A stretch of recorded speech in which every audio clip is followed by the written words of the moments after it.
Welcome back to Pro Tour Amsterdam. I am Brian Gottlieb. That is Pankaj Bhajwani.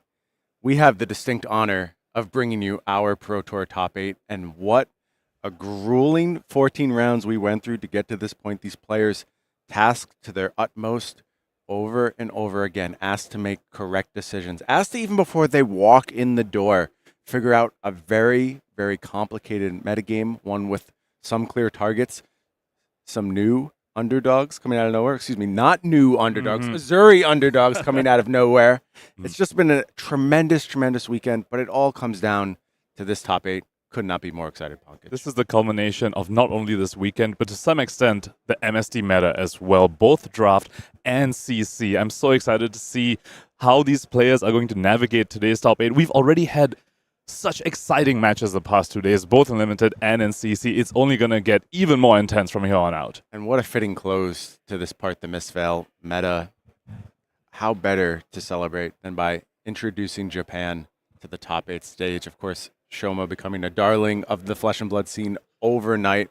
Why don't we go ahead and take a look at that bracket and see exactly who we're going to be watching today. We're going to be moving straight down the bracket, top to bottom. That means we're starting on what I'm terming the aggressive side of the bracket. It is, in fact, Bartosz Ziemba taking on Tydecks in our first match, Zen Mirror Pankaj. The boogeyman of the format coming into this weekend for sure. Everyone has a plan for Zen, and what I'm most excited for this matchup is the Zen's plan into each other. We have seen all sorts of different tag pieces. We've seen Blanches, Weakest Links, CNCs, Sensors. I'm so excited to see what these two have planned for each other, because you know they have something up their sleeve to make it all the way to top 8. Bartosz, of course, a Pro Tour runner-up. Getting so close. What does it do to you? Does it just drive you? Does it give you that fire that says, no matter what, I'm going to go ahead and get the job done this time? Remains to be seen. Has a tough opponent across the table in the form of Tom. Moving down the bracket slightly, you see from Team Blue Pitch, putting Tam, the Ninja Master. And Pankaj, this hasn't been said enough throughout coverage this weekend. It is putting Tam, who gets a lion's share of the credit for creating this Zen terror that he unleashed upon the metagame. And look, we can say all the narratives we want. We can say, oh, Zen clearly broken from the beginning. I knew about it. I had the deck list from the beginning. I don't think until Putting Tam sat down and played that show match against the card guys, anyone knew exactly what the ceiling was for this deck. Putting showed the entire world exactly what Zen was capable of. More than just the ceiling, even just the backbone of the deck, the ratios you're looking at, the number of blues, the number of Transcend cards, the number of Tiger generators, all those were questions that people had to deal with that Pudding answered to the entire world, and to some extent responsible for the scourge of the metagame as we see it. But against Pudding will be Kevin Zanker on that Levia Shadowborn Abomination. We hear producer cheering on the side for this hero. Big showing here for Levia this weekend. Kevin been on a bit of a hot streak at the Battle Hardened level. A lot of nice finishes on the Battle Hardened circuit over 2023. This is the first real big-time performance, though, from Kevin. Has looked very cool, calm, collected thus far this weekend.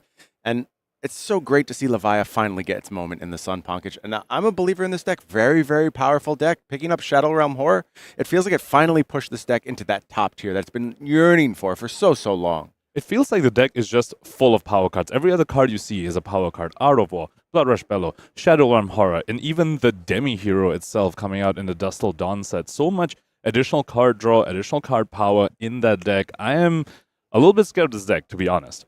Yeah, very, very impressive stuff. Then we go to the Assassin bracket, Pankaj. It is all Assassins all the time in the bottom half. You're going to be looking at Tariq Patel, two-time national champion, calling runner-up on new, taking on Gabe Sher, trying to defend the honor of the host country, the Netherlands, on new as well. We spoke about how the Zens are going to have tech for the mirror. I'm also excited to see the tech the news have for each other. There are so many possible pieces. Some people want to go higher on the Fate Force scene. Some people even want to bring in some snags. Some people even maybe on Blanche. And also, very critically, number of chi cards that they want. News have so many different philosophies that we have seen already over this weekend. Some news are really into 7 to 8 chi lists. Some new prefer the small amount of chis, 3 to 4. And even the headpiece, are they both going to be running Mask of Recurring Nightmares? Are they going to be running maybe Crown and Providence or Balance of Justice? It'll be very, very interesting to see how both these two players are going to cook up what has been a force in this metagame. Yeah, we keep referring to Zen as the boogeyman of the format. I'm not even sure that's true anymore. Looking at conversion rates for new, they were slim. New seems to have legs into a large percentage of the field. You talk to these new players, you ask, what do you want to play against? And they're like, anything, whatever you want to sit across from me. You're like, sure, I have favored matchups and unfavored matchups, but I feel like I can play into absolutely everyone in the format. And that's a very powerful place to be. And I think Nu's kind of thankful for Zen being the perceived scourge of the metagame for sure, because that reduces the number of enigmas that can be around. Definitely a tough matchup for the Nu alongside the Kanos as well, but let's not go too much into the Wizard Mirror there. We'll have time for that when Rosetta comes out. Then we go down to our last match, Pankaj, and this is a huge one. It is Shing on Nu taking on Shoma Yamamura on Uzuri. 2 players showed up, Pankaj, this weekend and had the guts, the temerity to go ahead and register Uzuri. One of them finds his way into this top 8, and it is Shoma Yamamura. And we covered a bunch of Shoma's matches yesterday. The more I saw this Uzuri list, I'm going to say something that maybe sounds ridiculous to a bunch of people out there. I think Uzuri is better than Nu. Like, actually just better than Nu into this format. And that's a ridiculous claim to make when I just called Nu maybe the new scourge of the metagame, but this deck is untested, unexplored, and you watch it play and you think about the advantages it has into the mirror, the advantages it has into Zen. There's so many things it can do that Nu cannot do. And sure, if there were Guardians everywhere, if you were worried about taking on Victors all day, yeah, I would say I'd play Nu instead of Uzuri. But in this world that we're presently living in, Uzuri has impressed me to the utmost degree over the course of this weekend. I completely agree. And one thing I really want to shout out about the Uzuri pick and why that is such a big brain move is because a lot of the tech that people are bringing for Nu doesn't quite apply to Uzuri. A lot of people are taking in the snags and even weakest links, and they're like, oh, we can, this can be useful cards into Nu. Even Blanche, a lot of Zens are running Blanche for the Nu matchup. Nu doesn't care about any of those tech pieces.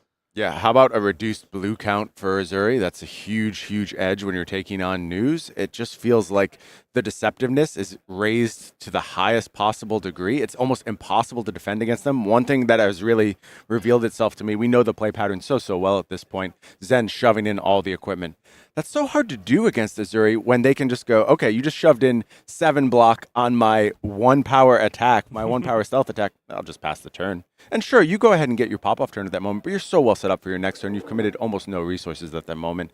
Very impressive play patterns. And Nu is also a little more resilient, able to defend a little better than Nu as well. A higher defense reaction count in that list, and also the headpiece being Balance of Justice instead of Mask of Recurring Nightmares. Typically, some Nu's on balance, but Nu always running balance into Zen, allowing them to survive the combo turn a little bit more effectively. And as you said, sometimes Zen might be forced to shove in the fridge on an attack that wasn't even going to be threatening in the end. And we have 4 extremely grueling, exciting quarterfinal matches going on. And I know we're not supposed to pick favorites, but I think this bottom one, Shing versus Shoma and Uzuri versus Nu, might be the one I'm looking forward to the most. Yeah, I'm right there with you, Pankaj. And, we're kind of gushing over Shoma right now. I feel like we've given Shing a little bit of the short shaft in this matchup so far. It is, of course, world's runner-up, Shing Tsang, second Team Blue Pitch member in this top 8, again appearing alongside Pudding Tam, just like they did back in Worlds, both those players famously making the top 8 there. And I will tell you, Pankaj, there is a little podcast we like to do from the Legend Story Studios studio, and quite a few months ago, we declared Team Blue Pitch as the best team in the world. Got a lot of hate for it. A lot of people kind of coming after us for that. Proof's in the pudding, if you will. Pudding Tam and Shing Tsang, again, making this top 8. I think it kind of is unquestionable at this point. Because, look, we've memed a bunch about team size and, 30 members of a group. But there is truth in the fact that Team Blue Pitch shows up with a very limited number of players to these tournaments and consistently puts players all over the top 8, all over the top 16, just dominates time after time. The percentage of team members that converts to top 8 is, I think, undeniably the most impressive of all the teams that we have seen across Flesh and Blood. And, to some extent, I'm getting a little bit of deja vu to Worlds Barcelona with Shing being on the control deck of the format, Pudding being on the ninja of the format. And, that's just making me wonder. We are seeing enough of these control decks, enough of these aggressive matchups. Is Destiny calling us out and telling us a ninja's going to win this event again, Brian? Well, I'll tell you what's different about this go-around. It's that Shing and Pudding are on opposite sides of the bracket. Back in Worlds, they had to face each other in the quarterfinals. It was a team kill at that moment. We could be setting up for an all-blue pitch finals. There's a long way to go until we get to that point. Why don't we go ahead and start down our road to declaring our Pro Tour champion? It sounds like our players are just about ready down in the feature match. We're going to kick things off by taking a look at our first seed, somebody who absolutely dominated the Swiss rounds of this tournament. It is Bartosz Ziemba on Zen. Played Enigma twice across the draft rounds, did very well there as well. And there you see a beautiful list of accomplishments. Of course, that Pro Tour finalist finish, Polish national champion back in 2022. An extremely, extremely tough Polish scene. So many talented players from that region. A top 8 at Calling Madrid in 2022, and then champion at Battle Harden's Athens, Team Battle Harden that go around, representing for Team Poland.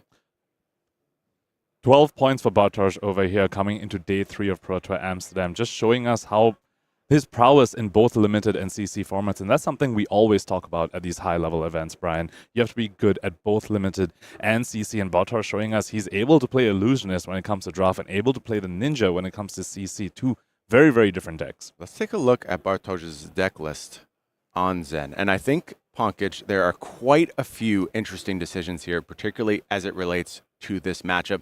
The first one that stands out to me as a slam dunk, that all you got. Incredible piece of mirror tech that Bartosz is going to have access to. Especially when nowadays Zens are bringing in the Zephyr needles into the mirror. That all you got lets you go ahead and blow up the needle without even effectively giving a card from hand for the offense, because it's going to replace itself right away, and you can still go ahead and send a full 4 to 5 card hand if you wish to. Very, very interesting tech also comes into play against Nu. Not going to face that quite so far, but you have to wonder whether that was critical on his path to the top 8. Bartosz is going to have at least that over his opponent, Tom, in this round. I think there's a few other points as well. The weakest link at a 3 of. Really, really powerful disruptive tool here. I believe Tom only having access to one of those. But why don't we go ahead and look at Tom right now and familiarize ourselves with his accomplishments. As you see, been right there for German nationals 2 years in a row. Couldn't quite pick up that title of German national champion, but very, very close. And a top 8 way back in Calling Lille. So back while Bartosz was battling in the top 8, there's a second player here in our top 8 battling in another top 8 at Calling Lille. So no shortage of accomplishment here for Tom Tydecks. Tom, on the other hand, in his draft games, favoring the Zen, favoring his CC hero, has been playing Zen for all 14 rounds of the past 2 days of Pro Tour Amsterdam, and about to potentially have 1 to 3 more rounds today. Let's take a look at Tom's deck list now. And as we mentioned, there are a few critical differences here. None of those that all you got's in the yellow slot. Also, I want to call out only one, the weakest link this go around. Fewer Enlightened Strikes as well, only 1 Enlightened Strike. Critically, both these players going down to 2 red Descendant Gust Waves, relying on those blues instead as typical starters if you were going to pursue that Bonds line, which has now been reduced in its number and effectiveness. Coming to the disruption, which I think will be a very, very key part in the Zen mirror, Tom also having 1 copy of Blanche, which can be very, very critical. Of course, Zen needs to play the blue to go ahead and transcend, and Blanche can stop that right in its tracks. And I also want to call out the Orihan of Mystic Tenants in Tom's list. We talk about ceilings. We talk about Zen's ceilings. That Orihan just raises that ceiling even higher. It's already an incredible ceiling. Orihan just takes it a step further. And we saw Verdi Spurlock yesterday use that card to incredible effect, using it defensively on the opponent's turn as well. The flexibility of this card is something that's very, very exciting. Certainly over the course of this metagame, I have seen extremely powerful Zen turns. The most powerful always revolved around Orion, for sure. That's where the ceiling just goes absolutely through the roof. Sounds like our players are ready down in the feature match area, and that means we can go ahead and kick off our first match of Pro Tour Amsterdam Top 8. It is Bartosz Ziemba on Zen taking on Tom Tydecks, also on Zen. A Zen mirror to kick off this part. The Mistveil themed Pro Tour seems so appropriate. An incredible way to start our day 3 to players piloting the boogeyman of the format, piloting it to very, very great effectiveness, clearly. And they're about to begin. Both players flipped up their equipment already. Both players sporting both Zephyr Needles. So Tom, remember, these deck lists are open. Both players know what each other's have. So Tom saw that all you got's in Bartosz's list, but still chose to run the Zephyr Needles, telling us, you know what, the game is still just going to go 3 to 4 turns long anyway. I expect it to, so it doesn't matter if you blow it up. Sure, that's a bit of lost value on my end, but I'm still preferring the aggressive value from the Needles over something like the Kakara. Doesn't want to play scared in the face of those that all you gots. Yeah, I like the decision. I think you have to go ahead and play towards your ceiling, particularly for Tom, who is on the back foot a little bit. Obviously, choice goes to Bartosz here, is able to make Tom go ahead and play first, I'm assuming, and go ahead and take that first arsenal slot, which can be so, so valuable. Speaking of that, all you got already showing up in Bartosz's hand. Wonder whether Tom will give him a chance to actually get rid of that card from his hand, because you don't want to be holding that if you're going second. Looks like there is potential for Tom to go ahead and transcend on turn 1. That's basically the best start you can have as a Zen forced to go first in the mirror. It is nice to get that transcend card into your deck, but there are some costs to attacking. As you mentioned, Pankaj, you do let your opponent filter. We'll see exactly how Tom wants to approach this first turn of the Pro Tour Amsterdam top 8. How fast you are able to turn on Traverse can very much be a bottleneck in this Zen mirrors. Oftentimes you see one Zen able to transcend and the other not, leading to sometimes a bit of the blowout turns. Let's see whether Tom chooses to go ahead and have that Chi in his deck for that Traverse being online immediately, which will make every attack Bartosz sends very, very scary for him. Thinking very carefully already about this turn. It is, you'd expect with 14 rounds of Zen under your belt, you might want to go ahead and just act on autopilot. Trust yourself. Know that you've played this match a million times. But this is the Pro Tour top 8. You got to slow everything down. You have to go ahead, cross your T's, dot your I's, know exactly what you're doing. There's too much at stake to flub even the simplest thing. And it is going to be 100 wins kicking things off here for Tom. I believe we can safely expect that transcending will happen this go around. It is preserved tradition, so we'd have to go ahead and close the chain to get a suitable target into the graveyard. No trouble to go ahead and do that. 100 wins going to be committed to the defense here. Close the chain? Yeah, Tom is going to go ahead and close the chain. And alarm bells must be ringing in Bartosz's head already, seeing an attack come down on turn 0, and with a blue attack nonetheless, expecting this transcend, mustn't be happy seeing this. Beautiful Marvel transcend there in Tom's deck. Love to see it. Interesting. Resource floating from that Kasaya. Interesting decision by Bartosz there, giving the 100 wins instead of that all you got immediately, perhaps saving that for the needle. It is a critical 3 block, whereas 100 wins just a 2 block. That won't blow up the needle. That all you got will, though. Burying Thorn's going to come through here.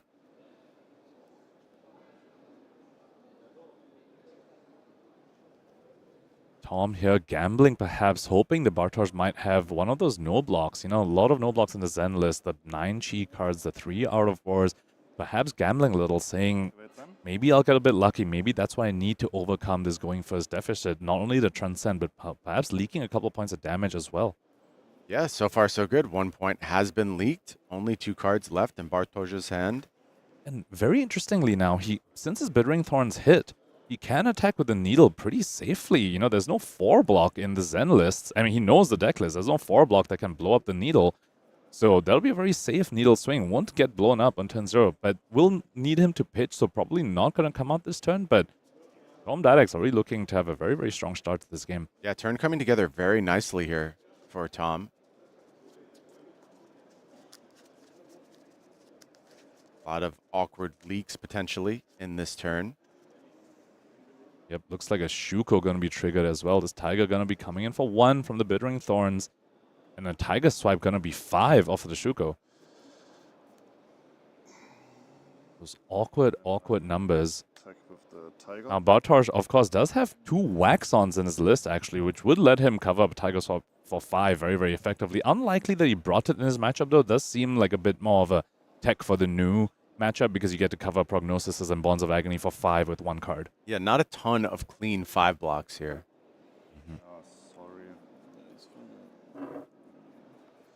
Sorry, team.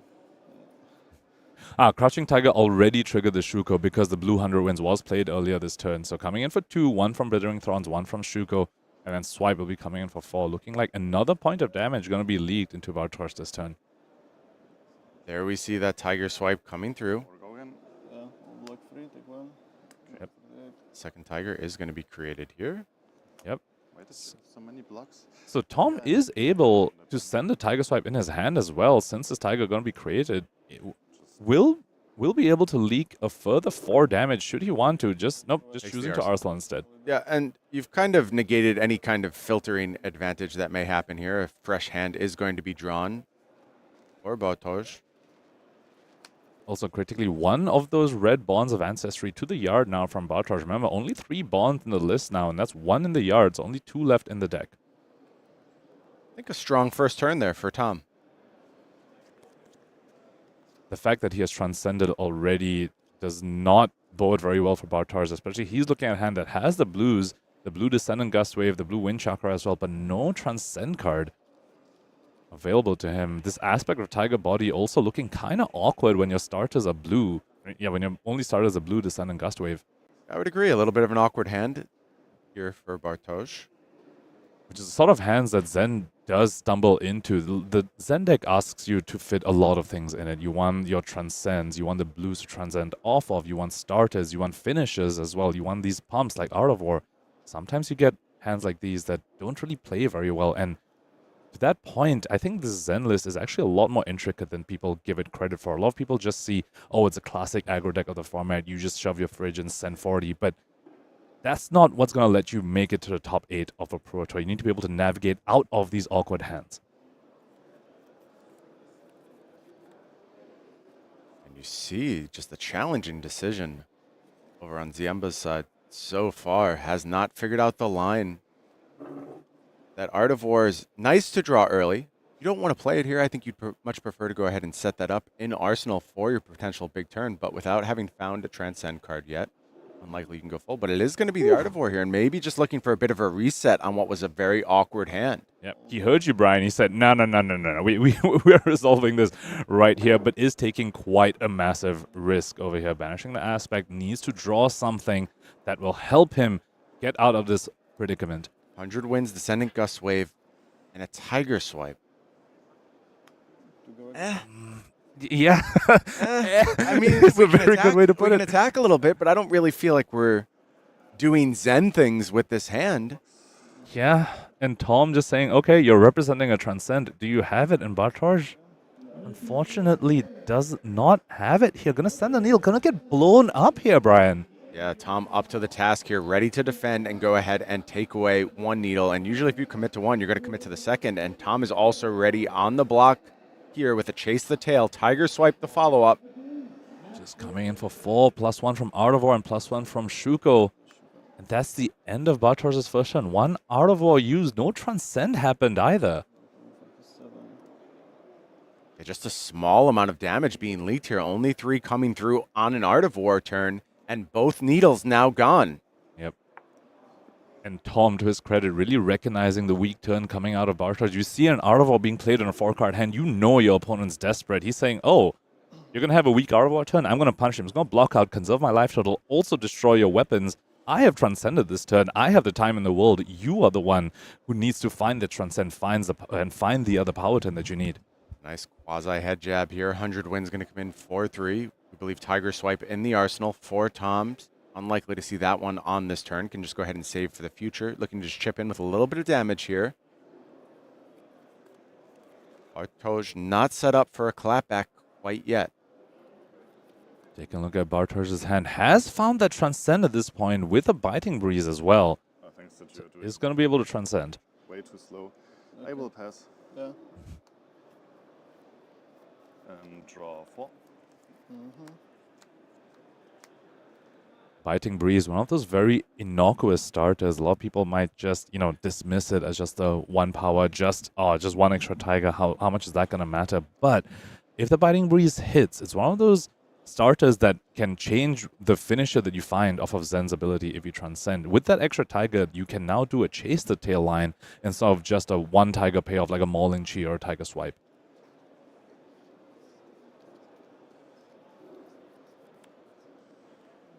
One thing Bartosz has to consider here, though, every time you attack a Zen, you have to wonder, what if they shove the Traverse the Universe, the Stride Reprisal in? Do you have something to say about those equipment pieces being blocked with? Do you have a disruptive piece to maybe punish an early block of those pieces, like a Blanche or a CNC or a Weakest Link? I'm not sure if Tom is punishing anything with this Oh hand. my god. Triple Transcend hand. Now, granted, it has Rising Sun, Setting Moon, so it could reset. But certainly not a hand that's going to look to defend. And we're going to kick things off with this Biting Breeze. Blue card has now been played. Bartosz set up to Transcend. Letting this hit, this does open up a Chase the Tail line for Bartosz over here. The extra Tiger alongside Zen's ability. 2 Tigers what you need to turn on Chase the Tail, and the numbers in that card are pretty scary, Brian. It's Bonds of Ancestry level when you think about the numbers of the card. Absolutely. Drop in the ocean in the link step, so the damage is still going to come through, but does get the Transcend here.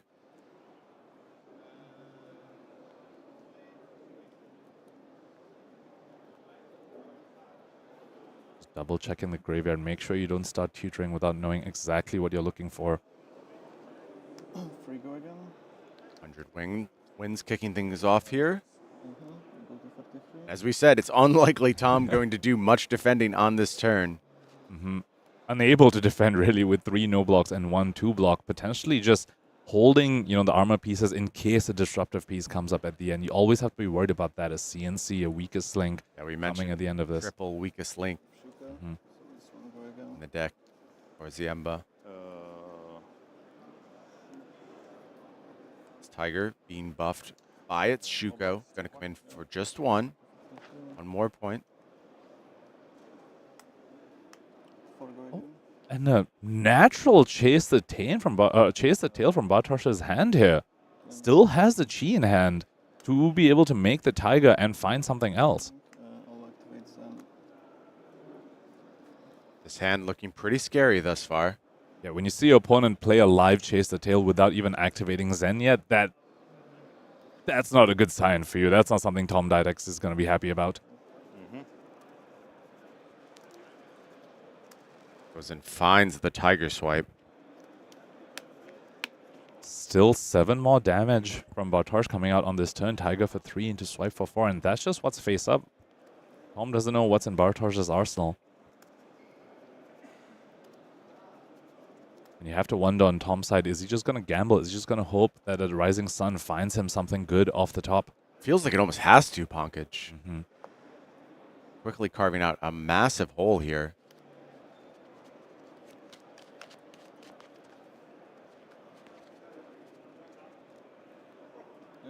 Bartosz with the beautiful Marvel Crouching Tigers. Like Marvel Zen too, I believe. free go again. No blocks. Yeah, go to 25. And Tiger Swipe looking to close things out here. Yeah, 21. Threatening 2 Tigers to be created in the Banish Zone. Unfortunately, no pump effect. Let's see what the Bartosz sends it anyway, though. Is just going to go ahead and close the chain up. And now, huge draws coming from Tom. Is this hand going to be unlocked by that Rising Sun, Setting Moon? Make sure you sequence it correctly. Play the Rising Sun first, and then the other one, allowing you to bottom a Chi, potentially. And critically going to get 2 resources of the Kasaya once both Transcends resolve. This shuffle, Brian, very important shuffle. Tom Tydecks needs something good off the top here. This hand can get real good real quick, Pankaj. It really just depends what the find is here. Especially with a Tiger Swipe already in Arsenal that we know about. That is a very good finisher. It can even be a card in the middle, to be honest. Draws a Mauling Chi off the top. Okay.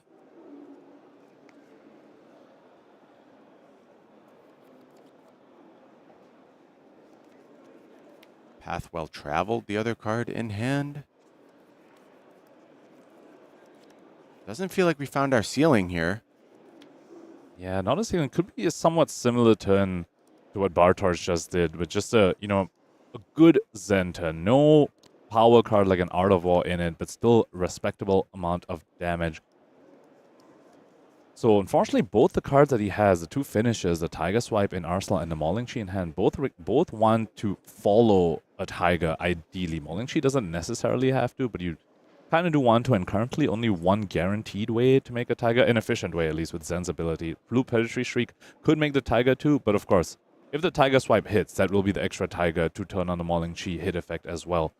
Now Tom Tydecks needs to figure out what he wants to find with the Zen ability when he already has the swipe and the Mauling Chi available to him. Is going to kick things off with this predatory streak. Bartosz with a bit of the eyebrow raise. Not a very common card, Blue Predatory Streak. You know, it was then the earlier Zen list, the ones that, you know, were trying to go all in, Roar of the Tiger and things like that. Not something you see many Zens run nowadays, and also in Tom's list, it is just a one-off as well. Yeah, and when I see a kind of out-of-the-box one-of like that, that shows me somebody who spent a lot of time with their deck, who's really thoughtful about what's going to be included, has a purpose for every single card in that 80. Yeah, I mean, speaking of one-offs, Tom does have a lot of one-offs in his list. It's a one-off Weakest Link that we spoke about earlier, the one-off Blanche as well, and one-off E-Strike. Activate then. Okay. Get a Tiger. Yep. Crouching Tiger is kicking things off here. Now followed up by a Zen activation, another Tiger going to be available. So Tells two me we're Tigers. looking for Chase the Tail here.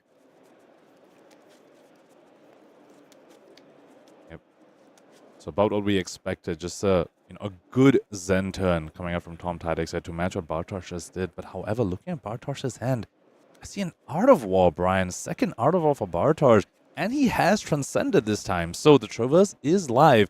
Stride of Reprisal still available as well. I think it would be pretty reasonable to shove here, Pankaj. They're already seeing Tom at a very vulnerable life total.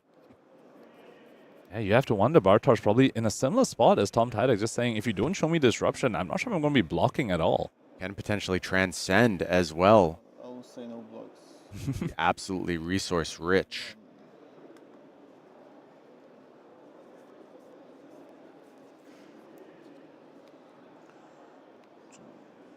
The one The floating, tail followed up by the Tiger, as you would expect. one floating for Tom Tydecks. Perfect resources available for Chase the Tail and Mauling Chi this turn. Thanks to the 12 Battle Kasaya. Remember, this turn started with a double Transcend, getting 2 extra resources off that chess piece, able to fuel the Chase the Tail and the Mauling Chi. Then Tiger swipe for 4 go again.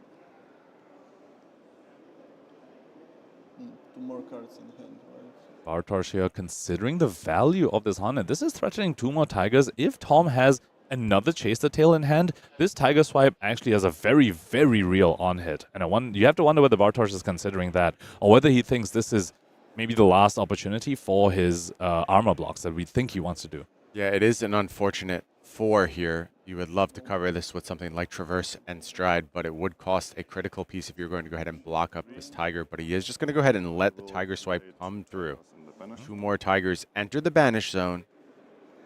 He's going to see one of them get played. Play a Tiger for 0. Okay. Play another Tiger for 0. Okay. Tom doing the mental damage with the Tigers, and an ending of the Mauling Chi. Coming in 4-5 plus the on-hit here. So Bartosz knows, he was very patient with his equipment block, saying, I'm going to hold out in case you CNC me, in case you blanch me, or do some disruptive effect. Now knows there's none of that coming in. We're going to see the equipment shoved here, Brian. As we expected, Pankaj, this is a good spot to go ahead and cash those in. Look for that power turn. Critically, no real spot for the that all you got in Bartosz's hand on this turn, but fine resource card heading into the next turn. Maybe considering some additional blocks here to just preserve life. So far representing 3 damage leaking from his Mauling Chi, 2 from the damage and 1 from its combo effect, which is live. If you're on Tom's side, your heart must have skipped a beat seeing those equipments being blocked there. So you Always a scary moment when the Zen decides no blocks and just shoves that. Yeah, and a no disruption turn from Tom has left Bartosz free to do the thing that has terrorized tables Arsenal. around the world throughout And then this see part, what the you misfill stock. metagame. It is the shove of Traverse and Stride simultaneously. 7-card hand. Coming back to 12 Patel Kasaya, one often overlooked part of the chess piece is the activation ability on it. Pitching a chi to make a Zen state could be very, very critical for Tom here as he tries to survive Bartosz's onslaught with a 6-7 card hand. And you just know if you're on Tom's side, you see a stride coming, you know he's found another Art of War. So, you know, especially off the back of Traverse. Traverse and Kasaya blocking together. Traverse finding you with a Chi, and then you activate Kasaya with the Chi you just found. Could save yourself a lot of life. We saw Pudding Tom do that yesterday against Sam Sutherland on Dash, and how much life that saved him. Extremely strong defensive play, but right now it's all about offense. And offense is available to Bartosz. Art of War kicks things off. I'll banish, draw 2. Tom with just a nod. That was pretty telegraphed. When you see a stride come in, you can totally expect Art of War. Now, what did Bartosz find? He found a Sacred Art! Ooh, that is going to kick this turn into overdrive potentially. He needs a blue, though. He has not played a blue yet. Transcend not Card in Arsenal. To go again. And it's a blue Descendant Gust Wave. The perfect starter here. That is going to kick things off for Bartosz, and this turn is going to get very big very quickly. Incredibly strong Art of War draw there for Bartosz. That's exactly what you want. On a turn where you're going to generate a bunch of Tigers, you want it to be Art of War. That is so many multipliers on your Tigers. And starting with a Descendant Gust Wave as well. Bonds of Ancestry line going to be live for Bartosz over here. Tom with a hand that blocks reasonably well in this case.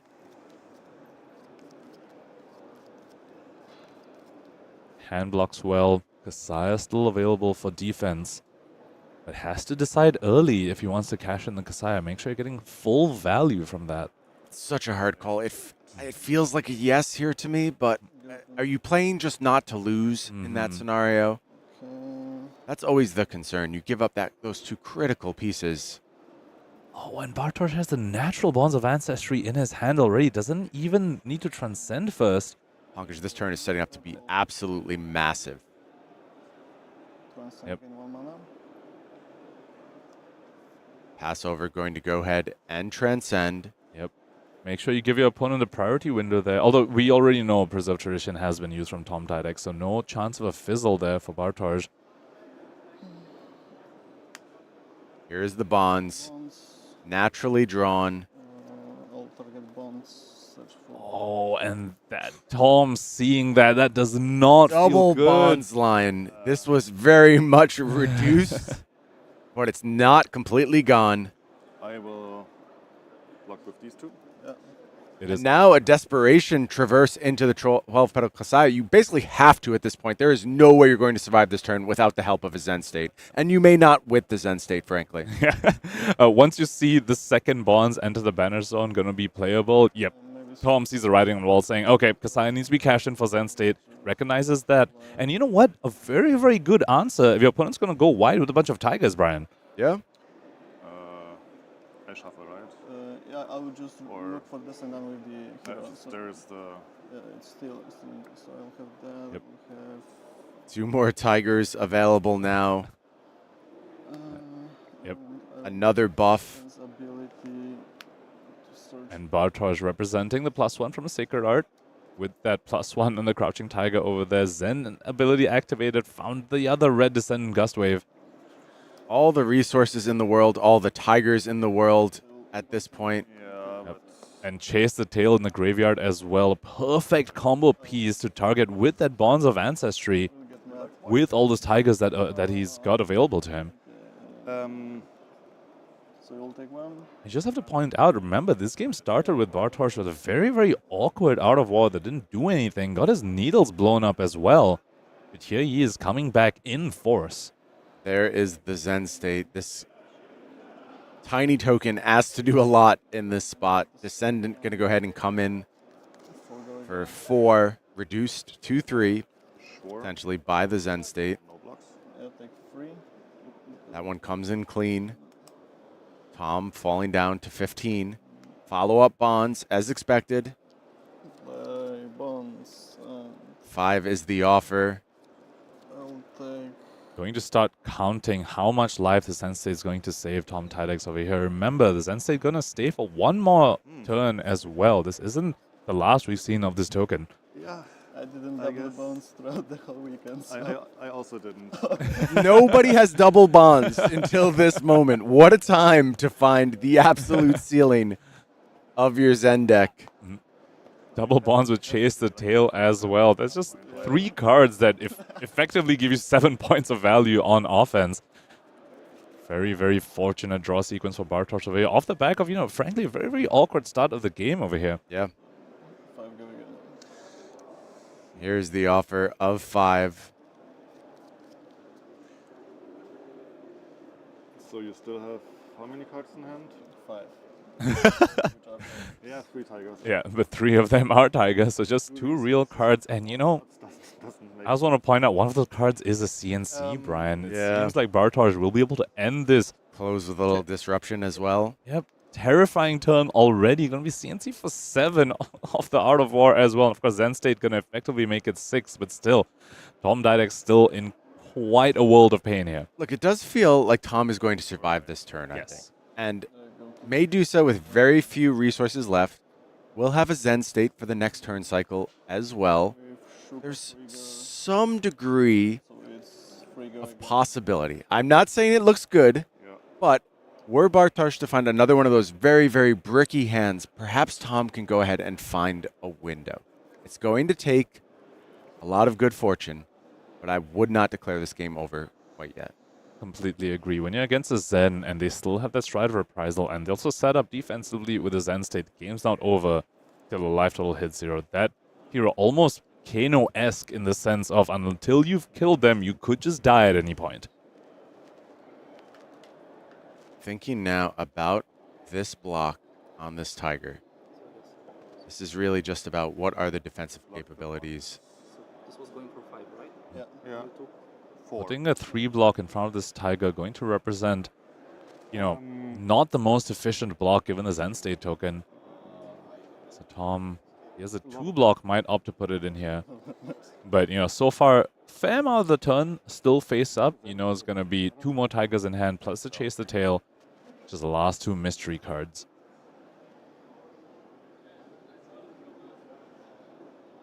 A reasonable defensive hand here. There is a 2 block in the form of spinning wheel kick. Also some good 3 blocks as well.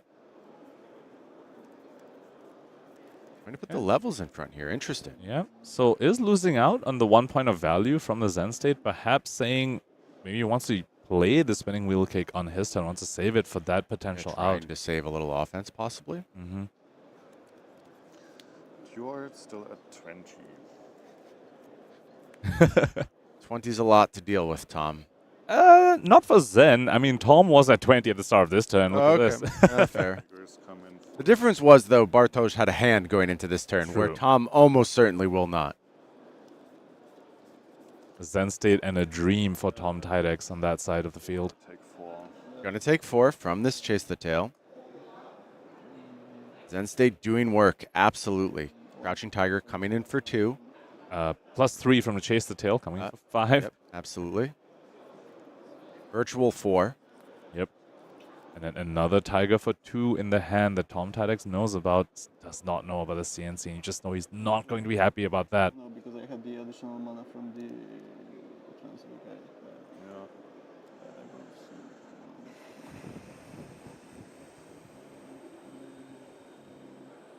7 chain links wide already for Bartosz here in this first quarterfinals of today. So still 2 unknown cards in hand. Yeah.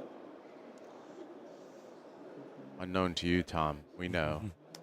It's a bit of disaster lurking in that hand. Tom trying desperately to keep some offensive output available.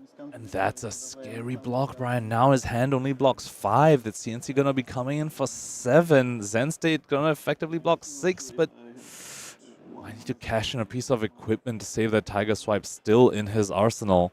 That could be the Shuko committed to defense here.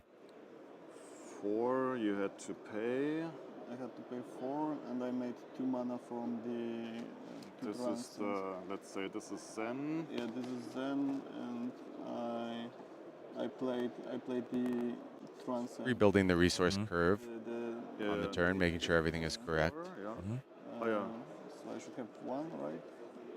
You pitched 3 for the J Tiger domain. This gave you another resource. Yeah, so I should have two more. Players just 5 double more checking that all the math, She, right? whether the maths, as they say. 1, 2. Looks like 2 descendants and a chase the tail Four. played, so that is 3 You paid resources 4 spent here. on cards alongside Arivor as well. So I But of course, Kasaya made 2 resources this turn. There were 2 transcends that happened. First off the Passover, second off the J Tiger domain. I believe so. That's how I counted before, but maybe I just didn't swap the dice. You This paid does look correct to me. 7, 1 10, resource. And you transcended. So I should have Twice. 8 mana available, and I will have to pay 7, right? 1, 2, 3, 4, and 7. So I should have 1 mana. 7 plus 10. I Yeah. believe. Yeah, you made 11 and you paid 7 plus Zen, which is 10, so you I have should 1. Okay, that's good. The math has mathed. What now? It's about to break up my abacus. I'm glad I did not have to. Abacus, very old school. Very old, Pankaj. So block has been committed already by Tom Tydecks. Tiger swipe blocking the Tiger. None for 7. And the CNC came down. That's a tough one. That's a tough one to bear for Tom. Beautiful, fabled CNC over there. Bartosz with the very, very blinged out Zen list. Marvel Zen, all these Marvel Tigers, fabled CNC coming down for 7 here with Tom Tydecks only having 5 block in hand alongside the Zen State token. Yeah, could look at something like the stride being committed here, and then you just fire off Tiger swipe. Pretty mediocre. Right Yeah. there. It is just going to be multiple cards from hand alongside that Shuko. And, to some extent, you have to wonder whether he regrets that levels block. We spoke about how he lost 1 point of value already by not having a Zen State block anything on the chain link. Also gave up that 3 block a little bit too early. Wasn't able to keep any cards for the final CNC. Bit of a punish coming out from a bit of a risky play from Tom Tydecks. And perspective. Tom just going to tick down Zen State, draw up, and that puts everything on Bartosz Zemba's hand. More offense here could spell doom. Looks like at that all you got. A couple 100 wins and a mauling chi. One going. Mediocre. Mediocre, kind of awkward when you don't have the weapons anymore either. Not sure whether he'll be able to use his pitch effectively this turn. I've got 100 wins coming in for 1 with the Zen State there. Effectively is coming in for 0. Also have to point out, Bartosz chose to Arsenal the last Tiger instead of send on the previous turn. And I really like that decision because, as we just spoke about, Tom Tydecks out to this game is Bartosz bricking a little. And what helps you from bricking a little? Yeah. Having a starter like a Tiger right in your arsenal means you draw a Tiger swipe, that'll have go again. Draw a Chase the Tail, you can give that go again. Draw Mauling Chi, you can turn it on. Very, very heads-up play by Bartosz over there, leaving that Tiger in his arsenal, not sending it on the Sacred Art plus Art of War. And the level of discipline you need, level of experience really showing from Bartosz's side here. Proving to be quite a wise decision here. Can go ahead and unlock that Mauling Chi should he choose. 3 damage offered by this 100 wins. Not bad for a blue. Tiger Stripe Shuko and the previous 100 wins going to work to buff it. We are looking to commit some cards on the defense here. I have to wonder whether the pressure is coming on to Tom Tydecks a little bit. Again, missing out on the 1 value on the Zen State with this block here. Could have just put the Bittering Thorns and the Zen State, prevents the last point of damage. Instead, covering up cleanly with the Stride. Now Mauling Chi coming in. Now critically not lethal. Because the Zen State will also prevent... Oh, there's no on hit. The combo is not even active. So Bartosz recognizing combo would have been active. So they've decided not to send the Tiger. I think I just saw Tom glance at that Zen State potentially and kind of realize what was missed that last go around. Oh, it was Shuko active actually. So never mind. Oh, yes. Shuko was active. Yep. Pushing through the Zen State. Shuko, that damage prevention ability is so hard to track. I lose track of it all the time, but actually very heads up from Tom. Mm-hmm. That's why they're down there and we're up here, Pankaj. Yeah. Washed. Take 4. Yeah, and just going to go ahead and let this Mauling Chi come through for 4. And Tom's going to fall to 2, but has a decent grip here. I don't think it's a do 20 type grip, but it's a decent grip. Giving up stride when you aren't doing an Art of War, not ideal, but he's got his back against the wall here. He needs to just try and get value from the stride while he can. The Tiger going to be useful to turn on the Tiger swipe at least. And I don't think there's any such reprieve next go around for Tom. At the bare minimum, a disruptive hand from Bartosz. I see weakest link. I see command and conquer. There's also 2 blues. One of them, a transcend card. It could be that Bartosz is just waiting to pop off here, can go ahead and soak all of this up at 20. Not really in range of lethal when your opponent kicks things off with Zephyr Needles. Going to be close, though. Chase the Tail also coming out. Fine start for sure, but it can't be close, Pankaj. It has to be enough. Has to be more than just 16. Also, it effectively needs to be 20 because of the fall block still available on Bartosz's side. Currently, Tom representing 4, +3, +3, +4.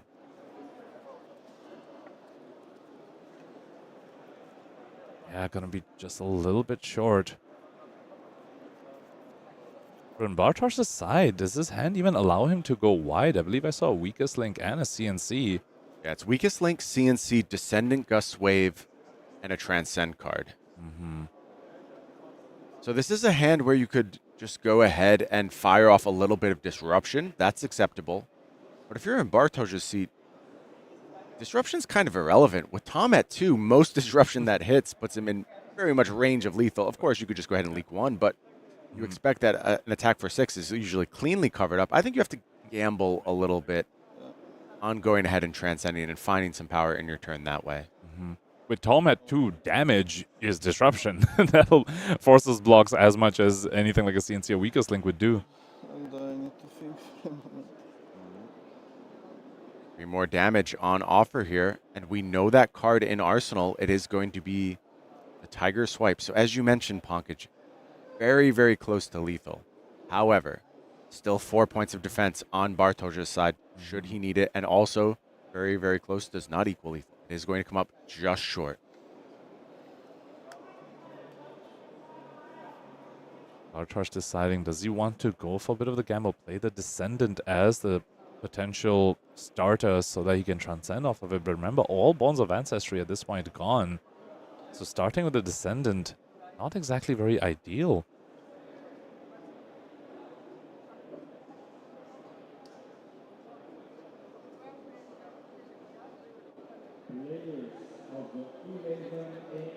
Posturing a block over here, and that's exactly what Tom Tydecks wants to see. He wants Bartosz to just give up cards, say, oh, please tell me you bricked, you can't go wide. Took away the needles. Here's where we might see the early block of the needles come back and reward Tom. Could be a big reason why Bartosz is unable to go wide on this turn.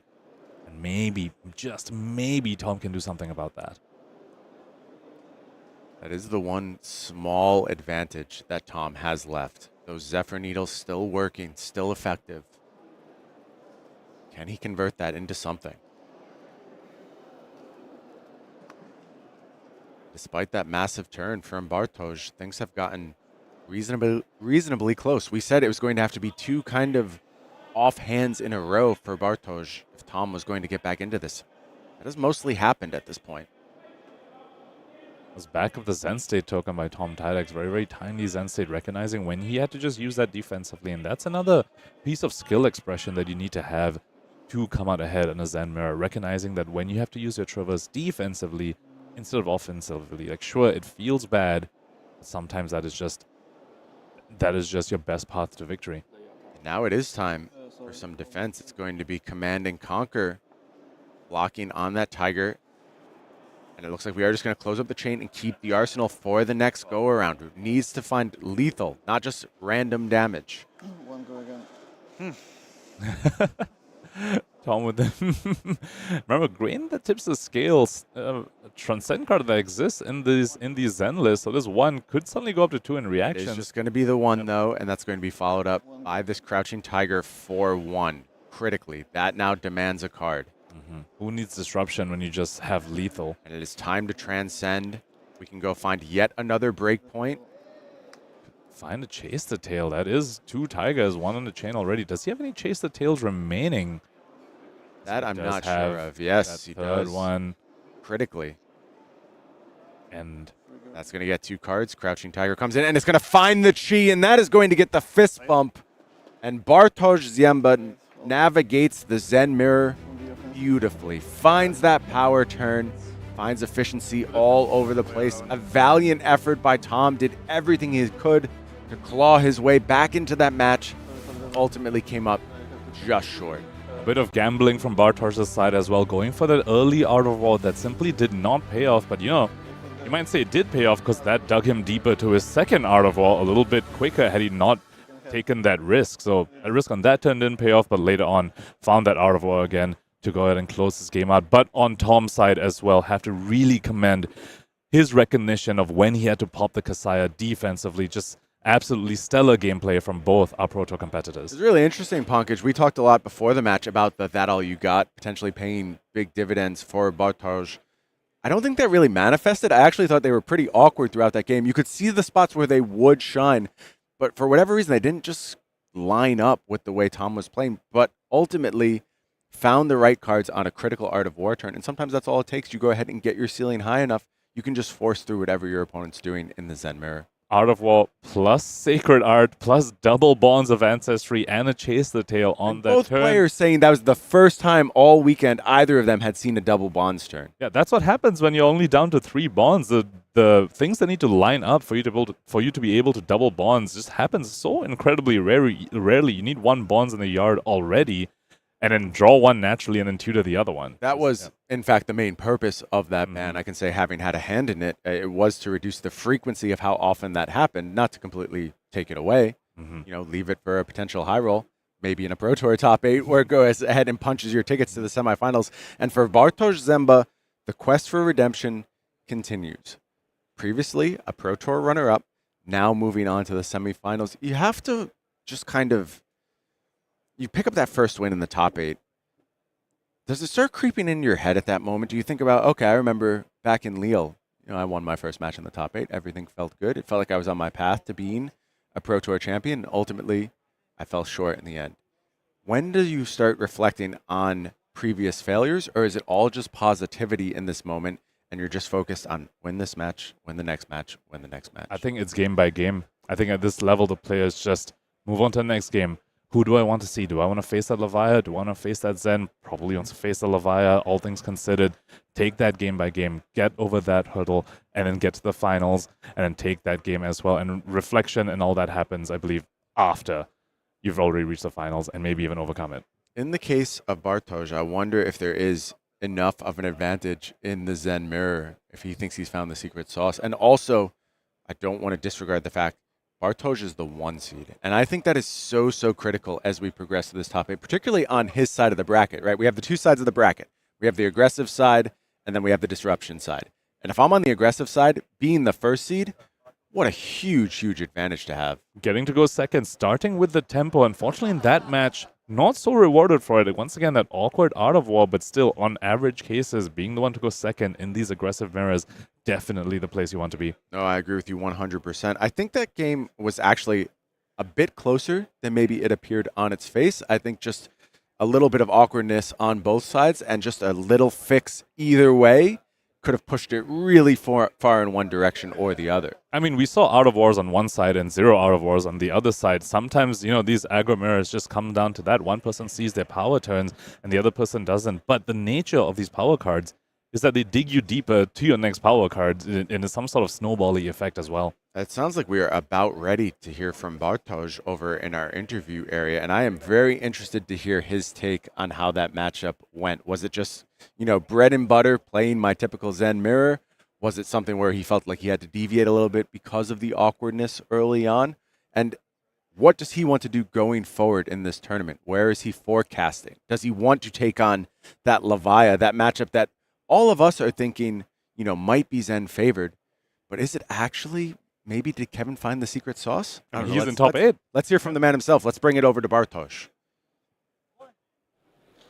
Hello everyone, I'm here with Bartosz Ziemba, our top Swiss player from Team Poland. Congratulations on winning your first top 8 game. Thank you. Incredible result. Now, walk me through that game a little bit. The first Art of War, it looked like from my side, it sort of bricked a little bit, wasn't the best one. What were you thinking when you played out that first Art of War? So the first Art of War I played wasn't to like gain a massive advantage in like dealing the damage. I wanted to find a transcend card to transcend as fast as possible, as it's probably like the most needed thing you need to do in the Zen Mirror, because you have the tempo. You can start with your Zen State token from Kasaya, you can search with Traverse, all your pop-off turns are enabled from that moment. So even though I wanted to have Art of War for the later turn when I'm transcendent, etc., I thought that I will need the tempo more because he transcended on his turn 0, and that's really crucial to the result of the game, could be. So that's why I choose to play the first Art of War, and then I was lucky to draw another one, and it helped a lot. So were you pretty happy when he blocked out your 2 Zephyr Needles on that first turn to get you a bit of tempo? Yeah, that was... I thought that he will just use the equipment and pop off on the turn 1 of his, so I was really happy that he started blocking, and it enabled me to set up better and then just pop off myself. All right, and walk me through that absolutely gigantic turn where you had the Art of War, the double Descendant Bonds, you presented something like 35 plus damage. Yeah, were you feeling, like, was that the moment when you played the second Descendant, you drew the Sacred Art off the Art of War, were you feeling, I'm going to win this game at that point? Yeah, it felt pretty much closed off after this turn, and seeing my draws, I didn't expect to draw anything insane, but the Sacred Art draw, another mana, and also the Command and Conquer to finish off the turn is insane. And I also had one spare Crouching Tiger to have to be able to tag it into my arsenal to don't get stuck, because after you lose the Zephyr Needles, it's sometimes really hard to close the games off. So I had to be careful of that because I lost them on my turn 1. So I was pretty happy that I could also tag in the Crouching Tiger to have it for later, and yeah, it helped me close up the game. Awesome. Final question. So your next opponent will be either Zen or Levia. Any preference on what you play against next? Well, Levia is for sure the better matchup. Also, I played against Kevin on the stream also, so I'm confident I would have a bigger edge against him than against the Zen, as everything can happen in the mirror, even though I will be choosing to go second. So yeah, would be happy with Levia, but I'm happy for the guys from Team Blue Pitch, and I would like to play against them again. Awesome. Looking forward to that. Well, congratulations. Good luck for the rest of the top 8, and hopefully we'll see you back here soon. Impressive stuff there from Bartosz. Of course, we have more action here from our Pro Tour top 8. It is Pudding Tam versus Kevin Zanker.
are back at Pro Tour Amsterdam, guys. I'm Romain, this is Erika, and this is quarterfinals 2. This will be Levia, Kevin Zanker playing versus Pudding Tam with Zen.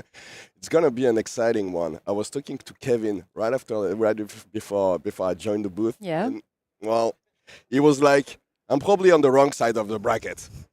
We It would have feels loved like to see it. the news probably on the other half of it, probably. Yeah. We saw Kevin face Bartosz yesterday on the Zen, and it was quite a rough game for Kevin. Not gonna lie, it was like the double auto war, the magic, the Send Gust Wave into bonds. It was so much damage into the second turn there that Bartosz was able to throw off. So if I was Kevin, I was also gonna feel a little bit of PTSD after that one. But that's the thing. In these games, when you're playing a deck like Levia, no single game is lost. No. You can always do things. It might not be a favored matchup, but you still have some ways to climb back into this game. We've seen what Kevin's deck can do, actually. On the first day, he was playing versus Ellie Bird, and he went Blood Rush Bellow turn into Blood Rush Bellow turn, Yeah. one turn kind of off, and then another Blood Rush Bellow turn. So it can definitely be very strong when it works like that. Definitely, and Levia can also dish out quite a lot of damage with the Blood Rush turn, so it's a matter of who can find the best yellow cards in this Find case. your power cards Exactly, early. exactly. Find those early, and like for Pudding, it's going to be a matter of finding those early transcend cards, being able to capitalize on your Traverse Universe when you decide to block with that, and be able to pop off when your first Art of War hits the table. Yeah, and that's the thing. Sometimes these transcend cards, when they don't block and when you're playing against a deck that's as aggressive as Levia, it can really be tough to find the right ways to come back into it. So They have such a fridge as well. They have so much armor block, and also the Scowling Flashback can become very, very powerful. yeah, when you find the right way to use the Scowling Flashback, it can be absolutely devastating, of course. Definitely. Well, let's take a look at the bracket first.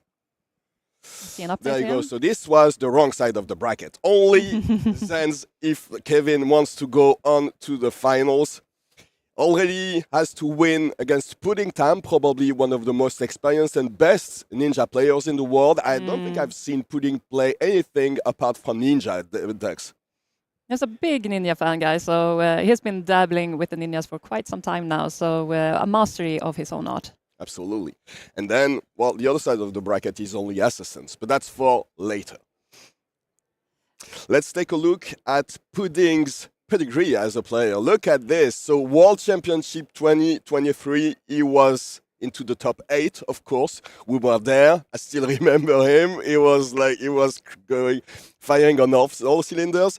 He's, of course, the Hong Kong Nationals champion for 2022. He was top 4 in 2021 and finalist at Calling Phuket in 2024. Of course, part of the fabled Team Blue Pitch, and plays at Mok Saga and Home Run in Hong Kong. He's LGS.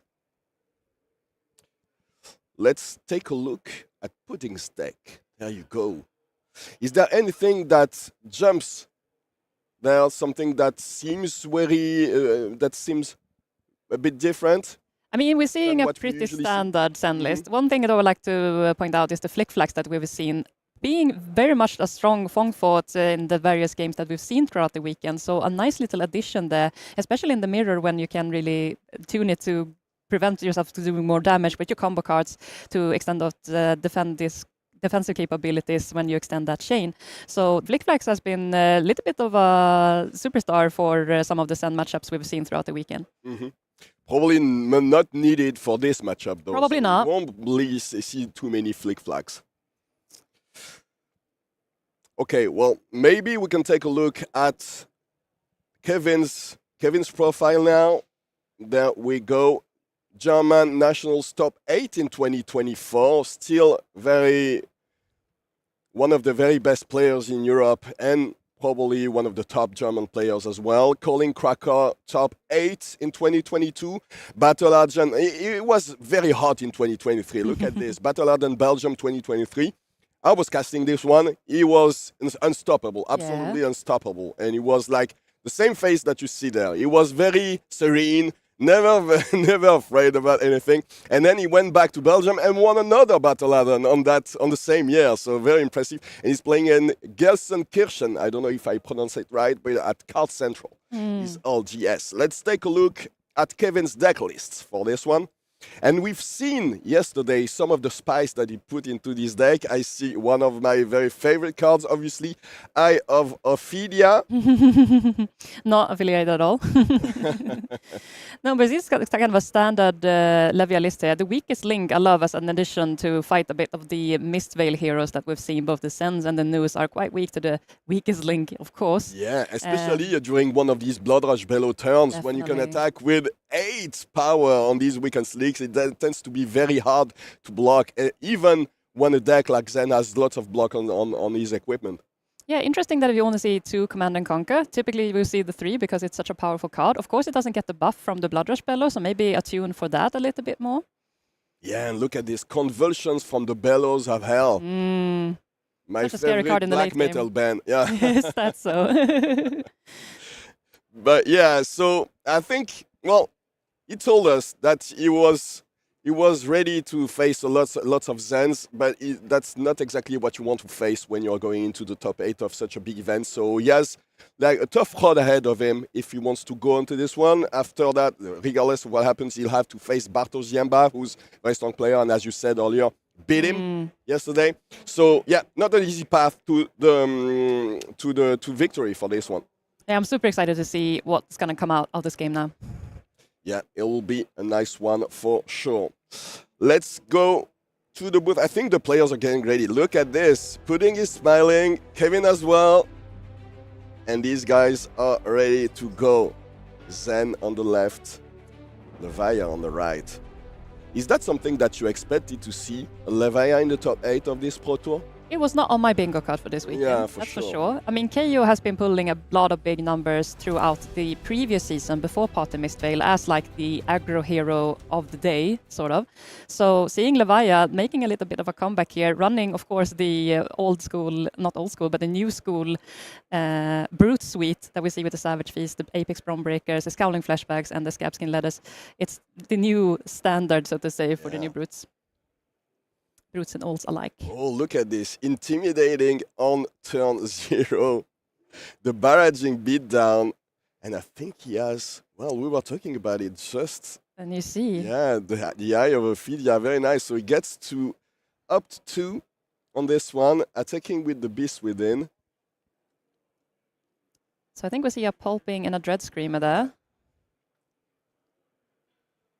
Pulping, of course, a really, really aggressive card that gets go again unless the opponent blocks with 2 cards, but can be quite difficult as Pulping also gets dominate if you discard a 6. And we mentioned that there was absolutely no chance that Pudding would be playing like defense reactions like Flick Flag probably in this matchup, so he usually has go again, of course. We can take a look at the equipment on Kevin's side, maybe. Look at this. He's playing the Savage Sash, Scowling Flashback, and Apex Bone Breaker.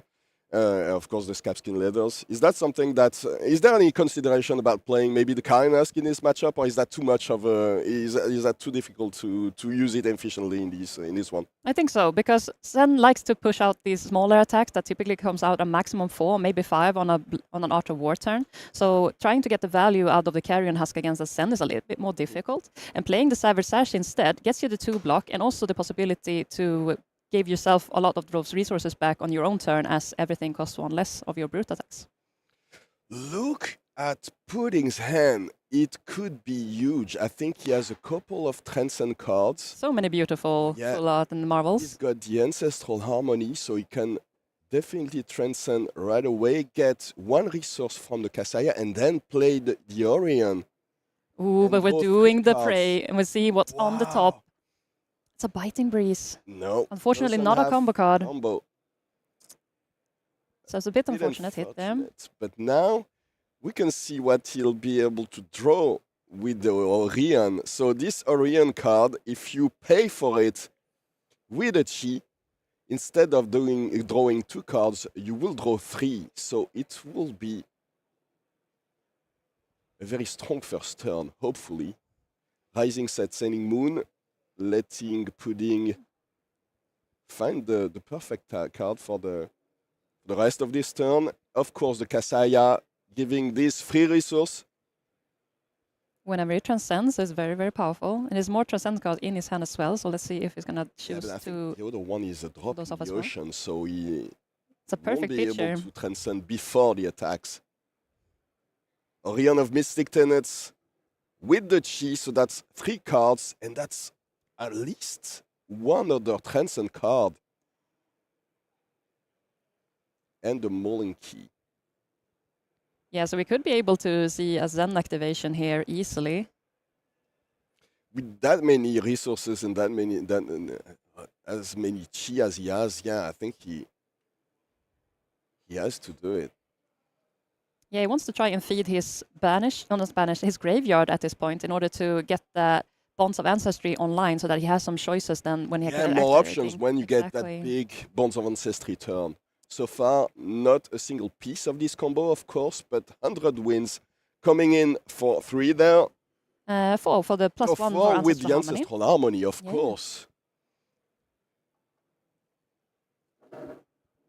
So might be considering fetching another 100 wins maybe, because it would be boosted by the first one as the next link on this combat chain.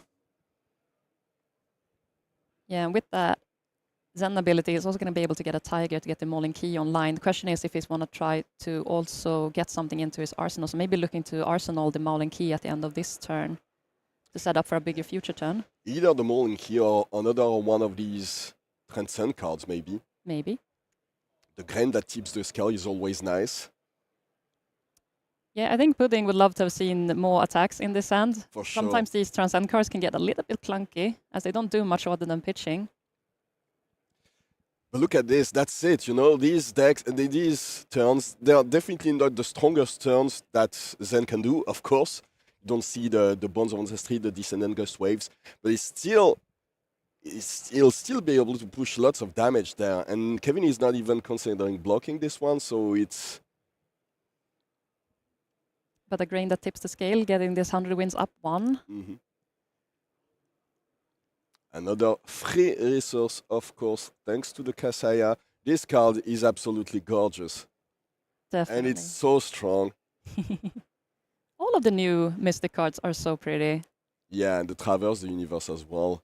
And looks like Pudding is playing the extended art versions only. Only the best versions of each of these cards. We also see the Flick Flags now as he's flicking through his deck. So he's Oh, so actually he's running the actually Flick Flags playing in this them. matchup. Interesting. That's interesting. Mhm. Yeah, we see him pick up another 100 wins here. Yeah, so that's another attack for 5.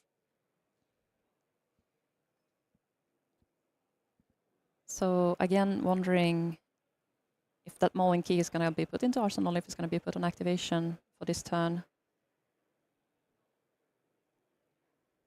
As Kevin has already given up 1 card with the Apex Bomb Breaker, getting the Might. Yeah, he's getting some value out of it with the Might token, but Yeah. it's definitely not what you want to see on this very first turn. Could have been worse, of course, but it could Yeah. have been better. But Kevin is also looking to feed his graveyard for another reason than Zen does, as some of the cards requires to banish the cards from his Absolutely. graveyard Yeah, in it's order a to good get point. activations like the Yeah. Dread Screamer we see in hand, for example.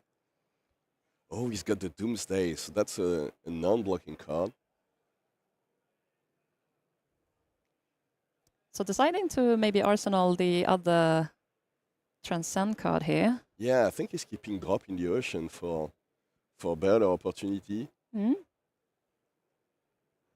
And the red Dread Skimmer used to block there, so Interesting. yeah, so he'll take the arcane damage. Remember this, it's not arcane damage, but it's unblockable it's just damage. damage. It's just damage. Undefined damage. Yeah, unpreventable damage, actually. If Yeah. it hits, you take 1 more. It's quite of a nifty little on-hit. Zen doesn't present a lot of on-hits, but this one can be quite annoying. Yeah. Dreadwood Rambler coming for 7. Gonna get a Mark Mark of the Beast was banished.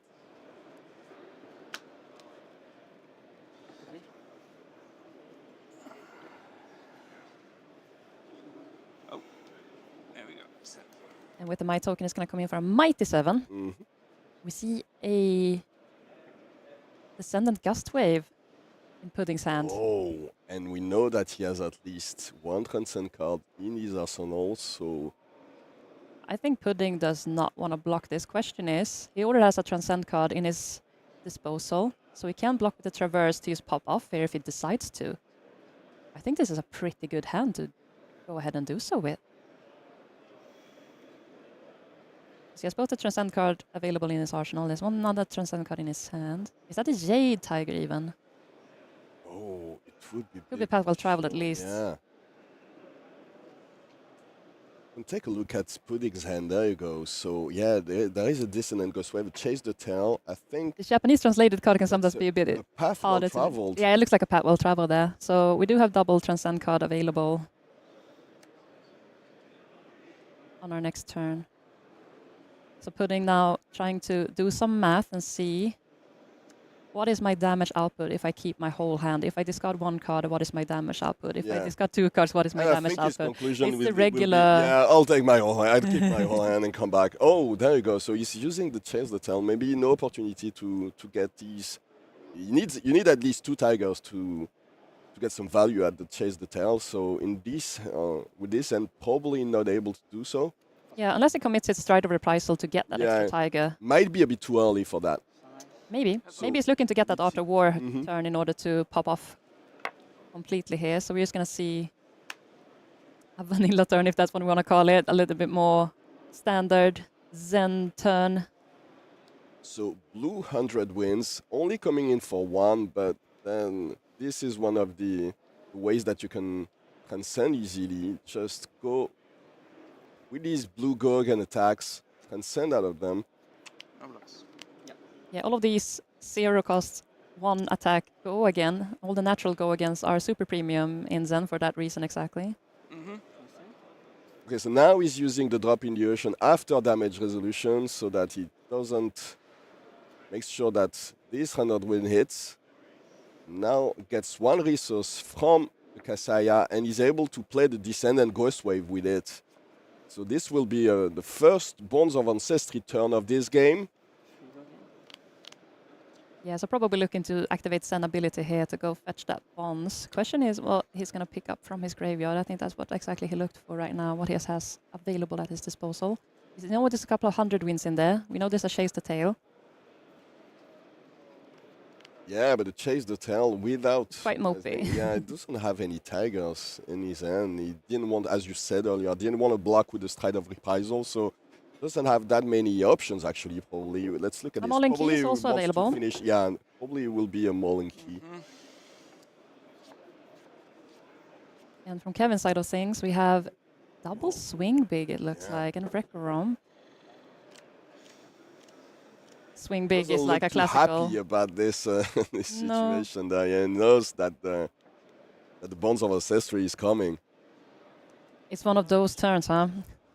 Yeah. I'm gonna commit one of the swing bigs there. Well, yeah, you're not gonna be able to play those 2 swing bigs anyway, so might as well use one to block. Unless you want to roll the scabs. Oh yeah. I hope you get a Unless 4 or you're that more. kind of guy. Yeah. I love playing against the Bruce because you always try to figure out how much of a gambler they are in terms of how often they like to activate scab skin leather. So now it's a delicate dance with the devil on that one. Getting the 100 wins, so we were absolutely wrong there. Yeah, that must be the last 100 wins as well in his disposal. That's not the gonna see last any more. red one at least. Exactly. So we're at least running out of those for the next bonds activation. But yeah, playing it calm and collected here, just trying to feed his graveyard, trying to find that Art of War to try and pop off with all of his equipment later on. Still has everything at his disposal. See the Traverse Universe. Yeah. Still have the Stride of Reprisal. Of course, you never want to use the Stride unless you have the Art of War, at least Yeah. if you can afford it. Being able to banish the tiger for free is perfect in this situation. Then if you can get a turn with the Jade Tiger Domain as well, it can be devastating for your opponent. So definitely you're looking for one of these turns. This is not that turn, but it's still a pretty strong turn. And yeah, Kevin is shaking his hand, not happy about having to take all this damage. He knows what's coming. He knows Yeah. that Tiger and Already down to 100 26 wins. here. Yes. It's only going to come in for 3 because it requires the other 100 wins to be on the chain link before it in order to get the bonus combo there. This is just an attack for 1. I'll pass. Yeah, it gets the bonus from the Tiger Stripe Shuko, but still a pretty good turn here from Pudding. I understand why Kevin is frustrated, because it's not one of the strongest turns, but still one that you have to block somewhat. But it could have been so much worse that maybe he should be relieved there. This, just an attack with swing big, is pretty good. Definitely, a 2 for 8 is such a good value card, but the proposition is here that if Pudding decides to block out this whole swing big, he gets a quicken token. Now, probably not something that he's looking for, really, because most of his cards already have go again. Yeah. The quicken, I mean, this card doesn't really have a drawback when you're playing against ninjas. Most of the time they have go again on all of their cards, so not really an issue there, but this might be an issue. Now you see the Traverse Universe and the Stride of Reprisal pop at the same time, so that means lots of resources, 1 free card, and that probably means that an Art of War is in Pudding's hand. Yeah, I didn't see his hand completely, but No. I would probably put my bets on exactly that is the outcome. That is We will take a closer look shortly, as soon as he allows us to do it. as soon as he allows us to take a peek. Yeah. Let's see. There is the Art of War. Mhm. And we have a Descendant Gust Wave as well, so we can look, probably going to look down. Is that a Chase the Tail at least? Or double Descendant? Wow, it is. He has a gonna blue be and a red in his hand. for sure. Yeah, we're doing it. We're Art popping of off. War. And Kevin, yeah. He knows this is it. Oh, but it throws into 2 Transcend cards. That's That is not really what you want to see exactly here. what you want to see, absolutely. Kevin doesn't know it yet, but putting his Drew into quite an awkward situation here. We have the E-Strike available. But apart from that, there is Homage to Ancestry. It looks like Stir the Pot, and he's already transcended, and it's his inner Shi there. Yeah, he's going to have so many chi cards in his deck after this one, regardless of what happens. And A really awkward position there, but at least he's going to be able to use the Zen ability to get the bonds for this Descendant follow-up. And the Art of War is going to give it a little bit more oomph at least, but Yeah, great card design. it doesn't look like Kevin has a very good blocking hand, though. He has his own Art of War in his hand. Can, of course, try to crack the Scalding Flashback in this one. But he will presumably hit a very bad card. He doesn't know about it. he doesn't But know about it, will- exactly. yeah, it would probably be... Pudding would be very happy to see the flashback gone after this one. And losing maybe only a Transcend card for this turn, getting intimidated. Yeah. So we're looking to get the bonds here. Now seeing what we have available. We don't have any Tigers available, so Chase the Tail is also quite awkward. We have 1 available, but Only 1. yeah, Chase the Tail, you'd like to see a second. And we don't have a Tiger body to get the second Tiger at least either, so we're going for the Mauling Key. That's probably the best we can do here. So then we're probably looking at Tiger Mauling Key. We don't have Go again on the Mauling Key though, so that's a bit of an iffy. How we still can use channel. you can still probably use the E-Strike for 6 Go again. By Yeah. putting one of these Transcend cards at the bottom of his deck and Yeah. then attack with the Tiger and then the Mauling Key. So that's already a pretty strong So that's a form. pretty good turn, Yeah, yeah. let's see what the flashback the Scowling hit, though? intimidates there.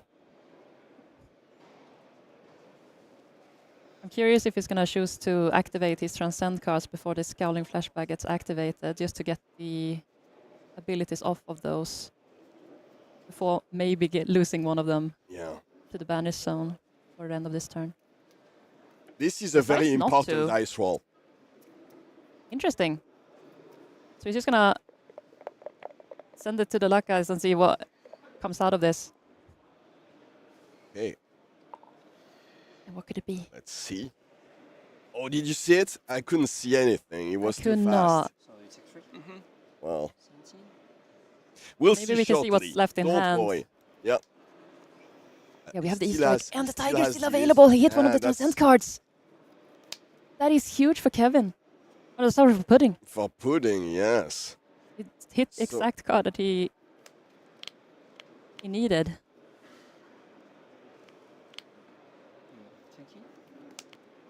He has everything at his disposal, and Kevin will be so low regardless of what happens. Look at this. He has an Art of War in his hand also, so one of these cards doesn't block either. And he probably wants to pop out with his own Art of War at the end of his turn to try to get back, but he's already at 17 life. Now, 6 more is going to be threatened by the E-Strike. We don't have Shuko activated on the Tiger. So unless we can pay for the Kakara, we probably want to, but we can't transcend at this point because we haven't played a blue yet. Such an interesting situation here. Oh, but yeah, we have the transcend card in Arsenal as well. So that is a possibility for him He could to... still double transcend, yeah. Yes. And then he will get 2 additional resources in order to pay for Kakara, but then he's also having 6 additional resources in terms of the inner sheets that he's going to have available. It So would be left with one sheet, which obviously can't Arsenal, so he's stuck in his hand. so let's see what Pudding can Kevin cook up really here. doesn't like it. No, he's been here before. Yeah, he knows what's coming. It's not a pleasant place. Doesn't know exactly what's coming, but he knows that it's pain. Lots of pain. Wait. Is that just a mauling key now? Did we have the path well traveled in Arsenal? So we can drag it go for again. sure. So he's But he doesn't want to front it with a Tiger. That's Mhm. interesting. so he can definitely just play the mauling key, give it go again with the path well travel, and then instead of attacking for 6 go again, thanks to the Art of War, it could be an 8 with the E-Strike at the end of the combat chain. Ah, yeah. Yeah. This is why Pudding Time is way better at this game than we are. We're just watching the There man you go. cook. Perfect. Yeah, we see And the double transcend. transcend with the homage to ancestors. Getting a life there, still at 31. Very healthy life total at this point. These cards, these Marvel Transcend cards, I have to tell you, and I never stop talking about them, but we have a few seconds to talk about them, but I'm getting crazy. Every time I see them, I play them, or I see someone else play them, I get crazy about them. They're such a home run from the art direction team at Yes. LSS. So gorgeous. Now he has so many resources. He can even attack with the Kakara, and then the Tiger coming in For one, for though. 3. 3? Oh yeah, Oh, yeah, with the plus 1 from Shuko. Art of Oh War. no, that's only 2. That the Shuko Yeah, there's is inactive. Exactly. So plus 1 from Art of War, plus 1 from the Tiger taming Kakara. No blocks. And Kevin is looking down soon Yeah. at single-digit life totals here. Wow. So that's So what mode do we give it? Like for 8. Plus 2. Plus 1 from the Art of War.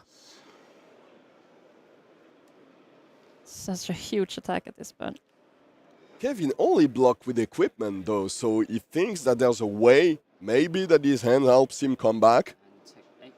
Yeah, definitely. This was the big pop-up turn here from Yeah. Pudding. He committed his headpiece and legs piece in order to get to this point, and now bringing Kevin down to 3. 3. Kevin must do everything in his power in order to clap back from here. So we have the Shadow Realm Horror as Oh. well. He's cracking the Kasaya right now to get the Zen state, just to be able to use all his resources as efficiently as possible. So using the leftover inner chi from his hand to crack the Kasaya, get a Zen state out of it. Very smart play here. Yes. Seeing that Kevin wants to pop off as well, as since he hasn't committed a single card to block this turn, he has another trick up his own sleeve, and Pudding realizes that and smartly navigating towards a Zen state token on his defense.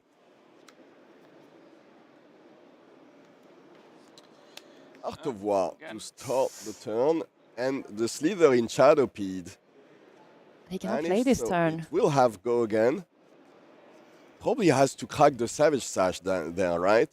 He doesn't have enough resources. Yeah, that's probably what he's I think if he contemplating now. doesn't. Because it drew quite an awkward hand with all reds with that Auto War, so he had to commit Yes. a dread Screamer in order to pay for the Auto War. But I think he drew a blue barraging, so he has some resources at least. Yep. And double Shadow Realm of Horror.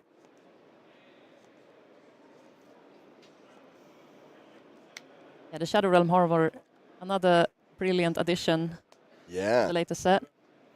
coming in the expansion slot in part the Miswell. Slither and Shadowpede, so coming in for 6 with Go Again.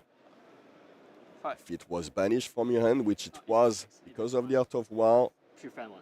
That's you may play it from your banished zone. So Kevin said, yes, I will play it then. And gets to go again from the Auto War as we chose to banish draw 2 and also give the next Yes. attack go again. As Levia struggles a little bit more to give her attacks go again, enabling that with Auto War is typically what we see. Nope. Oh, the we flick see the flag. flick There you flag go. as And well. This is To me. the Nationals promo for the side events. Pudding running all the bling It here. was- Love yeah, to see I it. love these flick flags. But Pudding is just having all of the answers here against what Kevin is trying to do. The Sensei token up against the flick flags to come with it. Yeah, He's this going to have so much Shadow- blocking capacity here. Shadowpin only hits for 1 thanks to the Zen state. Exactly. So Pudding is Pudding is all set very here. healthy there. Yes. Decides to close the combat chain. To feed his graveyard a little bit more before Yeah, committing get his more next attack. opportunities to attack with a big Shadow Realm or So let's see. I think he has quite a healthy amount of hits in Yeah. here. But depending So on how he many needs hits. 2 to get Go Again. Exactly. We know that at least 1 Biologic Being Down is in there. There's an Art of War as well. Yeah. There's at least 3 or 4 non-hits, I think. So it's not It's impossible. not 100%, but yeah. Okay, so 3 random. He wants to know exactly what he needs to hit, so let's see how lucky you are. Oh, we hit the Art of War. Okay. That's 1 of 3. Show us Pudding. Oh, that's the Oh, swing big. that's a hit. That's 1 hit. Third one. 1 more for go again. Oh! It didn't hit! Look at Kevin, Kevin's face. no! He's devastated. Not like this! So this is only an attack Not for like 7. this. Yeah, nothing goes Kevin's way in this one. Kevin had to pull in the gamble in order to go wide and present as much damage as possible. But it didn't hit the crucial Wow. 6 there for go again. Yes. So this is only a hit for 4.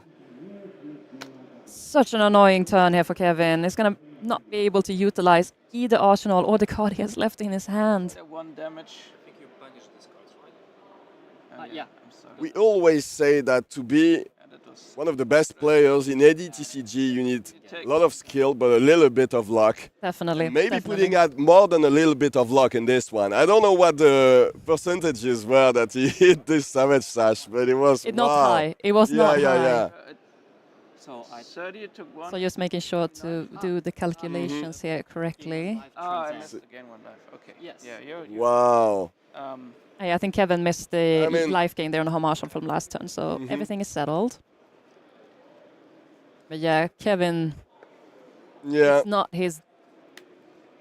it's not his game at all. Probably not his favorite game in his whole career, let's say. Very unfortunate. No. But let's see, Pudding already has 2 cards in hand and 1 in arsenal, so Yeah, his not hand gonna have the wasn't- biggest clapback at this Yeah. point, but wasn't a very big hand. He only had the spinning wheel kick and the red flick flag. So that wasn't a very aggressive hand. That's why he blocked, actually, because he could have definitely chosen not to block anything and keep his whole hand to try to push these final pawns. Remember, Kevin is down to 3 now, so he's very any break point. He's very dangerous right now. yeah, being this low is not the place you want to be your Absolutely. opponent at. What do you think Pudding chose to block with the spinning wheel kick though. I tried to think through that as well. No blocks. I would imagine if he has another one cost in hand, he wasn't going to be able to send it. Hmm. Yeah, and that's why. Oh, and he has the Transcend, so he'll be able to activate 2 modes on the levels of enlightenment. I love this card. It's so good. Yeah.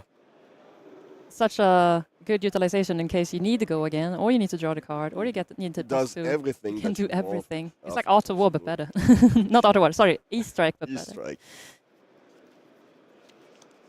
The Mystic E-Strike, let's say. Go again, so it's fine. Yeah, you can't. So he chose 5 go again, and Kevin is like, yeah, You know what? this is not I'm gonna my take my game. losses here. You probably get this one. Congratulations to Pudding Time. This was very impressive. Congratulations to Zen as well, because Zen is a very impressive deck as well. But Pudding navigated this big Bonds of Ancestry turn perfectly. Definitely. And yeah, I mean, Kevin has to be a bit devastated, but he had a very nice run this event. And now Pudding Time is on to the semi-finals. He will have to face Bartosz Ziemba, who's still undefeated in this Pro Tour. So, wow, this will be a very nice one. I'm very excited to watch it, actually. Yeah, there's another Send mirror, but it is what it is in Yeah. this bracket. Like, we have the Sends on top and we have the news on the bottom side of the bracket. So we're going to see a few mirrors here today, but it's going to be very excited. The turn here where Pudding also was very diligent with saving his pop-off turn for the Auto War, and he just drew into the Auto War the turn afterwards and was able to just send everything to pop off there. He drew quite a clunky hand with all of those Transcend cards. He was able to capitalize a lot on that.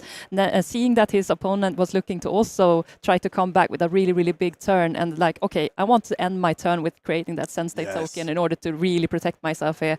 And then getting super lucky with a Shadow Realm Horror banish there, where he didn't enable the go again for his opponent, was just a massive shutdown. Even if it managed to get go again in this one, Kevin was really far from being able to be considered the favorite in this one, but this was devastating. This was probably the end of like his potential comeback, let's say. Yeah, there's nothing to do when you get this unlucky or when your opponent gets, let's call it luck, because it's kind of is luck. It's just random cards thrown out of the graveyard. So That's the point, right? You need to play to your outs, and you need to see, okay, what are the chances that I drew into my power cards next turn, and how many turns do I have left at my disposal in order to come back or clap back, or like navigating those decisions is what cuts the best from the least. So it's so important to understand that it takes a lot of skill, but it also takes a lot of luck sometimes in order to be at the top. these are TCGs. So yeah, it's luck and skill involved, but mostly the skill, as you saw, because you always see these guys in the top 8. You know, it's those small decisions that makes it's a not lot of power all the not time. definitely not the first time that we've seen Pudding Time at this level of play. So probably there's more than luck involved, way more than that. Definitely one of the best, and So- super excited to see how he's going to navigate the Send mirror also in the next round. So unfortunate for Levia fans out there. Unfortunate, we won't see another Levia game today unless maybe you go catch something that's going on with at the calling. Maybe I haven't looked at it actually, but there's also other side events at the Pro Tour. By the way, lots of players are still playing. And also We the went around battle the venue harden. this morning, and there's still lots of excitement around there. Of course, only 5 games now today. Yeah, left. So Into the top 8, later on. And we also started the battle harden that is Living Legends here today. So a lot of interesting decks when you pop out into the corner where the battle harden is being played out today. Also going to finalize themselves with the top 8 today. So going to play the whole tournament out in one day, which is going to be exclusive really for the intense, players. absolutely. Very intense at yes, least. for sure. Well, I'm very excited to watch now the other side of the bracket. So we'll be able to sit back, relax, look at these new, assassin mirrors. So take a look into what's going on. But there's a new mirror and then a new into Uzuri. Very exciting one as well. I was so excited to see Uzuri in top there. Everyone was excited to see new from part of the Mistveil, and everyone jumped ship basically. All of the assassin mains basically going and seeing like, oh my god, this is the new hot in town. And then we have our Shoma coming in here and being like, you know what? I still think Uzuri got it. So yeah, super I excited to still like see. Uzuri, and he has he still can do something in this meta game. So let's run Uzuri, and there you go. We get into the top 8 of the biggest event of the year. So perfect. Let's go watch an interview with Pudding Time. I think they're ready. Brian Gottlieb here, joined by Pudding Tam. Pudding, I have to give you all the credit in the world. I feel like everyone was trying to figure out this Zen list for so long, and then you played that show match against the card guys, Team Blue Pitch versus the card guys.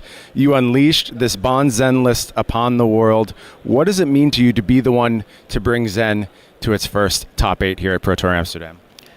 Well, my biggest hope is what I said. I want to get 7 Living Legends so I can get my bonds back for my katsu. Well, I didn't say you get the bonds back just because you pushed a Living Legend. Wait, what? We'll talk about that later. We'll talk about it later. Okay. I'm very excited, and I think my Zen deck build is pretty good right now.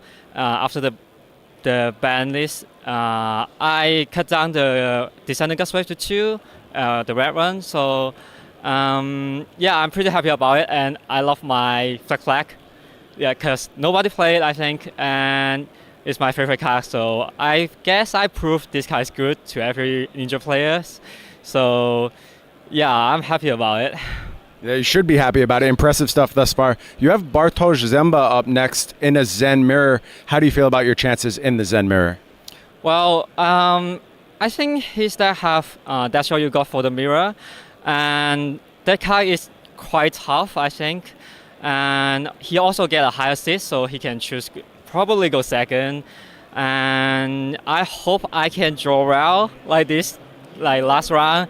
And the Zen mirror is kind of like which one who transcend first, and the second thing is who draw the Ace of Fortress. So yeah, just wish me luck. Absolutely. Of course, we're all wishing you luck, and also wishing luck to your teammate Shing in the lower half of the bracket. Just talk a little bit about what it means to you to be in the top 8 with Shing. Again, of course, Team Blue Pitch has been dominating across the global scene in Flesh and Blood for what feels like forever, going back to that Worlds performance where you guys really put the team on the map. How important is it for you to share a top 8 with him again? I can't describe how happy I can get to the top 8 with Shane again. Yeah, and this time we're very lucky. We separated the pairing, so he's in other side. I really hope I can see him in the finals, so we can have a Blue Pitch mirror in the finals. And I heard Shane have a tough testing in yesterday with Uzuri, so I really hope he can get a W, and we'll see in final. Either when me or Shane win, I will be happy like I win, you know.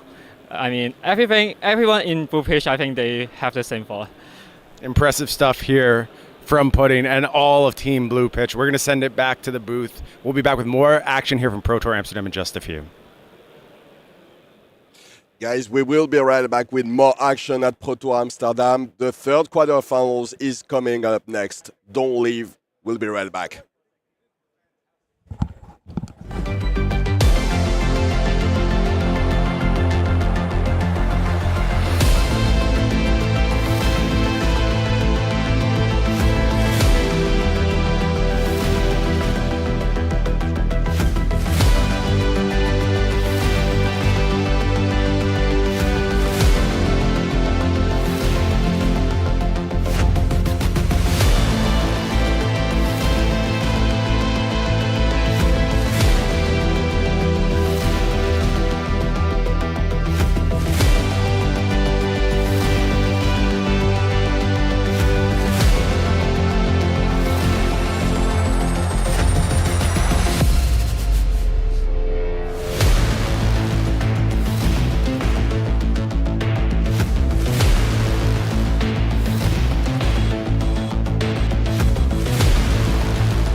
Welcome back for the third game of our quarterfinals here from Pro Tour Amsterdam. I am Brian Gottlieb. That is Pankaj Baswani, and we have a banger of a match. This is the one, Pankaj, when I went to sleep last night. Well, I should say when I tried to go to sleep last night. This is the one that kept me up all night. I could not wait to see Shing Tsang on his new, taking on Uzuri. Shoma on Uzuri. Just such an incredible feat of deck selection, deck building, and I have no idea what's going to happen. Not only is the story about the two heroes, Nu and Uzuri, the newest assassin on the block versus the old assassin on the block, also a story behind these players, Brian. Shing, runner-up at Worlds. Shoma, first Japanese player to really bust their way into the scene on the older assassin, not the MST assassin. I'm so incredibly excited about this matchup. Yeah, it sounds like our players are also excited. They got ready down in the feature match area very quickly. Why don't we go ahead and check in on our bracket just to set the stage before we go ahead and check that out. You see Zen Mirror in the top half. It is going to be Bartosz Ziemba taking on Puddin Tam. Just heard such heartwarming words from Puddin about how much it would mean to him to have either himself or Shing win this tournament, just as invested in Shing's success as he is in his own. Very impressive stuff. But we're at the bottom of the bracket now. We know we have a Zen Mirror up top. What's going to be happening in the bottom? We're going to have to play this match to figure out if we have another mirror on the bottom side, or is it Uzuri playing spoiler to this entire tournament? Let's take a look at Shing Tsang and familiarize ourselves with just what he's gotten up to. Of course, a World Championship runner-up finalist at Worlds. You remember that on Icelander, so close to taking that tournament down. Did win Hong Kong Nationals this year on Nu, committed to this hero right off the bat, as well as other strong finishes back in Hong Kong. 12 points as well for Shing, just like our first seed player as well. Shing only dropping 2 games total in our first 2 days of Pro Tour Amsterdam. Now, I want to check in on Shing's approach to this new deck list. There's a lot of variability amongst players in our top 8 and throughout the tournament, frankly, on Nu. Anything that stands out to you here, Pankaj, particularly in how he's going to want to set up into this Uzuri? So what I want to call out is that all these Nus had to think about how to tech for the mirror, but that was the Nu mirror, and that same tech doesn't quite 100% apply when you're against Uzuri. Cards like the Weakest Link, not really too many no blocks on the side of Uzuri's side. That card, very good into Nu, not so good into Uzuri. And similarly with Siren's Call, Uzuri only 15 blues in that deck. A lot of times Siren's Call will whiff. We saw Tariq Patel whiff twice in his Siren's Call against Shoma yesterday. So Shing's going to have a bit of his work cut out for him. But what I do want to call out is the one of Fate Foreseen. In these Assassin Mirrors, what you want is to be able to defend in the reaction step because of how tricksy the opponent's going to be in the attack reaction step. Shing calling out last night that he was finding some troubles in this matchup, reached out to the community, to the world, and thinks he's found some good solutions, thinks he knows how to go ahead and approach this matchup now. Is it going to be enough to take down Shoma Yamamura? And for Shoma, look, there may not be a lot of accomplishments. We're going to go ahead and take a look at that player profile, but things are just getting started for Shoma Yamamura. This game just is finding its feet in Japan. Flesh and Blood, very new there. But Shoma is one of the stalwarts of that scene, founding the first Flesh and Blood only store in Japan, Go Again, in Osaka. This is his first Pro Tour, and what a way to start your fab journey for Shoma Yamamura.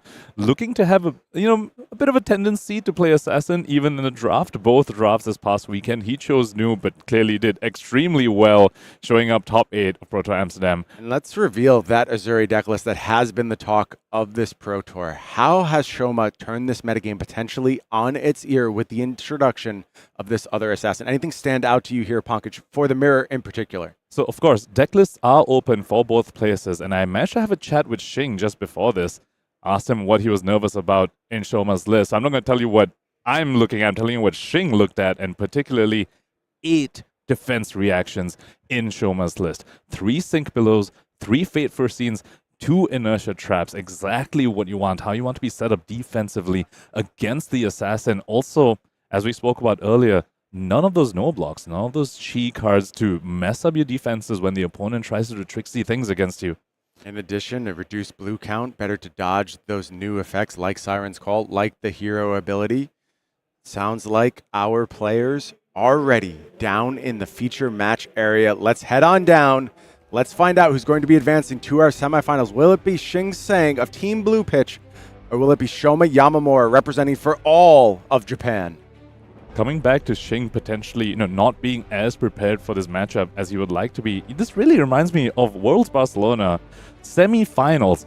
Shing versus Easton Douglas. Easton Douglas on the fatigue dash, and Shing reached out to community saying, I don't really know how to combo. I haven't really done the Frostex game plan before.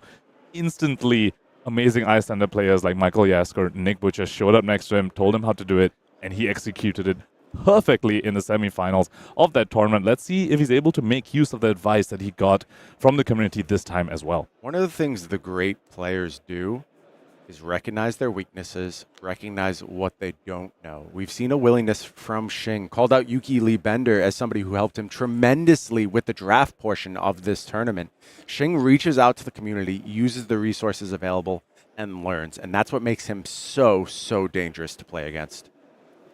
Shoma Yamamura here with one of the strongest things Uzuri can do going first. Make no mistake, both players would rather be going second here, but Shing, of course, higher seed, got to choose, but Shoma starting off with a dominate in that isolate. Uzuri activation here. Going to go ahead and kick things off with our first go on the combat chain. Shing says go right ahead. It is Shakedown coming through. Now remember, Shing is running 2 copies of Oasis Rest, but did not find it here. The Shakedown is going to hit. Yeah, obviously Disruption not worth as much on turn 0, but it is still nice to go ahead and get some early leak damage through.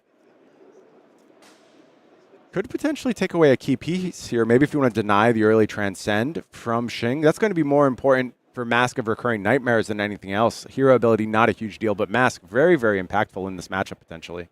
One of the advantages that Nu has over Uzuri is the way to dodge defenses on the combat chain by just attacking the hand directly with the Mask of Recurring Nightmares. Taking away the chi, as you point out, could very much be something a Shoma wants to do to avoid the Mask of Recurring Nightmares activation. Just leave the tricksiness on the combat chain itself. Deal with the damage from the attacks. It is safe to say that blue is the name here, but it is going to be the levels of Enlightenment taken here. Going to leave Shing with the Transcend card instead.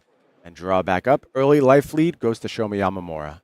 One aspect of that play that cannot be understated is the information you gain. Both these assassins rely on hidden information into their opponents. But Shoma already knowing 2 of Shing's 4 cards here. Very, very strong play for him going first. Got 3 damage in and knows 2 of those 4 cards. They're looking for a scrap. Path well traveled. Both known in Shing's hand. Looking for a scrap is turned on because of that block with the pick to pieces on that turn 0. Wisely so. Draw here of Command and Conquer, Persuasive Prognosis. So some options here for Shing. Persuasive Prognosis, very, very strong to go with the path well traveled. But of course, the opponent knows you have the path well traveled. I want to take a moment to also speak about the equipment pieces as we speak about the differences between these 2 assassins. Mask of Recurring Nightmares on Shing's side, as we spoke about, but Crown of Providence on Shoma's side. One bailout potentially for those arsenal disruptive pieces that these assassins are so known for.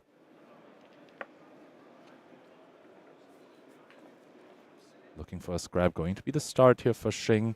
And pitching away the Prognosis, trying to probably hold a path well traveled for something later on. It's going to take a bit of damage here from that looking for a scrap. 2 resources still available. I believe I saw a Disruptive Piece. Command and Conquer comes down, does its thing. Tries to get to the arsenal. Just has a clean 6 block. You know the last card in hand. It's a safe block here. And turn is going to pass back to Shoma Yamamura. Takes up the Tunic. 2-card hand available. Uzuri, one of the best heroes in the game at playing these 2-card hands. Something like a stealth card from Arsenal, like a Persuasive Prognosis, presents nothing but problems for Shing. A very, very challenging thing to defend. Shing on his side, though, does have the Sync Pillow. Very, very effective card to deal with something like this. You can put a 3-block in front of it, either respond to a Uzuri trigger, or if it's even something like a Just a Nick, you do still get to defend yourself. Is going to defend here, and it's just going to be an Arsenal from Shoma. Leave No Witnesses going to the graveyard for Shing. And he has a Leave No Witnesses and a Command and Conquer in that graveyard. Now, 2 pieces you really want for that Codex of Frailty that we know is going to come out later on in the game. Double Just a Nick drawn here for Shoma, but I don't see a 1-power attack to go with it quite yet. Could, of course, be one in Arsenal. We do have defense reactions as well. Fate Foreseen drawn here and Lightened Strike, so some options. But Shing just looking to kick things off with a basic attack here and Lightened Strike for 7. We do know that Path Well Traveled present in the arsenal as well. Path Well Traveled in arsenal and Sink Below in Shing's hand. Another Fate Foreseen in arsenal. That's just going to defend effectively here. Worried a bit about what this means for the next turn, but there is the Tunic to go ahead and help with resources.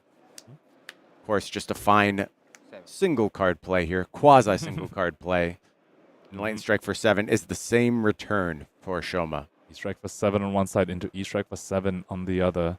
Both players just mirroring each other so far. And I think that's the cadence of the game we can expect in this Assassin Mirror. Just a little bit more mid-rangey, a little bit more grindy. Both players really trying to work the opponents down and make sure you're not taking damage when you don't need to. Yeah, we saw Fireworks, our first go around. Explosive Zen plays. The pace going to slow a bit for these other quarterfinals. Small amount of damage leaked once more. Sink Below only covers 4. 3 damage headed the way of Shing. Turn passes back to Shing. This is one of the scariest plays that Nu can make. Just surgical extraction, pitching a blue, 1 floating. This threatens so many things. Now, Shoma knows one of the cards is a Path Well Traveled, but the card in hand could be a pump. It could be a Codex. It could be just some other arsenal disruption. A lot of branching paths from this, especially with Path Well Traveled. It's just there's basically infinite options. You could go ahead to end up massive recurring nightmares on this turn. Like you mentioned, Codex still in play. A lot of threats here. Codex 1 floating with the Tunic up as well would be very, very threatening. We know he's got a Command and Conquer in the graveyard, has access to that as well. Shoma needs to really try and map out what this turn could be. Very helpful for him that he knows about the Path Well Traveled in Shing's arsenal. Yeah, having that Sink Below also could prove very, very useful here. Perhaps giving some counterplay around just an attack reaction, which is yet another option that Shing has after having attacked with his surgical extraction. And that's the thing. When you see your assassin opponent leak damage on a vanilla attack, like an Lightened Strike, you have to be expecting a fair amount of disruption coming back right at you. And Shing showing us exactly that. Surgical 1 floating, 2 cards remaining.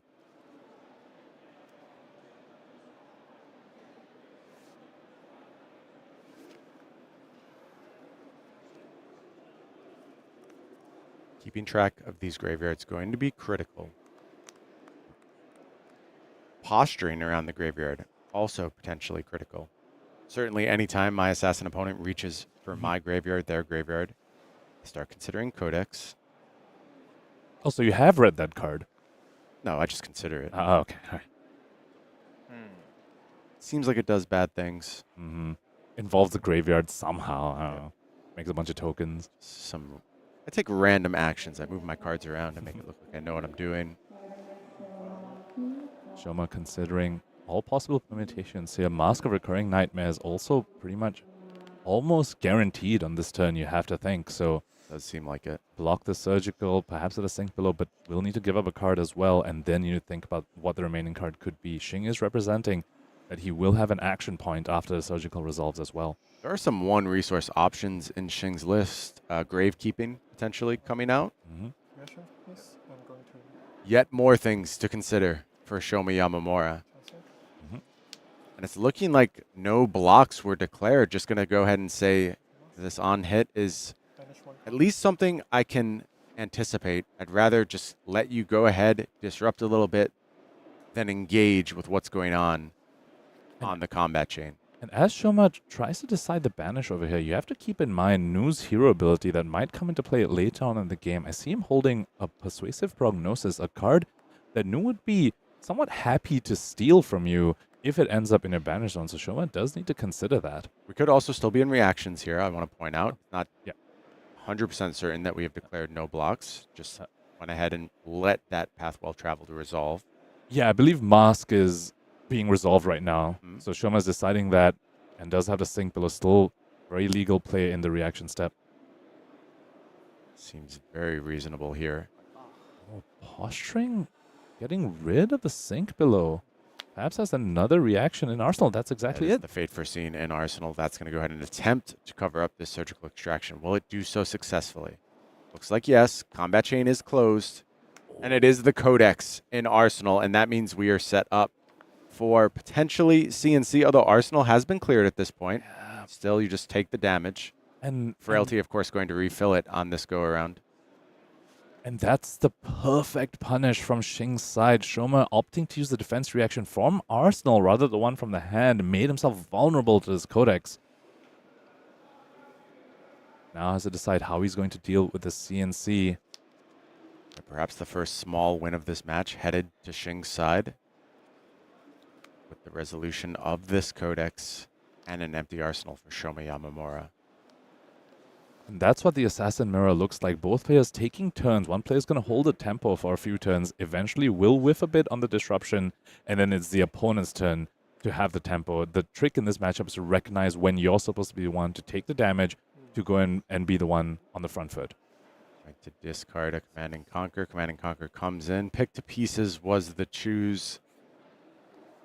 Assume that is because we're just willing to let that card go to the Command and Conquer here. Yeah, I believe I saw a Codex in Shoma's hand as well. But Codex after the other person's Codex, not the best because you are under that frailty, so your attack from your arsenal will be reduced by that much. You also can't start with a dagger because that will be coming in for 0.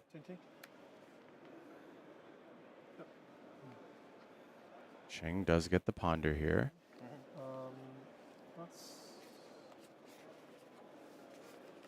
Turn passes back to Shoma Yamamura. As you mentioned, under the frailty right now. Spider's Bite to kick things off. Yep. And this is telegraphed. When you see your opponent start with a dagger for 0 to have 1 floating with Tunic up, you know it's going to be a Codex as well. There is that Command and Conquer. Frailty joining Shing's side. For 5 means that looking for a scrap in Shing's hand, normally under CNC, that's not a card you want to see in your hand, but when it's only coming in for 5, you know, we spoke about this, that's a very reasonable block here, alongside a 3 block to deny the on-hit. Now, of course, remember, Shing's arsenal is a random ponder off the top, and one downside sometimes for Nu particularly is that they have so many of these mopey 1-power stealth attacks, like Infects, that if you draw them off randomly off the ponder, sometimes you're okay to let it go. Very true. Still plenty of life to work with at these early stages of the game. Also, 2 pieces of battle-worn equipment on the side of Shing as well. So plenty of defensive options here.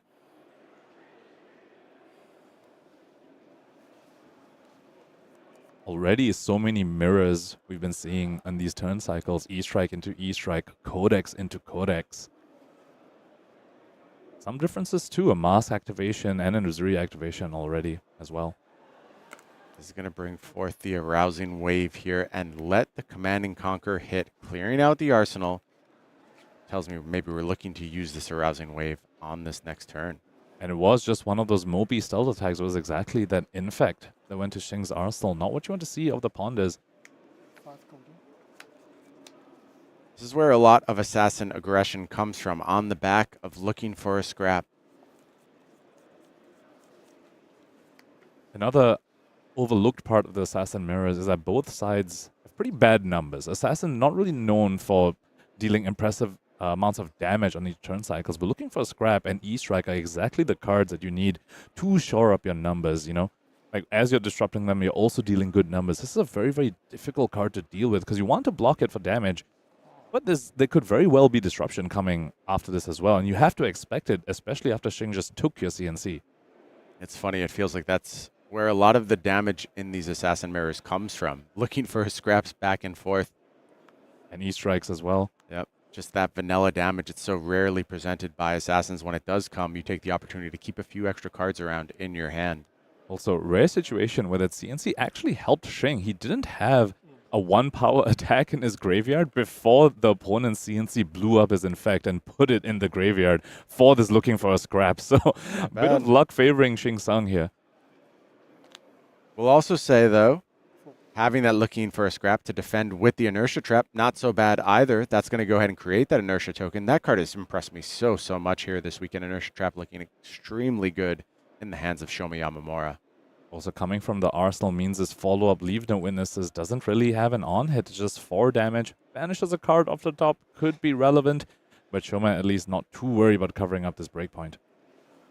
He's going to just go ahead and defend with that shred. Hiss is going to juice this up a bit more. Yes, yes, fine. Have the slither potentially for a future turn. Well, here's or where the for immediacy. Well, here's where the value of the inertia comes in. I do believe Shing planned to put that slither in his arsenal, but Shoma Yamamura's inertia trap had something to say about that. Shing forced to give that up, really messed up Shing's plans on this turn cycle, and that's the power that Uzuri has that Nu doesn't quite. Like, Nu disrupts you a lot, but on her turn, you can still plan out your turn perfectly against a Nu once it is on your turn, but Shoma showing that Uzuri with the inertia traps able to deny that slither token from Shing. Yeah, pretty important there. Well-constructed deck, paying dividends once more, and now we're back firmly in the Uzuri camp. It is Isolate with Dominate, threatening everything. Literally everything. Anything can happen from this point. Important to note as well, Shing definitely noticed this red shred blocked with on Shoma's side on Shing's turn. Shoma still holding 2 cards with his Isolate. Yeah, you have to wonder, does he have another one of those? Also, Dominate when you don't have an arsenal means no potential for defense reaction coming up from that zone. However, Oasis Respite, still something Shoma does need to consider. Siren's Call just put to the defense here. As we mentioned, this card faces a bit of uncertainty. Certainly one of your all-stars in the vast majority of matchups, but against Uzuri, not as many blues. Yep. Just 15 blues to speak of. I spoke to Shing before this, asked him whether he was going to side these in. He said yes, particularly because it lets him dodge the Spiders by debuff. He's looking at this card mostly as just a 3-block that doesn't say attack on it. And potentially maybe a second cycle usage, but he's totally happy blocking with his just first cycle. Doesn't want to be baited into playing it and, you know, very likely whiffing against a deck with just 15 blues.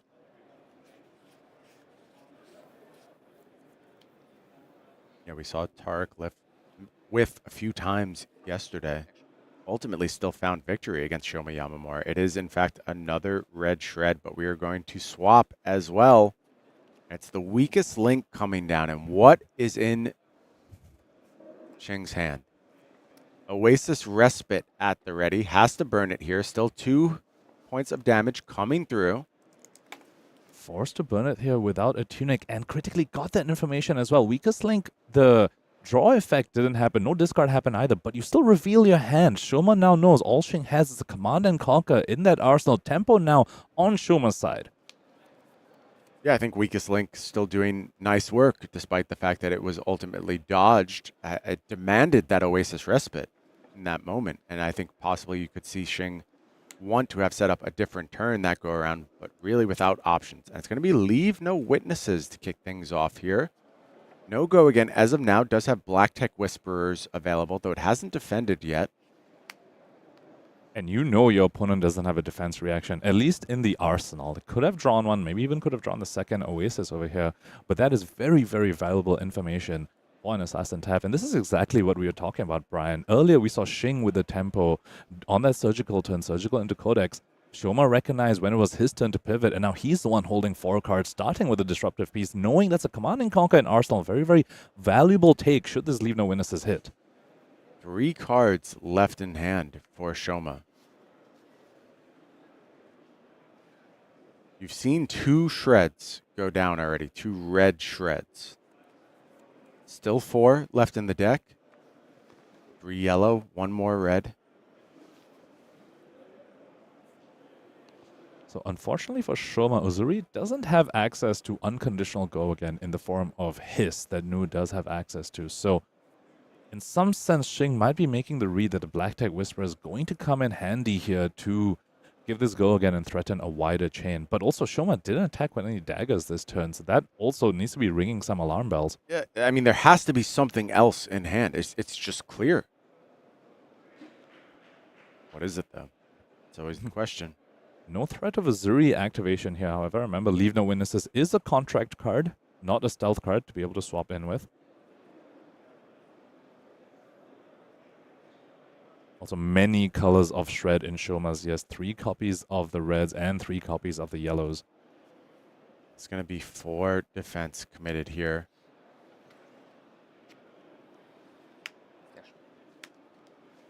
Spreading Plague coming down. Okay, so 2 Blood Rot Pox. Looking for a bit of damage here is Shoma. And that's a tricksiness again of Assassin Shing holding onto a Sink Below in that hand, perhaps expecting a Shred, playing around that. But Shoma just saying, nope, just going to deal 4 damage through your blocks. No on hit, but now you're just holding onto the Sink Below while you have 2 Blood Rots on you. I've seen Shoma take such aggressive lines time after time, be it with Spreading Plague, be it with Death Touch, seemingly always creating the Blood Rot Pox. Feels like Shoma has such clear goals in every single one of these matchups. Taking a look at Shing's hand here. Saw Surgical, Levels, Sink Below, and we know he's a Command and Conquer in Arsenal as well. Many options available to him. Could start with a Dagger, potentially give the Levels of Lightning go again if the Dagger hits. Now, one of the tricks when you're playing new is to plan your turn around your daggers hitting and also not hitting. What are you going to do in either case? I think it's worth noting that Shoma has done a nice job whittling down these equipments, has gotten through both pieces of Battle Worn already. And Mask of Recurring Nightmare is not something Shing wants to give up until the very end, whereas on Shoma's side still has a Battle Worn on the Black Tech Whisperers and still has the Crown of Providence to dodge a key piece of disruption on a key turn. Early turns of this match, very back and forth thus far. Spider's Bite kicks things off here. Interesting, you know Command and Conquer is in the arsenal, so Spider's Bite carries with it a bit of extra threat when you know exactly what it's trying to make connect. Of course, Assassin known to have a whole bunch of reaction cards that also block 3, so Spider's Bite maybe, depending on Shoma's hand, might not be too difficult for him to deal with. You see Just a Nick in hand. Is there a second reaction that could potentially defend this Command and Conquer cleanly despite that Spider's Bite? And Shing leaving 2 floating there, potentially representing the Arousing Wave activation here. If Shoma blocks exactly 6, would be a pretty early activation of the card. Nope.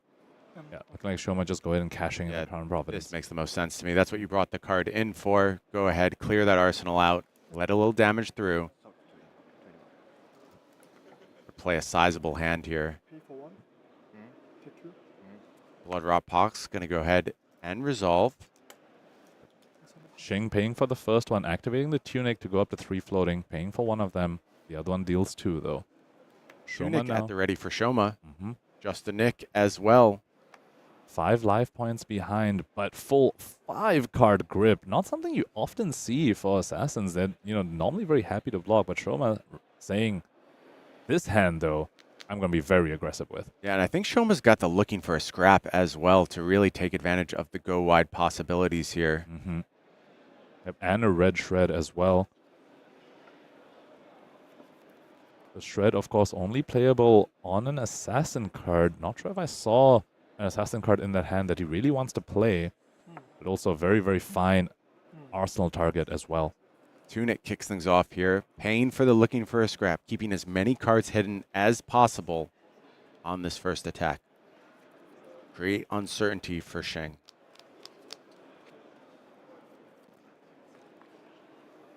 We've seen Shoma just take these looking for scraps to the face. You have to, especially when your opponent's holding 4 cards. He used Tunic to pay for this looking for a scrap, Brian. There's 4 cards remaining in the Assassin opponent's hand. How do you block this? How do you block the vanilla damage when you have to expect disruption coming out right after this?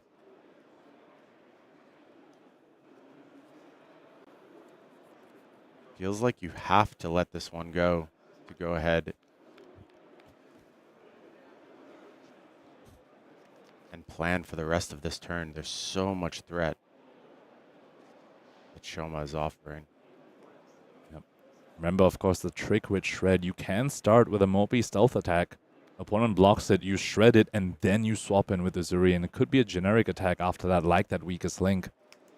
That's exactly what we might see happen here. Free cross. Pick to pieces is the threat. Just one. Quote unquote. It's threat. just one. Nothing to worry about. One that can't be prevented, possibly, Pankaj. Oasis Respite is a card in Shing's list. Fair enough. Just a Nick as well could be threatening on this. Might just go for 7 damage. You spoke about how Shoma really values his Blood Rod Pox tokens. 7 damage off your blue pick to pieces might be something that he wants to do. Heart of Desire Mind. Going to go ahead and defend here, but it's going to be shredded, and Uzuri's going to be activated. That is such a tricksy thing that Uzuri has access to that Nu simply doesn't. You shred it, and then you can swap in a generic attack like a CNC even. And there is a grain that tips the scale in Pudding's hand. Shing. Excuse me, Shing. I've got Team Blue Pitch on the mind, Pankaj. Oh, and a very timely sync. He sank away the grain that tips the scale. Yep, very clean. Very, very smart from Shing. Yep. Played around 2 things there. Using a D-React there before the Uzuri resolved. Plays around CNC because you can't CNC after that. Also played around weakest link by sinking away that non-block. We talked a lot yesterday about how Shoma's opponents were constantly forced to deal with something they hadn't prepared for, and how Shoma would gain equity throughout the day by putting opponents in unknown situations. Shing shows the practice that was gained overnight, navigates that scenario beautifully against the Uzuri. Once again, the very telegraphed Codex play coming out from Shing. You see 2 cards pitched, 2 floating. Any Assassin player, and pretty much any player that's prepped against Assassin knows exactly what this represents. That is going to get defense of this Spider's Bite.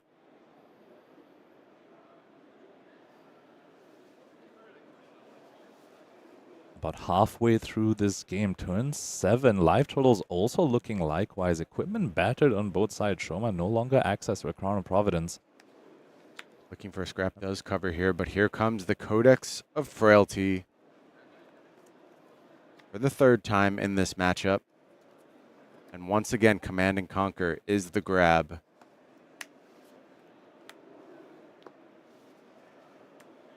Two cards immediately committed to the defense. And there was 3 cards forced by Shing Tsang there along, and refreshes arsenal as well. But Persuasive Prognosis comes down, and Pankaj, if you recall the card in the arsenal, Just a Nick. actually massive threat from this seemingly innocuous attack here. And this time, Shing does not have a defense reaction, I believe. He's going to defend 4-2. Demanding something here. It's 2 sinks already and an Oasis. Shoma knows.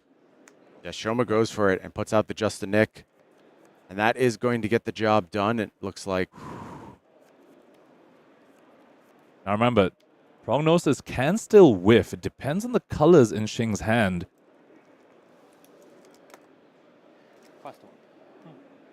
So resolving Just a Nick first, gaining a life off of that, and now the Prognosis. Blue card. Bonds of Agony. And you have to think this Prognosis is good. It does take the blue away, and so much information gained there as well Just for a Nick. Shoma Yamamura. Just a Nick and Codex left in Shing's hand. You have to. Persuasive Prognosis and Just a Nick is one of the strongest combinations that Nu has access to. 100%. You just gain so much life, deal so much damage, and take a card from your opponent. You know he wanted to make that play. Unfortunately, taken away from him. Just going to start his turn. Bonds of Attraction. Now, Shoma knows there's a Just a Nick in his hand, but this isn't really an on it. This is vanilla damage. So much less meaningful. So much less meaningful. And once again, we're seeing Shing being a little bit punished from those random ponders. That is, once again, a disadvantage that Nu has. You have all these mopey blue stealth attacks. You draw them off a ponder. They feel really bad. Uzuri, though, we spoke about it. There's been the name of the game this entire time. Way more reds, way more of those offensive yellows as well. More happy to Arsenal these random ponders than Shing is. For the first time in this matchup, I feel like somebody has an edge. I feel like Shoma Yamamura is in the driver's seat right now. Still a lot of flesh and blood to be played. But that persuasive prognosis has set him up extremely well here. Just going to go ahead and defend on this Bonds of Attraction. I think this is a bit of a hedge. You really don't want to just eat 6 from the Just the Nick. The on-head of Bonds of Attraction as well, not to be not considered. There are some pretty important blues in Shoma's graveyard. Bonds of Attraction, one of the few cards that lets you target banish from the opponent's fair graveyard. enough. Persuasive Prognosis, something Shing would be happy to steal. And that's We're just gonna exactly cover why. this. Yeah, Fate Foreseen comes down. Shoma respecting this on-head, recognizing that Nu's hero ability is a threat in this matchup. Doesn't want to give Shing his pick of cards from the graveyard to go ahead and fill the banish zone for him to use later on in the game. Shoma with a lot of information right now, making a seemingly challenging decision on this opt. Knows that Shing is arsenaling his third codex, would love to try and threaten that arsenal if he can. Only a couple cards left in hand, but as we've mentioned time and time again, Uzuri perhaps the best hero in all of Flesh and Blood at playing a 2-card hand. And here comes the blue Isolate. And once again, the information that you know that's not a defense reaction in the arsenal. That's just a codex. And look at this. Talk about big wins. Shing reaching for critical pieces of equipment at this juncture.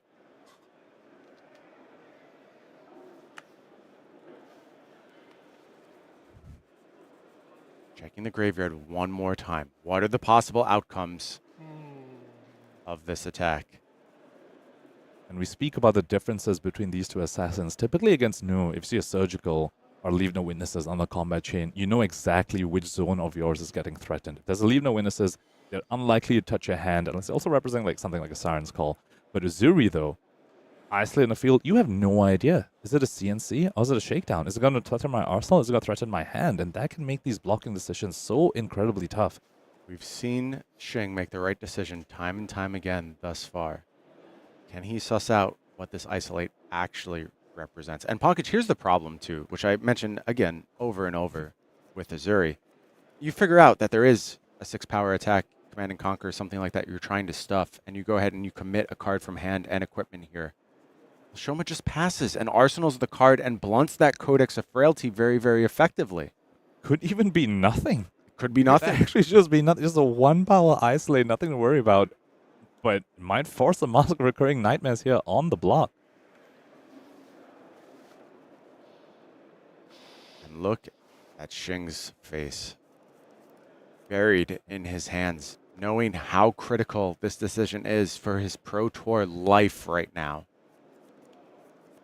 And that is the problem when you can't afford to run as many defensive pieces as you would like. And a defense reaction in Arsenal would bail him out so incredibly well here, but just the list not built to have that many reactions. Unlike Shoma's, which we spoke about, has 8 defense reactions to speak about.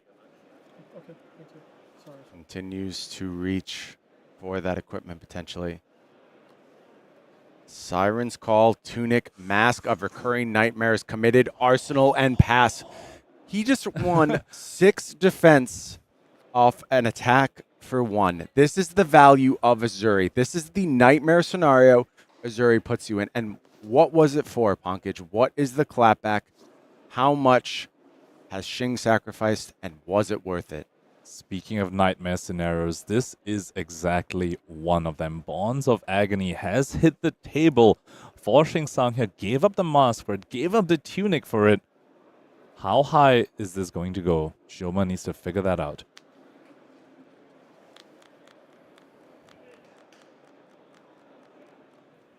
So one thing to point out though, with the mask gone, that is 1 fewer reaction to power up this Bonds of Agony. 1 fewer reaction that Shoma needs to consider. Also, Codex of Frailty in Arsenal. So Shoma actually still having quite a fair bit of information. That's just 2 cards in hand, plus the equipment that could potentially be the reactions that Shing needs to power up these Bonds of Agony.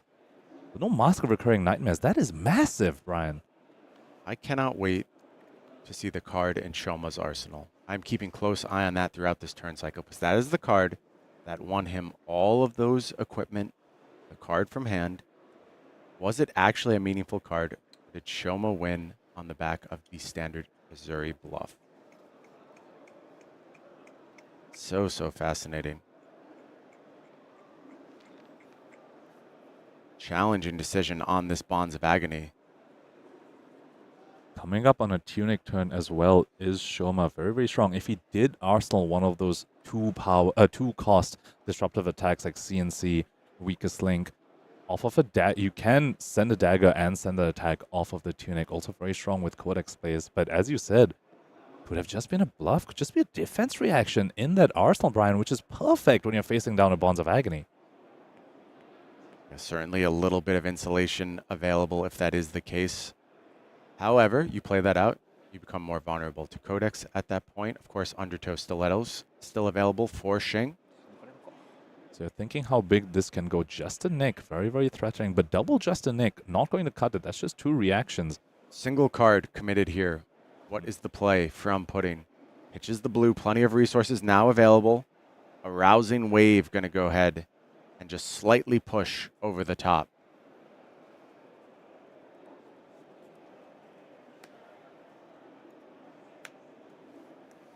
Will represent, of course, that second attack reaction if it is deployed here. Okay, so it's the Undertow Stilettos. Shing being very aggressive with the equipment here. These are very early usages of the equipment. That new side, all equipment empty now, Brian. Is it going to pay off for him? Holding on thus far to the hiss. Now it is deployed. Excuse me, Fang Strike is deployed. We're just going to go ahead and resolve this Bonds. Okay. 2 damage coming through. Now Shing has his pick. Shakedown and CNC, both premium disruptive pieces in that Uzuri deck, not only for the Uzuri ability, but also, at least, especially CNC, for as a Codex target. And remember, Bonds of Agony can also banish whatever copies are in the graveyard. So if you just take that CNC, that is 1 premium Codex target for Shoma gone from the deck. What if you take the Enlightened Strike and you just leave Shoma with seemingly nothing in hand if that arsenal isn't live? It's a huge gamble, but it does look like the safe play here is taking the CNC. As you mentioned, shutting off that powerful Codex line. Yep. Remember, Shoma has only resolved 1 Codex this turn, so just taking away the CNC, really denying that extremely powerful card. So, allowing Shoma to potentially have a turn this turn, but denying any future Codex plays. And also, we speak a lot about hidden information in this matchup. You now know every time Uzuri ability is threatened, there is no way is going to be a Command and Conquer for the rest of this game. It matters a lot in terms of your timing windows. It makes you less exploitable if you don't have to defense react in response to that Uzuri reaction. Exactly. And Shing also getting a good look through Shoma's deck here. You can shuffle first. Yeah. Yep. Of course, already had the deck list available to him, but just gets to check what cards Shoma actually sided in for the matchup. I have to apologize to Shing. I am so focused on this blue pitch narrative. I am treating him and Pudding interchangeably. Terrible thing for me to do. Apologize to you, Shing. Of course, both these players stand on their own tremendous accomplishments. Ooh, Spider's Bite hitting here with 2 attacks into a Codex from Shing Tsang over here. And he knows there's no way, at least from hand, that Shoma will be able to block out the CNC. Does have Black Tech Whisperers still available here. Wonder if this is a moment where also Shing wins some equipment, but no, just going to go ahead and give up this arsenal. We get to take a peek at what it was finally. Mystery will be unveiled. Looks like it was a death touch. Okay. Talk about strong Codex targets. Yeah. That's a strong Codex target. Not bad. Yeah. And Shoma unhappy about that. Was coming up on Tunic. Would have been perfect. Would have been happy to block out and just use Tunic to death touch. CNC, though, had something to say about it. Life totals now equalized. 15 apiece. No equipment remaining for Shing Tsang, though. However, just vanilla damage coming from Shoma's side, choosing the draw effect from Enlightened Strike. Once again, showcasing Uzuri much more okay with random draws off the top than New is.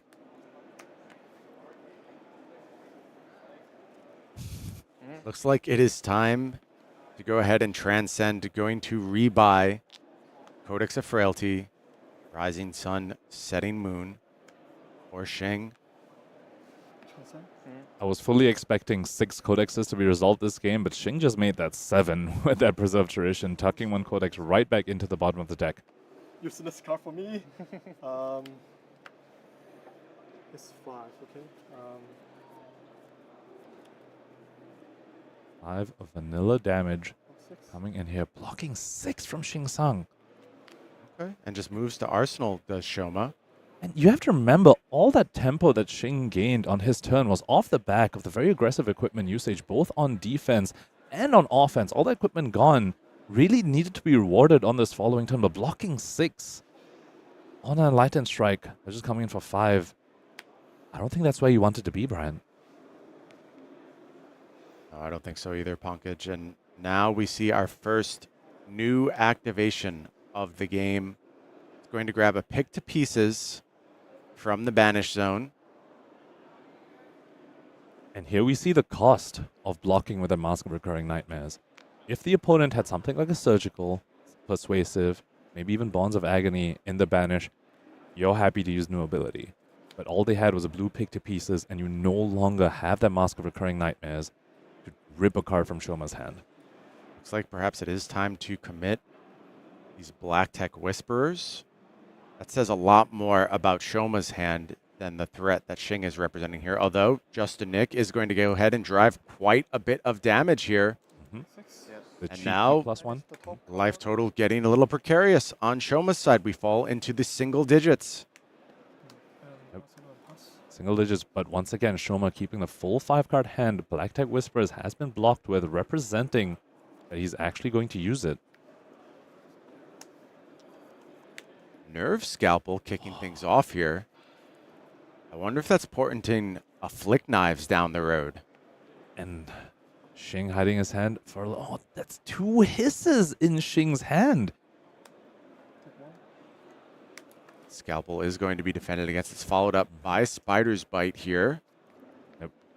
So those hisses going to be blocking for 3. Heads up by Shing there, recognizing his vulnerability to that Nerve Scalpel. And once more, here is the Persuasive Prognosis. We saw this card heartily swing the tempo in Shoma's favor. Double hiss committed to the defense here. I don't believe we've seen a yellow shred yet come out from Shoma's side. Just going to pass. Defense is good. Shoma looks to move to Arsenal. Back over to Shing. What's the offer with this 2-card hand available? Leave no witnesses. Not bad.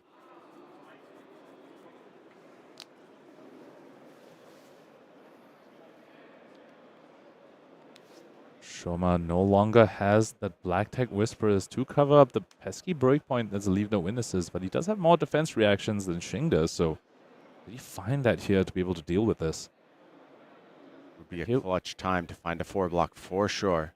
And you've mentioned a few times before now, Brian, that Uzuri on 2 cards way more threatening than Nu, and that's exactly what we're seeing here. Leave No Witnesses, that's it. That's it. This is 4. Whereas when Uzuri goes Blue Isolate, Shing says, here's my mask, here's my tunic, and a 3-block. However, this Leave No Witnesses does look to be gaining perhaps 2 cards here. Shoma moves them forward. Yes, they are going to defend now. Okay. The turn heads back Shoma's way, looking for a scrap to kick things off. 2 resources available. How well can this turn continue through the arsenal?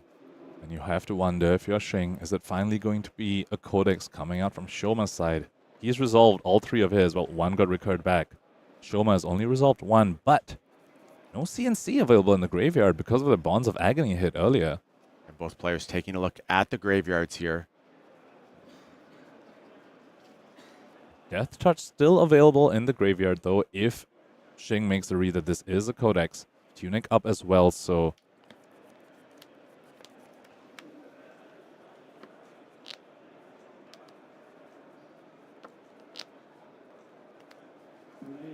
It's to banish a blue Isolate for this looking for a scrap. Thankfully not one of those power cards being tapped into. Thinking about it.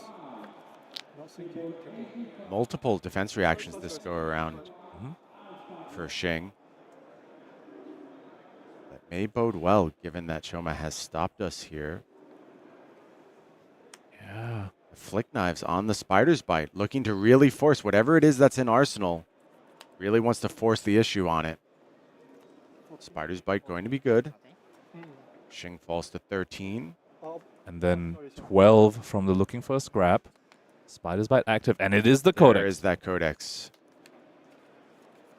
No CNC though, so what is he gonna get? Might be that Death Touch. We know how much he values the sheer damage on that card. Death Touch seems reasonable. Weakest Link, perhaps another option. Interesting that the Flick Knives was the choice here. He had the resources. Shakedown. Shakedown. Makes a lot of sense. Thinking, sorry. Zero cost reactions are available on the board for Shoma. Well, the Black Deck. Flick Knives is once per turn. So Black Deck going to be the reaction to juice up the Shakedown. Should Shing allow it through?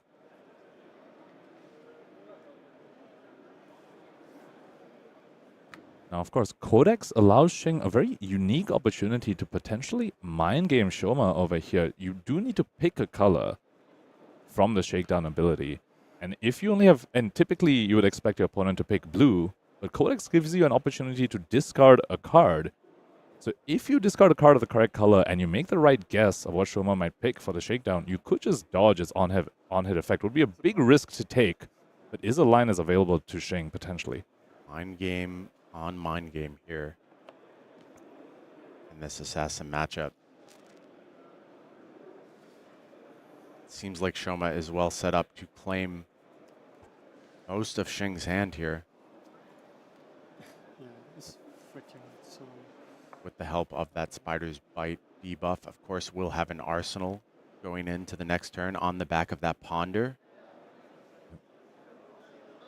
Aggressive usage of that dagger now coming up from Shoma's side. We saw Shing Sorry. have his turn Yeah, of I did that. being aggressive with Yeah. equipment. Sorry. Shoma now returning that in kind, flicking a dagger. It's just going to be Command and Conquer one more time. CNC. Discard this. And there is the Shakedown. He has been Spider's bitten, so this is only blocking 4. Yeah, and Black Tech Whisper is going to turn it on, but there is the Fate Foreseen as well. So Shing with a small win there gets the Black Techs for no real value. However, Shoma set up with an arsenal here. And that was the mind game. He was representing that he'd be able to send the CNC, representing that he was holding a blue. Had Shoma not Black Tech there, Shing's turn would have been pass, because he's holding a red and a CNC in Arsenal. So Shing, recognizing that he had an opportunity to force out the Black Tech Whisperers from Shoma, did so, and then just replied with a sink below. That was just exactly the mind games you expect to see in this Assassin Mirror.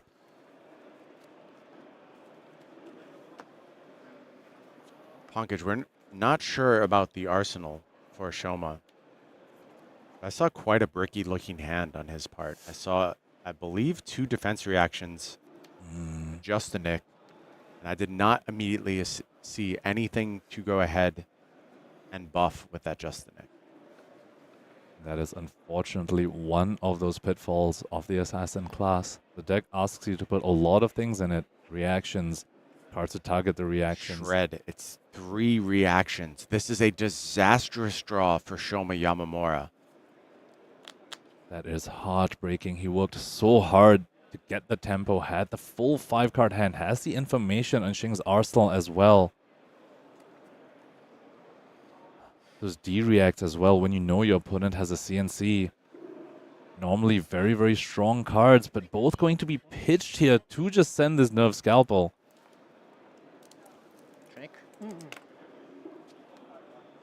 Okay, follow-up Death Touch. Saved a little bit by the random Ponder here. Does make something 2 costs. out of what looked to be a very, very weak turn. Ponders from Shoma definitely been a lot stronger than the Ponders from Shing.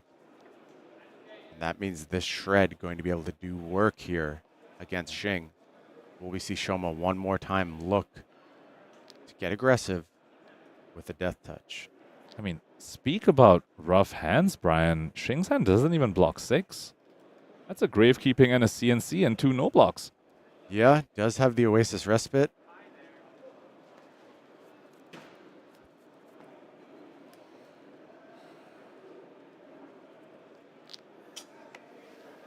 This has to be a shred, but Shing calling out has to be a shred. Making the right read, as we have come to expect from Shing. Also knows that's 2 sync belows going down to the bottom of Shoma's deck. Not sure how many D-reacts have been used so far this should be 9 from Shoma in this game, but Shing is a reasonable read that D-reacts from Shoma are going to be a little scarce Sorry. moving on in this game. I mean, it has to be that. Trading 1 card for a card. So Shing has figured it out. Card for a card. Is there a good line with that knowledge? Is there a way you can insulate yourself one more time It's a X. from what Shoma is about to do? Also, higher life than his opponent right now is Shing. Oasis going to be 2 cards blocking 4. Not the sort of rate you really like to be at. Pretty sure there's a Sigil of Solace in Shing's hand as well. So I actually think it's 3 no blocks in hand. Can I count? 16, And no Tunic to free roll off 15. and make that Oasis Respite happen. Deck What has sizes, Shing exactly in the tank right now. deck sizes roughly equal for both players. I believe I heard Shing say 16 on Shoma's side, around 18 for him. Those 2 sync belows in the pitch zone also going to go into the deck.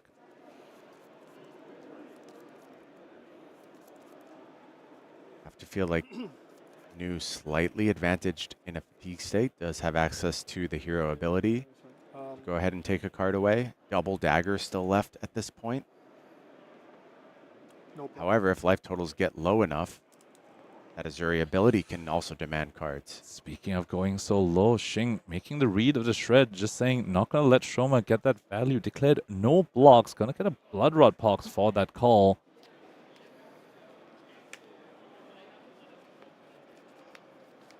Kicking things off with a Spider's Bite here is Shing. No secrets here. Shoma knows it's a Command and Conquer in Shing's arsenal.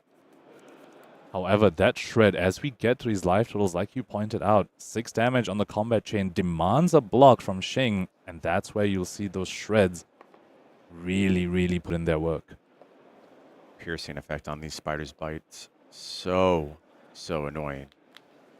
So brutal in this scenario. You would love to maybe just shove an equipment here and get a little bit more certainty, but instead just has to take the one. Does Shoma Yamamura. And now Shing is free on the follow-up to go ahead and push this CNC. One CNC in hand, one CNC in arsenal. No go again being represented. Already used his undertow stilettos. CNC is pitched to CNC. Will not IP penalty here critically on the back of that sigil. Going to be able to go back up to 9. Arsenal and Oasis Respite, and I think that could be a big pickup as well. Now look, you don't get the raw efficiency, as we mentioned, of a Tunic play of the Oasis Respite, but just having that certainty when you get to these late game states, it allows you to be a little risky. It allows you to say you have to have it, and then still have an out even when they do. Will go up to 9, Shing, but then back down to 7 off the Blood Rot. And Shoma knew the CNC was coming. He let the Spider's Bite hit, expecting this. Still may look to defend this go around. Yep. Could be, Tunic at this point potentially looking like a tempting block. Is it really going to come back up with the opponent at 6 and you at 8? Could be an attack, a reaction, and the Tunic to cover up 6 exactly. No tricks on the CNC.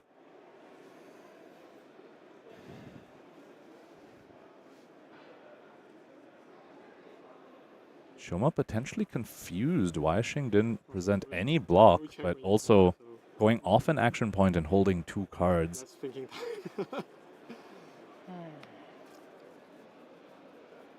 You have to wonder whether he's thinking about Siren's Call. We speak about no tricks in CNC. Siren's Call, one of those tricks, actually. Yes, yes. Sorry, just a second.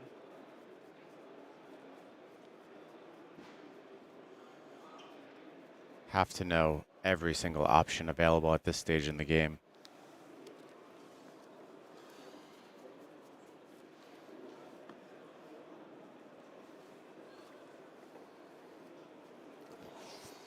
One thing to be said, though, Shoma's brick earlier, drawing those reactions, those defense reactions, possibly tells us that his hand right now is going to be very aggressive. Those defense reactions already at the bottom of the deck. You almost wonder, is he just going to take this 6 and come in with a 4-card hand? So dangerous to fall to 2 against the new. It almost forces you to overblock for the remainder of the match. But if you think you have the kind of output that can threaten, and I see a shred in hand as well. And that's probably what's complicating this blocking decision so much, because you could do a full cover with something like 2 cards and the tunic, and it looks like that is ultimately going to be the play here.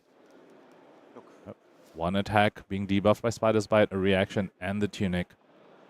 Sigil comes in for the life gain. Blood Rot Pox comes in for the life loss. And now the life totals are 8 to 7. Oasis Respite in Arsenal for Shing. Do not lose track of that as this game goes on. Just a weakest link here. So Oasis Respite turned on for Shing, going exactly 1 life lower than Shoma Yamamura.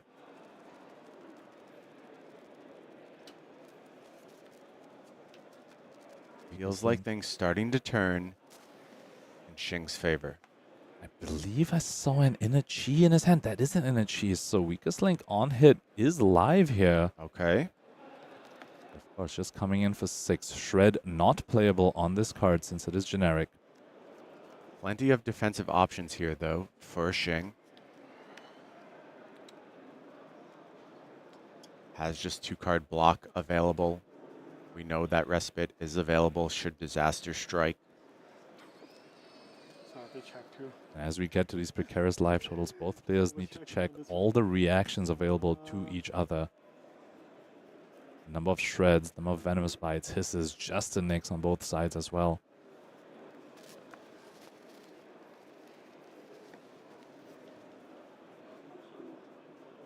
Codex pitch by Shoma Yamamura yet again. I believe we also saw a Codex pitch earlier by him. Fortunately has not been able to draw them in a way that makes them playable. Bit of the awkward thing about this card as well, especially when you're a class that tends to put reactions and cards like that in your arsenal. Draw a Codex with that in your arsenal doesn't feel good. Clean defense here from Shing. Turn passes back.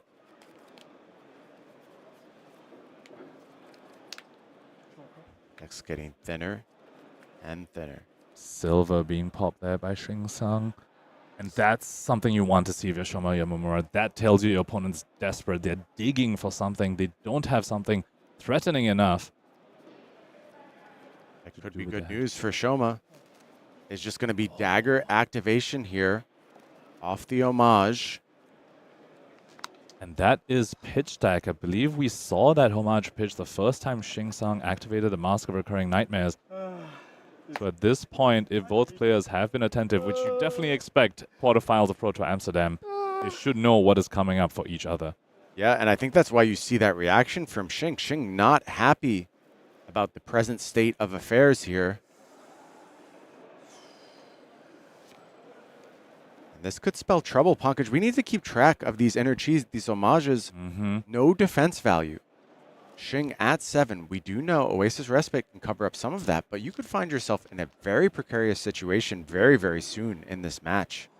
And I want to point out something about sideboarding. Yesterday, Shoma Yamamura against Tariq Patel did bring surgical extractions into the matchup and was a little bit punished by it. This time, though, this entire game, Brian, no surgical extractions Correct. to be seen. Have not seen them, and I think it shows burgeoning matchup knowledge. I hate this game. And that's exactly why we see Inachi pitched to silver from Shing Tsang's side. Shoma has not given him any good blues in the banish zone. We saw pick to pieces, and all I see is a blue isolate in there right now. Shoma just taking advantage of the fact that sometimes, if you sideboard correctly, you can essentially deny Nu's entire hero ability, where she can do the same to you. Uzuri's hero ability has been so effective this entire game. It's going to be Flick Knives defending this Beckoning Mistblade. Persuasive Prognosis, the follow-up here.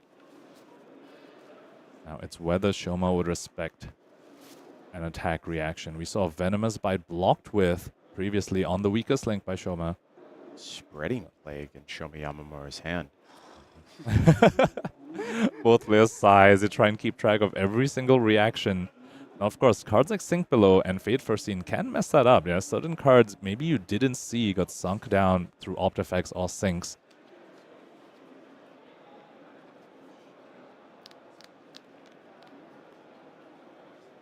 Also, the type of match where a photographic memory can absolutely serve you. You could have perfect knowledge at this stage of exactly what you could be up against, with exceptions of things like sinks, like fates. and also, what's on the top of your deck? Remember, Persuasive Prognosis can actually whiff. If Shoma knows the color of the card on top of his deck, he'll know exactly that even if this hits, what could Shing even take from his hand? I see 3 yellows and a red. Triple yellow hand here. If it's a blue on top, Shoma can say this doesn't have an on-hit. Pulling 2 cards to the front here in the form of these 2 Spreading Plagues. Seemingly really torn as to how many cards to actually commit to the defense here. If he puts 6 block in front of this, that'll be such a lucky break for Shing Tsang over here. All he has in his arsenal is Oasis, but we've seen this on both sides. Shing Tsang used Mask of Recurring Nightmares on a 1-power isolate. It's almost impossible to know where the threat is coming from.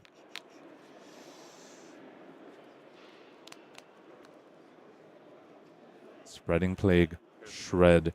These cards so incredibly impactful as we get to these low life totals on both these players. And I do want to point out again what you brought up.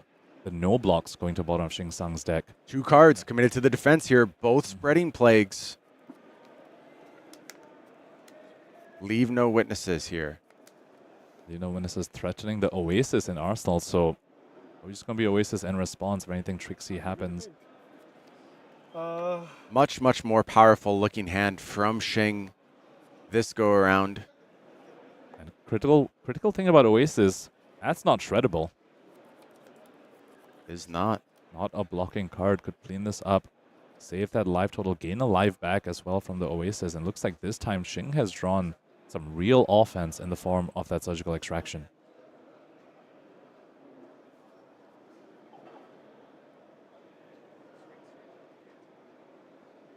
That just a nick in Shing's hand.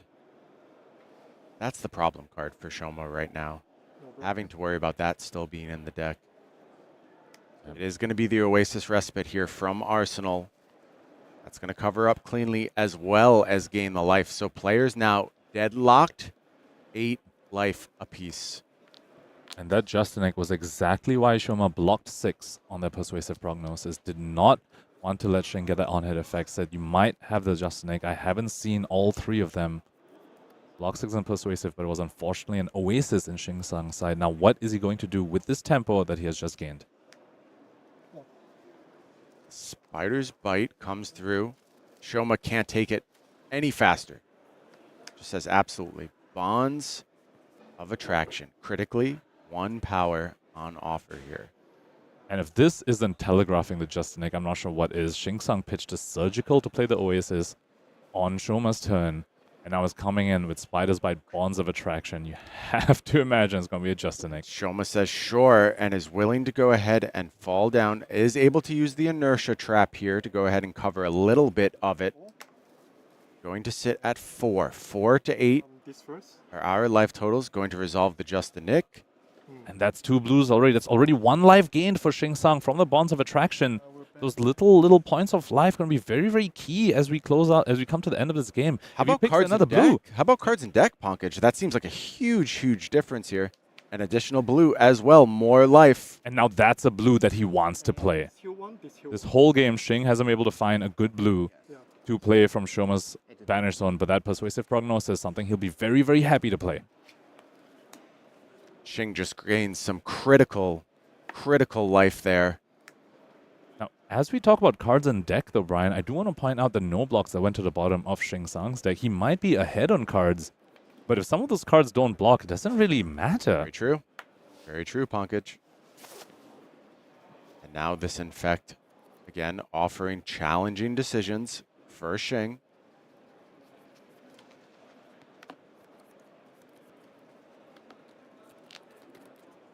Shing has been playing around Shred the past few turn cycles excellently. However, he might soon be reaching the point where he just won't be able to anymore because of the life might be getting too low. Also, I believe Shoma has a shakedown in his hand. So if Shing just goes ahead and calls no blocks, he would be disrupted. Brain that tips the scale in hand for Shing. A little bit more trickery, perhaps. Still available. Two cards, one arsenal. And look at the number of cards left for Shoma Yamamura. I believe that was 6 cards. If that was a full fan out from Shing, that is 6 cards left in deck. Interesting thing, though, these stealth cards, when you activate Uzuri's ability, go to the bottom of the deck. They didn't go to the yard. So that, in fact, if it gets swapped out for the shakedown, gonna come back, gonna line up pretty much exactly with Shing Tsang's no block chi cards that was pitched the earlier turn. Did you get a look at how many cards Shing fanned there? It was a bit too quick. I believe Shing slightly advantaged when it comes to cards in deck. That doesn't tell the whole story when it comes to fatigue. It doesn't necessarily mean he is ahead on that axis. Especially since 5 to 6 of them potentially just don't block. Oh my god, this. Both players under extreme stress in this feature match era, playing a marathon 66th minute just crossed. Players just averaging out the very quick games in a top half of the bracket. Blocks have been committed. Reactions for Shoma Yamamura. 3 defense offered here.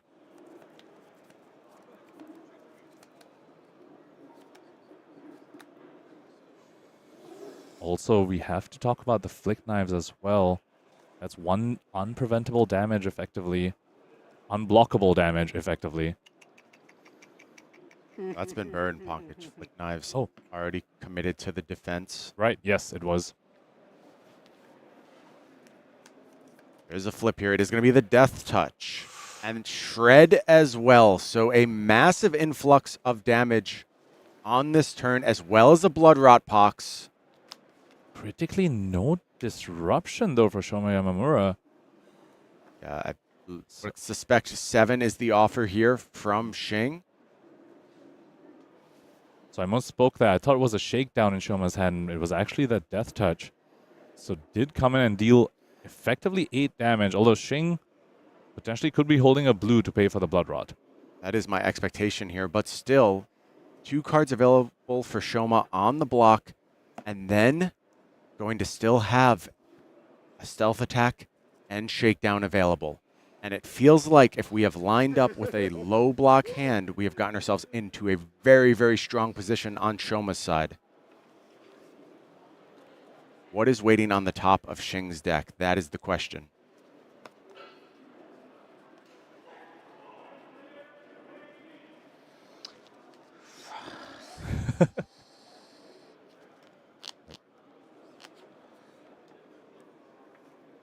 Shoma has pulled the 2 cards to the front that he'd like to commit here.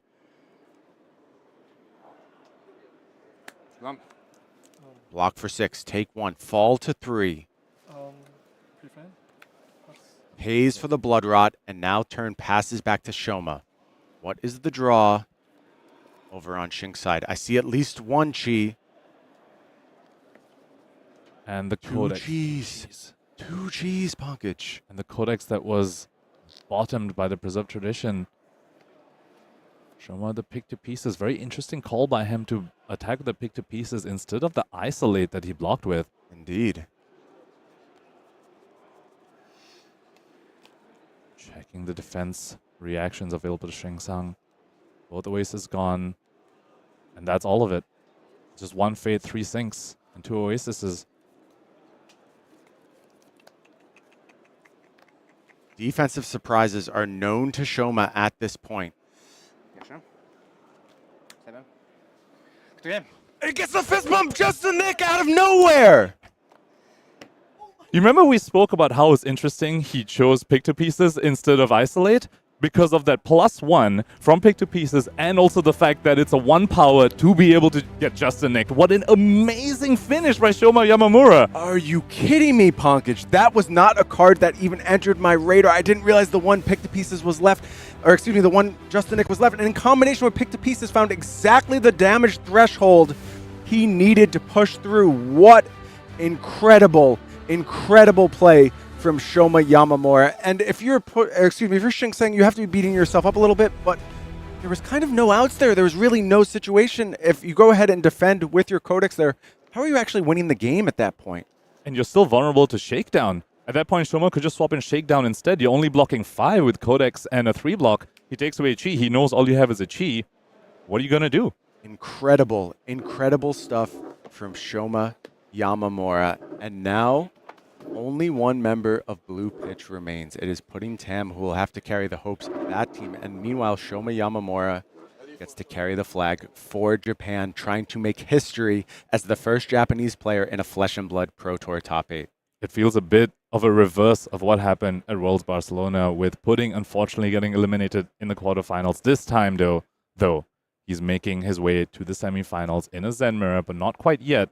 We still have more games of Flesh and Blood to play in the quarterfinals. Anything you learned over the course of that matchup, Punkage? Obviously, we had a lot of back and forths. It moved into Shing's favor at times. It moved into Shoma's favor at times.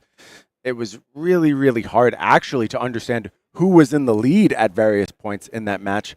What are your takeaways, having now watched this Uzuri new matchup for another time?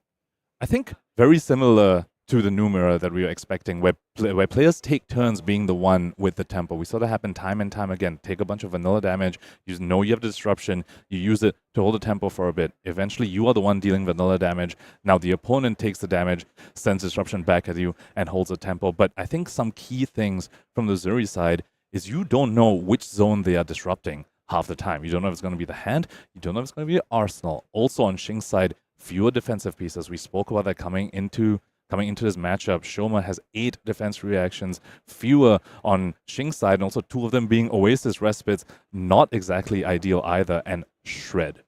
What an incredible power card. I can't wait to see more of Shoma Yamamura in the feature match area. How about we hear more from Shoma in the interview area? We pulled him aside for an interview. Let's get his thoughts on that matchup.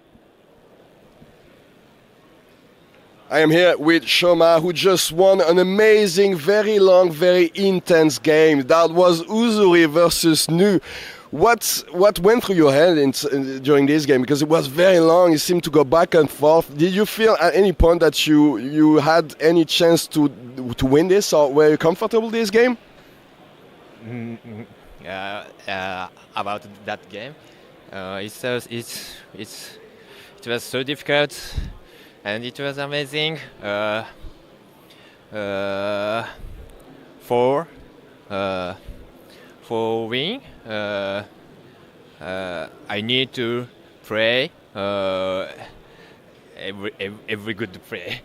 I needed to pray everything, my performance. Yeah. It looked like it worked out in the end, yeah. Good playing there.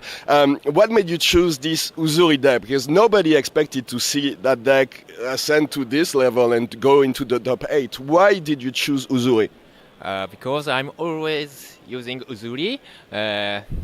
Uzuri is so strong, but it's difficult to use and win. But I started to construct that format. I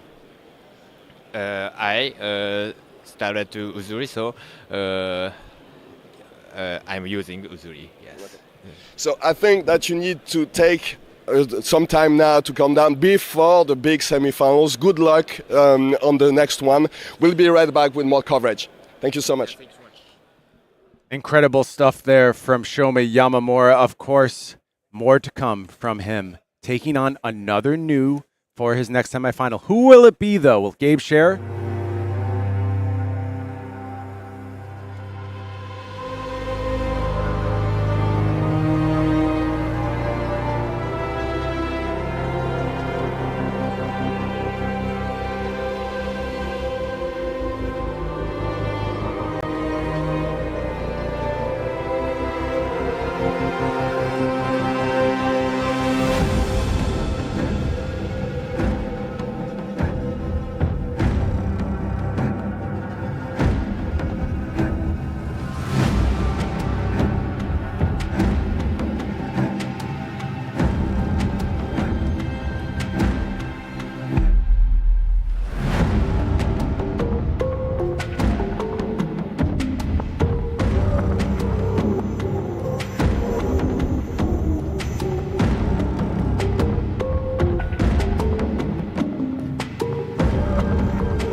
Hello everyone, and wow, what an incredible quarterfinal we just watched in that Assassin Mirror, and we've got more Assassin Mirror action coming right up in our final quarterfinal of Pro Tour Amsterdam.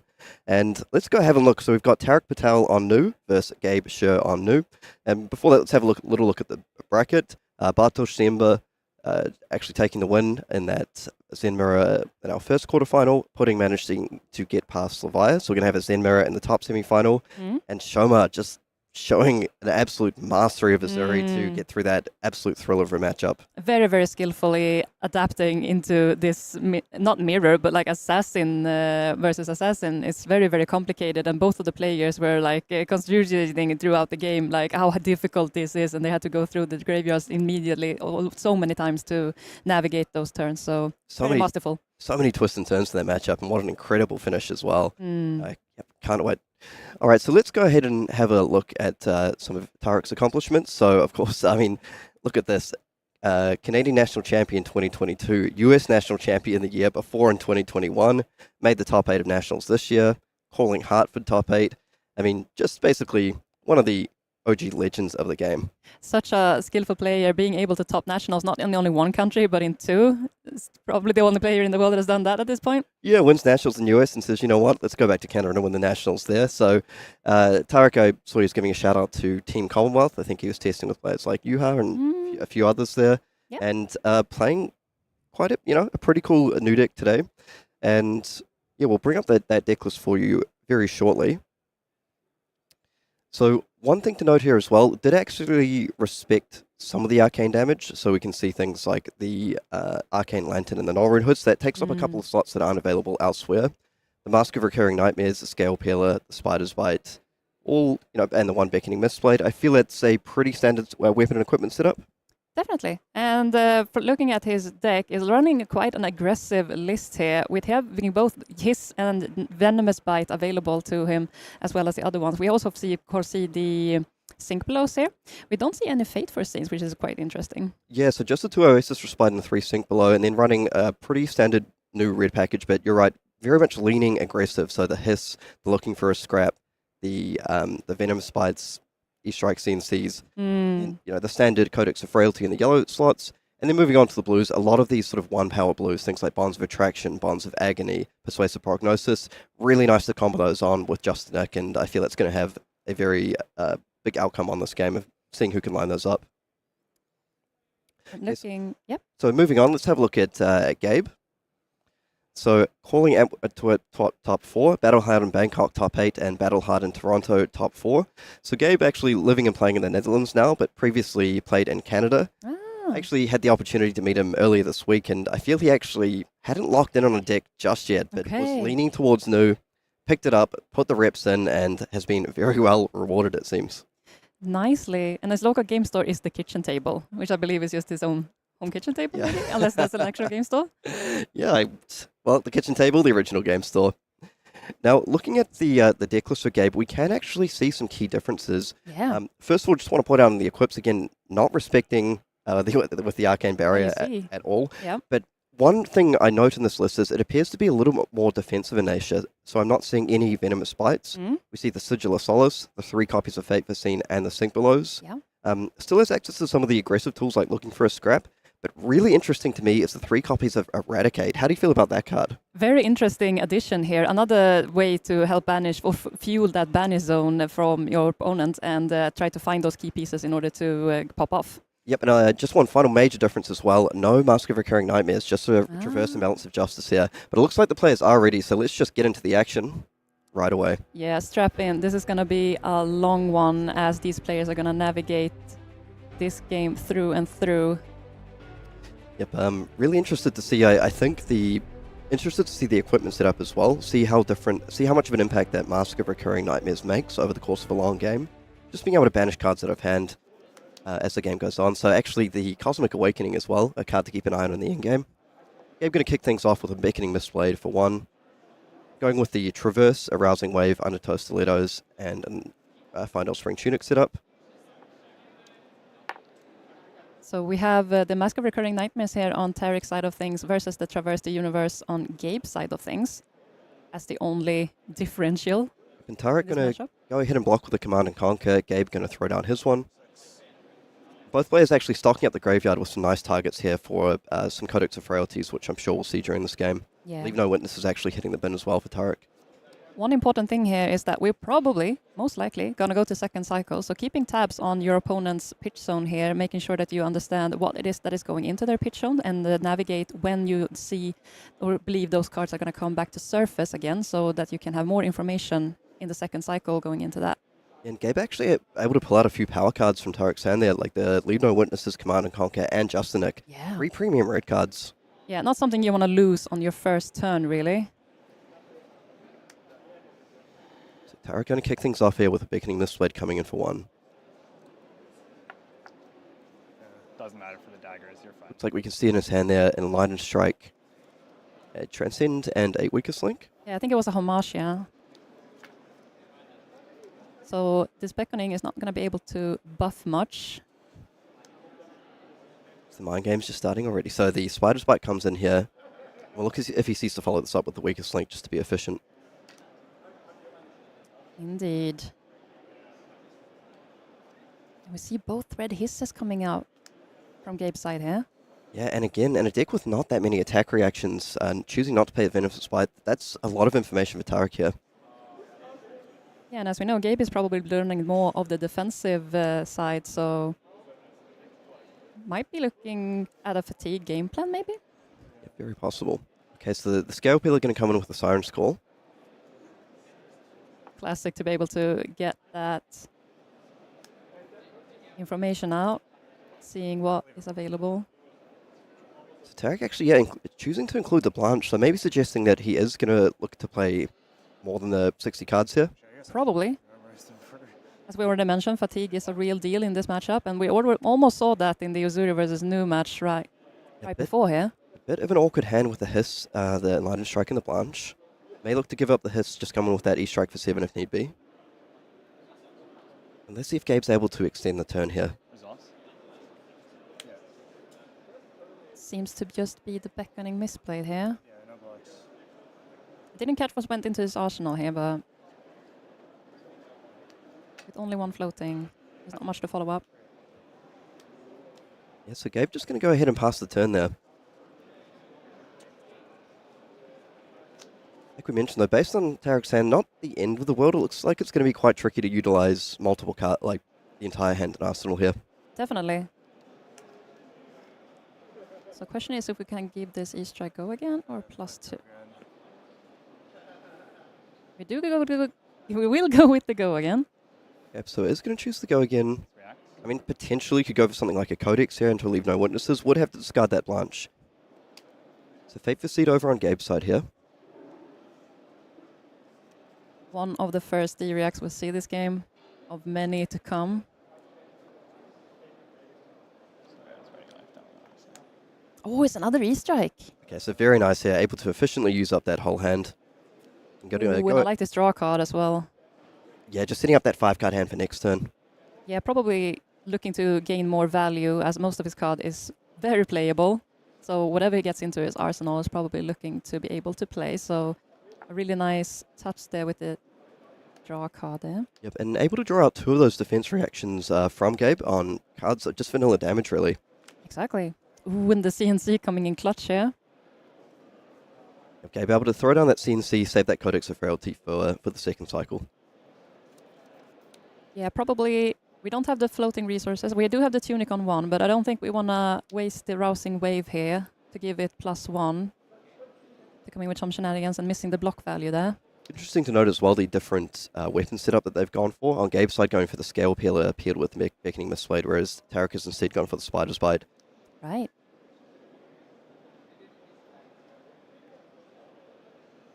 So Tariq's sort of taking his time on this one. So it looks like we see an Art of Desire, Hiss, Pick to Pieces. Is it Bonds of Agony? Potentially Bonds of Agony there, so... Probably very keen to get that one out. The problem is that this CNC requires 2 cards to block. And you need 3 cards to get the bonds off. Yeah, going to be a little bit tricky. Yeah. See if he's able to utilize that card that he drew off Or the maybe not when I think about it, because the bonds cost 0. With the Tunic up on 3, he's going to be able to pull off the Hiss. Yeah, importantly, they wouldn't have the blue pitch card available to get that Slither. Okay, so going to go ahead and just defend up with 6 here. Easy peasy, no shenanigans there. Yep, Tunic going to go and tick up to 3. Now very nice. Leave no witnesses with plenty of resources available for the Hiss. So one thing I want to point out here, Erica, as well, choosing not to attack in with the Spider's Bite. So it looks like he had a blue plus Hiss. Maybe, perhaps really valuing that Bonds of Agony for a later turn. Definitely. These bonds can be very, very nasty when facing up to your opponent. Grabbing a card that is key to you in from your hand and robbing all of your cards from your banis, your graveyard, and your deck can be very devastating. Okay, so Gabe going to just go ahead and block for 6 here with the Eradicate and leave no witnesses. So that Hiss would be able to push it over to 7. Chooses not to. Confused about whose was whose? Okay, Tariq choosing to hold on to this here. Confused about contract and stealth. Oh, yeah. Vanishes. Perhaps, okay, so the weakest link coming down. So Tariq perhaps really looking to load up on that Bonds of Agony. Seems like he loaded his Hiss in arsenal. We have 2 bonds now in Tariq's hand. So weakest link coming in for 6 here. Tunic is available, so in theory the Arousing Wave is live. Yeah, Tariq contemplating his blocks here. Yeah, over on Tariq's side, let's see if we can have a look. So it's got the Sink below, the Bonds of Agony. It's hiding away his other cards for us here. Yeah, the glare is not in our favor. No sync. Ooh, it's a Siren's Call on top of that. Oh, sorry, yeah.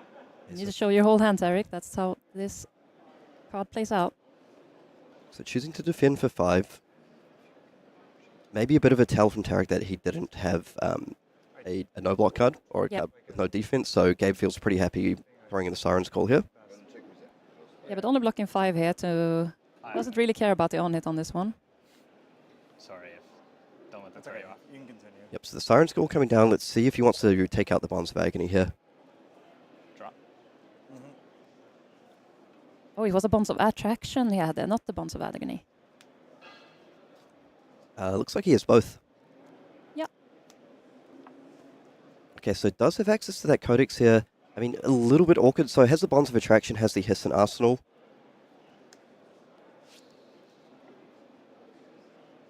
So yeah, beckoning. But a Codex in hand. Yeah, a little bit with tricky. an Arsenal already set. And I believe it's the Hiss that is in the Arsenal, so quite an awkward situation here. And that's really what we're gonna probably see more of during this game, as the Siren's Call can really make things awkward, together with the on-hits from the stealth attacks, Yep, so like the Bonds of Agony. Bit of an awkward hand here. Perhaps Tariq trying to see if he can, bat out a block. So he can attack with the Spider's Bite, attack with the Beckoning Mistblade, sort of representing that he has something coming up next. I'm a bit of a shaker. And if we do expect this game to go a little bit longer, each card you're able to pick up defending out one of these weapon attacks for 1 can be critical in the very late game. Yeah, losing your aggression on your first cycle can be quite devastating when you're staring down at the only blues attack when you're facing down the second cycle there.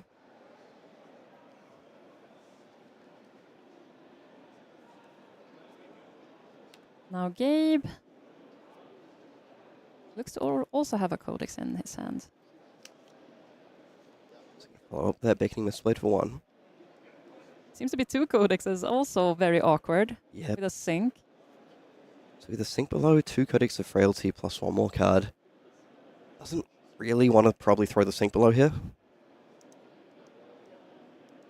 No, quite a waste. Unless you want to really filter your hand in order to have more of aggressive power when now Tariq is only presenting 2 damage essentially.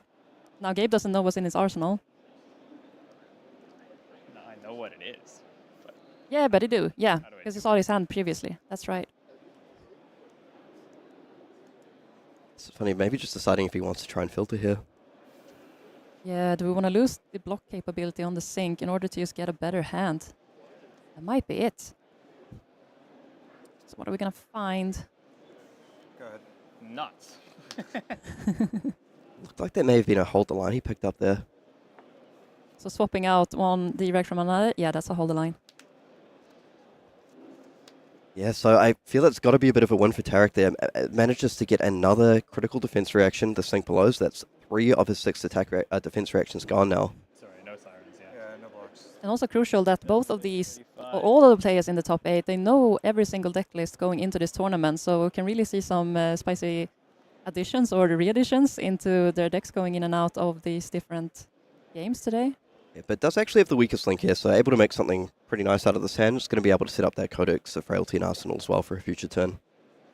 Yeah, quite a good turn. The weakest link is so annoying when you're playing a hero with a lot of non-blocks with the Transcend cards and the Inner Sheaths and whatnot. But if you don't have any of those in hand, then the on-hit can be quite ineffective.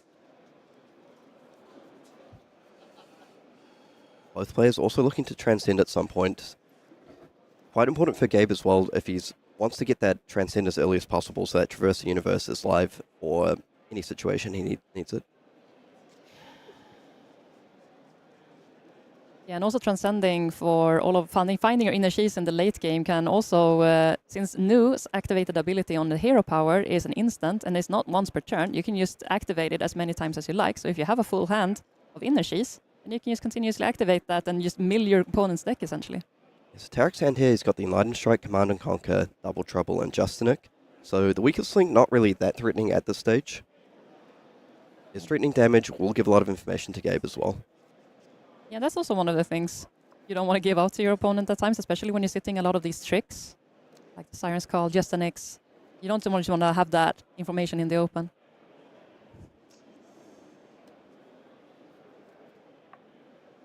Okay, so just choosing to lay down that CNC and E-Strike. We're real good here. So Tariq just not afraid to block with like a lot of these high damage cards. I mean, he does have the Double Trouble with the Justinic. Indeed. Has the Tunic available for something like the Arousing Wave as well if he wants to get this active. And I really like the Double Trouble because it also helps to take out some of your Kree cards from your opponent's deck on the hit. So again, thinking about the fatigue standpoint, you don't want to lose your cards for nothing. But at the same time, You'll see. blocking a 1 is really awkward. Yeah, we'll see if Tariq wants to actually get quite aggressive and go for the double attack reaction here. It's a little bit rough for him if he is to use the Hiss from Arsenal. Not going to be able to get that Slither. If you use the Arousing Wave, it's quite an important tool to have for hang over the other person the entire game. Yeah. No blocks, it seems. Pop this for Fang Strike. Okay, so is looking to get aggressive with the Fang Strike here off the Arousing Wave. Goes to 4. 4. So the equipment is really sweet here because one of the attack reactions is actually just getting the Fang Strike, and the Fang Strike is an attack action of its own, so it's fulfilling the requirement on the Double Trouble here. Thinking. Yep, so Gabe throwing down the Fate for Scene here. And Tariq probably looking to get active with this Justinic to open up a little bit of a life lead, start trying to pull away with some momentum. But on the plus side for Gabe as well, at least that Arousing Wave is gone. He's not going to be playing around that for the rest of the game. It's up to 9. Oh, it's just a Nick. Take 5. Yeah, so trigger. Yep, and that's All going the to banish triggers. a lot of cards. Definitely. Ooh, we're getting a Sync and an E-Strike. E-Strike is the bottom. And a Precise Prognosis. I mean, a pretty nice set of banishes there. Yeah, only one playable, but of course getting defense reactions from your opponent is also really good. Yeah, in terms of information now, I believe that's 2 Fates and 2 Syncs, and then 1 Sync in the banish, so... We're already quite a long way through them. Yeah, so Gabe just down to 1 defense reaction left in the entire deck. Not maybe a spot he wants to be in, you know, down 7 life this early in the game. Yeah, we see the aggressive Tariq deck pulling in strings here. So... Choosing for him, basically, but he has a 3-pull copy here of Persuasive Prognosis. That's a mouthful. But it also sees the Siren's Call in Tariq's hand there. So again, getting a lot of information to see what Tariq is going to come back with on his turn. Yeah, and Gabe actually does have the... Okay, so able to ship away, did have a weakest link in hand, but wasn't going to throw anything on that turn. Yeah. So going with the Go again, does have that Codex of Frailty available in Arsenal. Yeah, a very, very nice turn here. Trying to do as much damage as possible, and Tariq contemplating. Yeah, 32. You know what's coming. Feels like both players are playing with so much open information that there's not much Yeah, they're having a bit of fun with it. hiding them. Yeah. So Leave No Witness is going to come down here. Wouldn't be surprised if Tariq considers using the Undertow Stilettos as well. Yeah, indeed. We'll make a very clean block for this Leave No Witness for 4.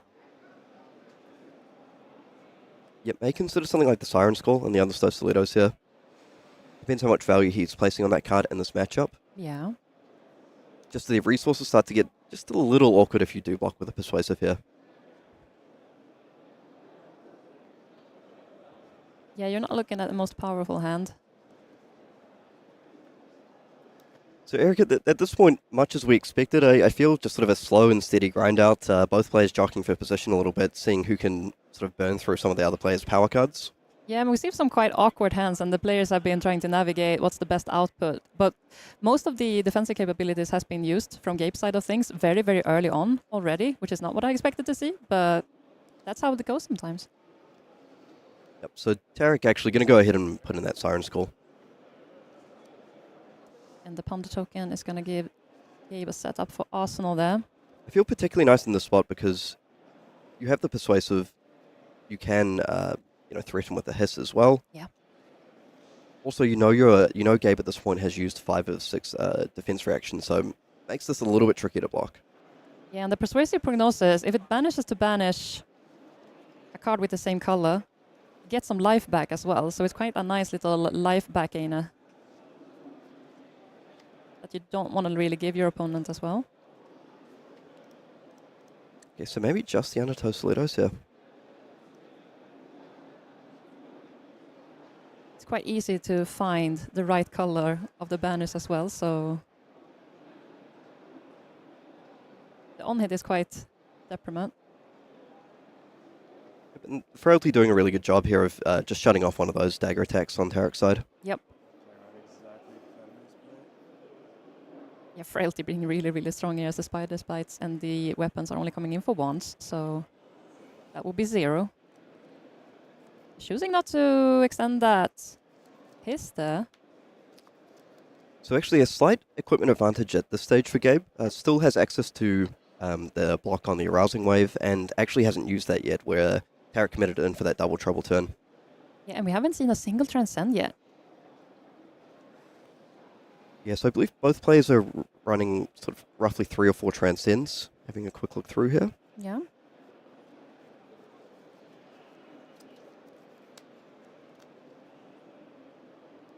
And that beckoning this way just coming in for 1. In the books. 31? I think you're out of sirens, right?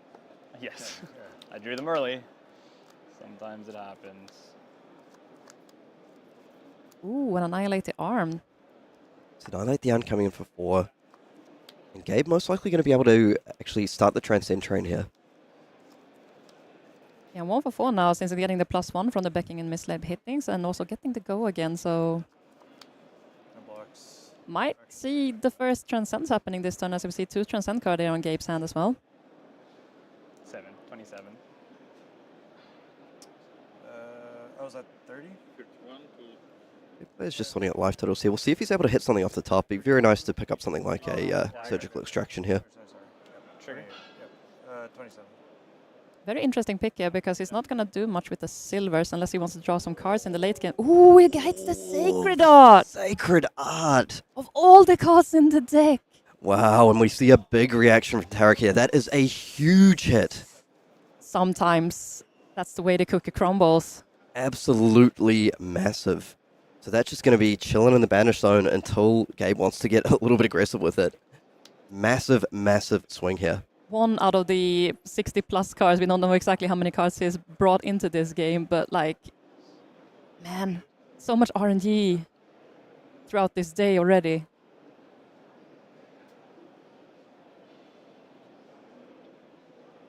Yes, that's so nice as well because when if you want to activate your hero ability, able to just run out that Sacred Art without as well necessarily transcending it and sending it back to hand. Gabe going through the graveyard, seeing what have we seen yet.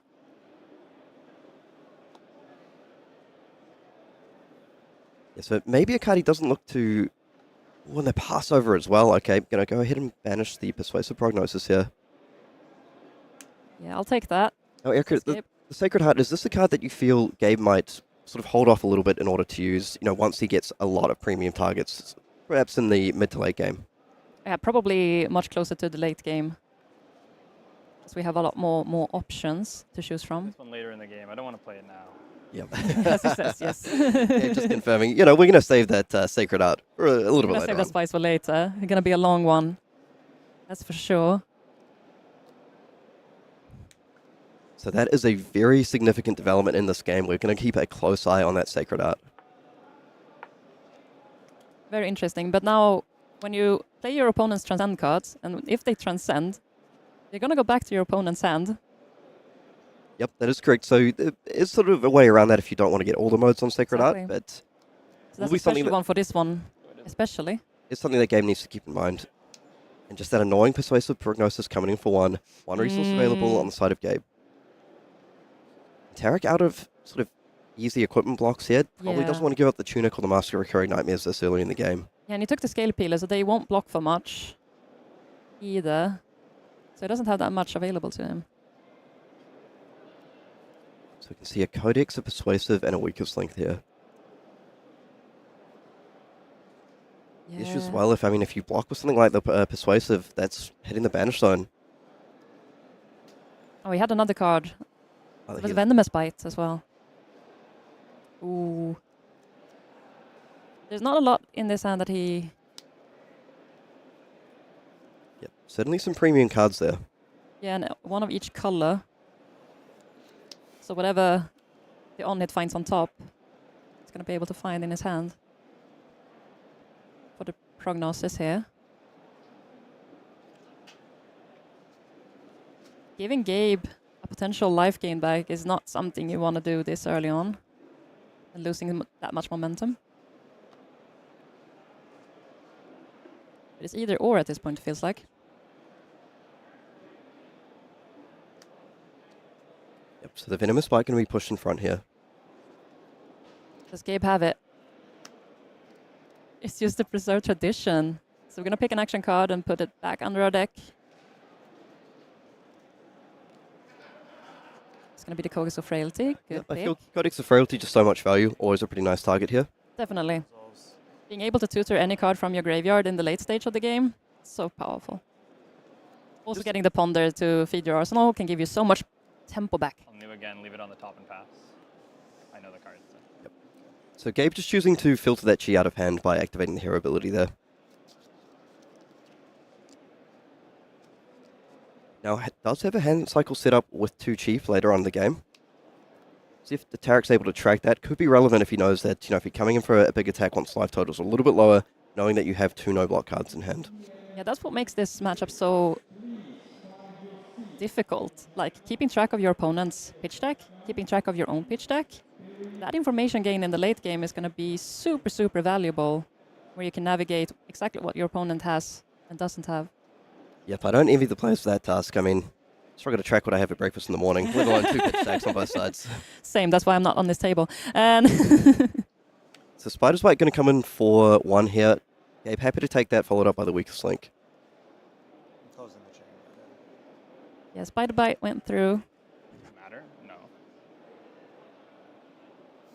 We're going to see so many Weakest Link being sent back and forth. Maybe a little bit of mind games there, saying Spider's Bite comes in and he's going to close the chain before Weakest Link.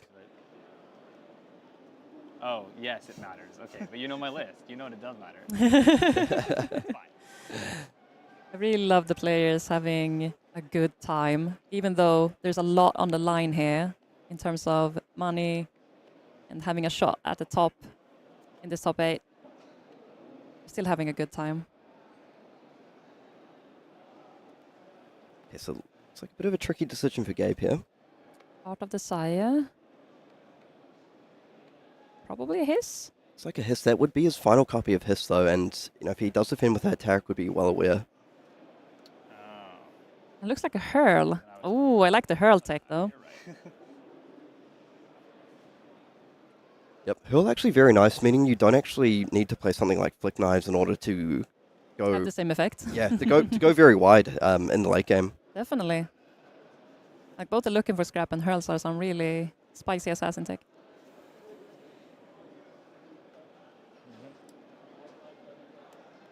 This thing is super unresponsive. Yeah, it's the double hurl on this hand. But there's no card with 0 blocks, so Tariq is not going to be able to pick one, but he knows exactly what's coming up. Yep, so 2 red hills, a persuasive prognosis. Hard to desire mine there. Kind, I'll be kind. Gabe just decided that we're going to just play everything face up because we already know. We saw Tariq do exactly the same earlier when Gabe played the Siren's Call, so Gabe is just porting back. Great thing about Hill as well, you can just use it as a head jab effectively. Like, you don't need to blow up your dagger, particularly this early in the game. Nope.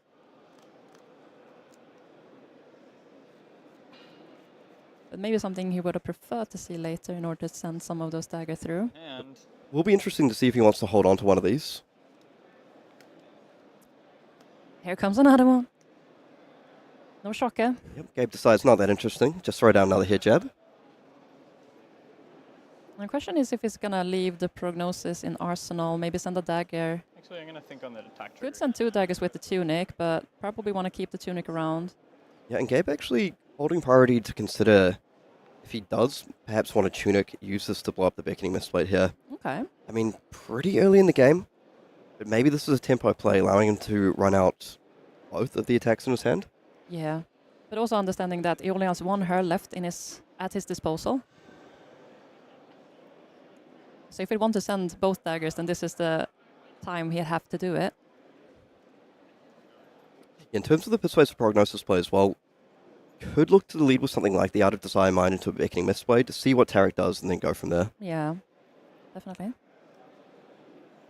So on Tariq's side of things, it's like a pick up the pieces, the Oasis Respite, a We're running Venomous the Spite. Oasis, that's interesting. Yep, and a Siren Song here.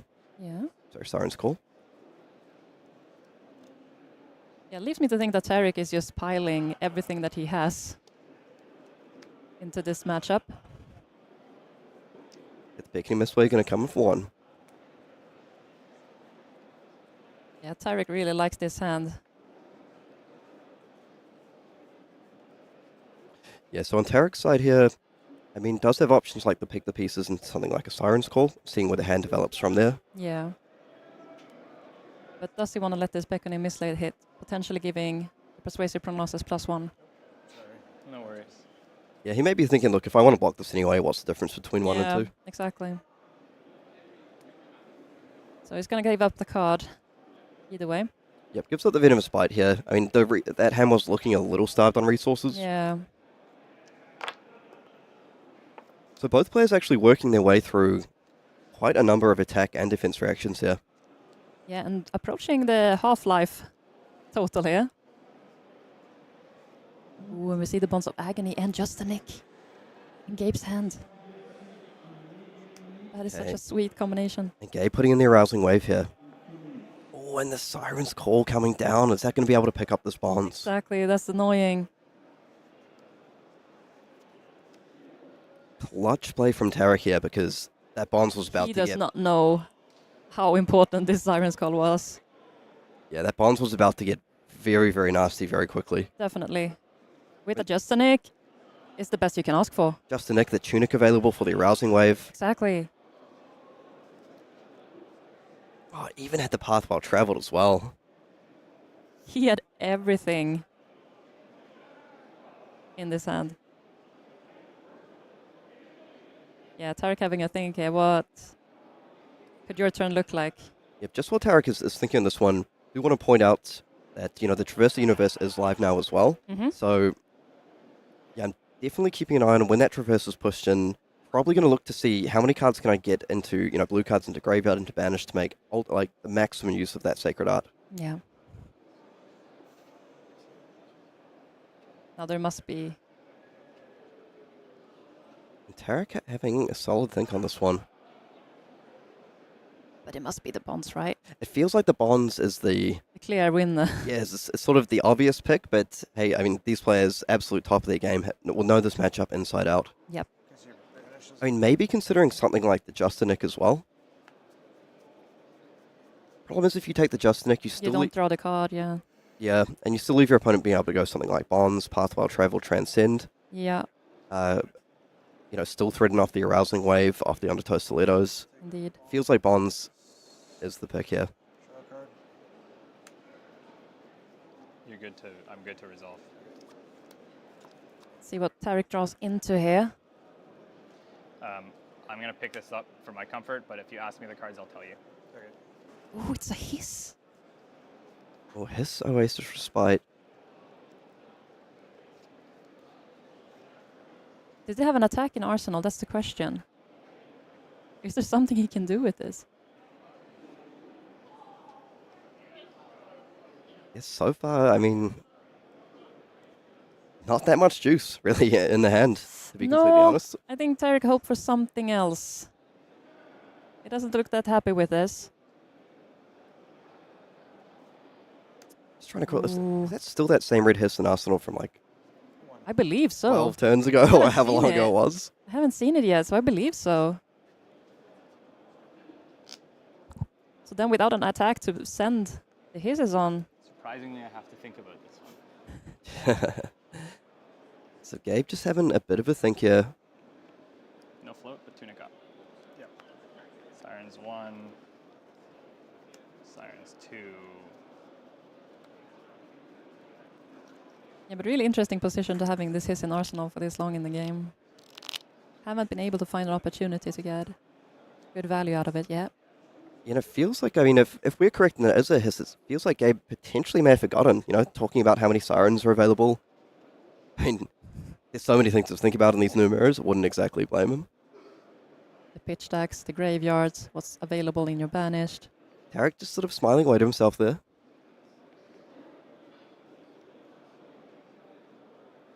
I'm curious what Gabe is looking for here.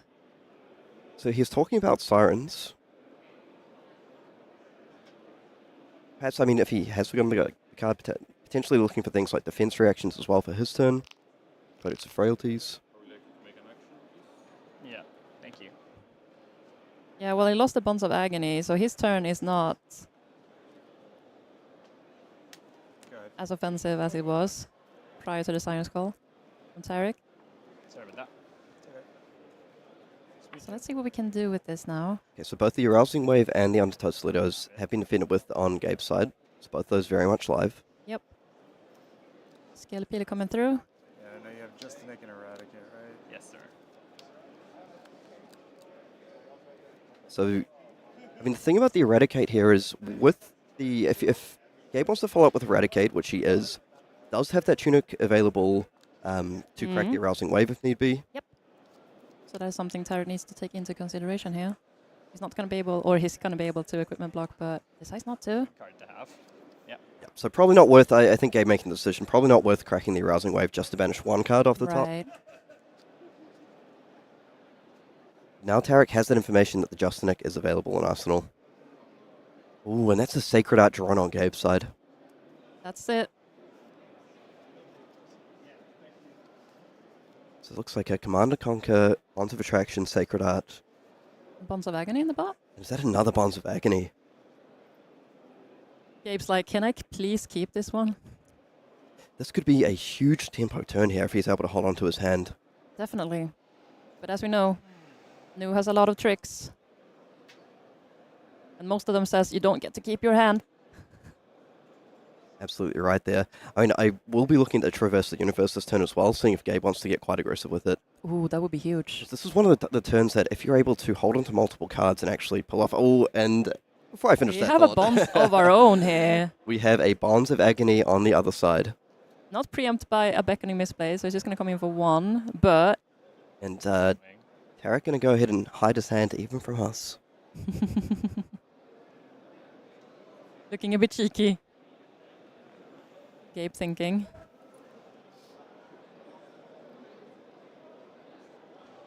Oh, so you need 3 or more activates. No blocks. Or attack reactions. No blocks? No okay. blocks. You know what? Give it a go again. Ooh, this is massive. So giving this go again, now the Mask of Recurring Nightmares is available. He's going to go for it. And this could get pretty scary pretty That's quickly. 2 reactions. No. The traverse. Not traverse. Yep, so just there's only 1 from the mask now. So need 2 more in order to get the bonds. So if he wants to commit the hiss off the tunic here. Probably. But first of all, Gabe going to have to go ahead and banish a card from hand. It's going to be the CNCs, looks like. And that's a big no blocks call. Tunic counter. Make a slither. Use it. Giving it go again. 7. Yep, double go again. Thank you, Tariq. Funny guy, Tariq. Yeah, go again does not resolve twice, so you don't get double action points, if only that was a thing. Yep. Okay, and that's going to just go ahead and straight up connect here. Interesting call there by Gabe.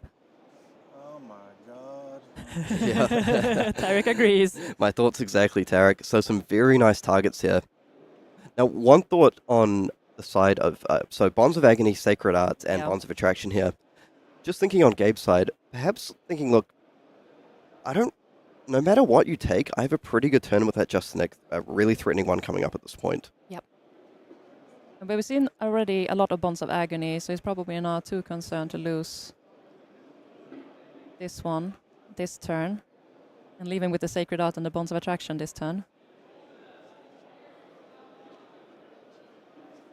Yep, so both players, have noted that Nu can, when they get down to about this life total, sometimes they're willing to take a little bit of damage in order to trade that form of momentum. Use their life as a resource in order to keep a hand, put your opponent on the back foot, and look to close out the game that way. Exactly. Particularly with Gabe here, knowing that Sacred Art under Current Desires on the side of Tariq is available, knows he has to traverse, knows that he has Chi and deck, perhaps making the sort of calculated gamble here, saying, look, I'm happy to lose some of these cards from hand, I'm going to have a pretty good turn back, and we'll see what you want to do.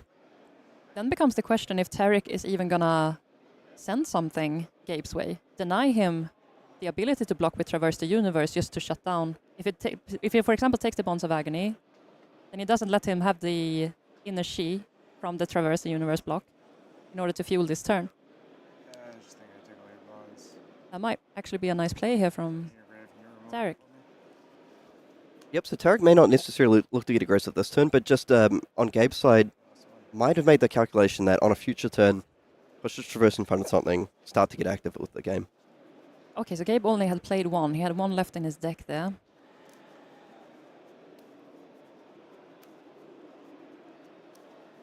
So I'll be very interested to see here if Tariq decides to actually push another attack his way. He does not. Good. He will not give him the possibility here. Very heads up play from Tariq. Yeah, so I mean, Gabe just has the option here for a pretty good turn, right? Thread on the Bonds of Attraction, thread on the Justinic. Arsenal that Sacred Art on Current Desires, then have your one and access to your opponent's one as well. Exactly. So Bonds of Attraction looking for cards with the same color in order to gain life if it hits. Some of these stealth cards can be really annoying with the life gain there. Like losing cards from your deck might not be the end of the world, but giving your opponent a life lead No blocks. could be quite annoying. Okay, no blocks, straight up. Here comes the Justinic. It's going to pump that all the way up to 6. Yeah. Not that it really matters. Well, it kind of matters. 12. Ooh, with La Launch. I'll pick something. Okay, so not particularly massive hits there. But importantly, Not like Gabe the gets to Sacred choose a Art, card. no. Sacred Art, no. It's gonna elect the Bonds of Agony from Graveyard. It's gonna gain 2 life. Now, the one thing about this play is, like, yes, you push 6 damage and banish cards, but you offered no disruption on that turn. Yeah. Definitely a very scary spot for Gabe here. Tariq, 5-card hand, still on 12 life. Can look to get quite aggressive here. Tariq checking for the reacts possibly. Yep. We saw this so many times during the last game where the players just aggressively picking up each and one another's graveyard and banish, just making sure, have I seen all the things? Have I seen all the fates? See your banish one more time, sorry. Yep, and on Gabe's side here, see a hold the line. 2 hold the line. 2 hold the line in that Cosmic Cosmic. Awakening. And the Bonds of Attraction looks like, yeah. So not the strongest hand, really. But I really like this Cosmic Awakening. They can come in for quite a punch if you manage to line them up with your inner Shis at the late game stage. But as the life totals are looking right now, I'm not super confident we're going to get there. Yeah, I'm keeping a very close eye on that Traverse. I feel that's going to be the key to the outcome of this game. When we see that activation, it's going to be all bells and whistles. Okay, so we can see over on Tariq's side here, does have the Passover. And a Codex of Frailty and Venomous Bite.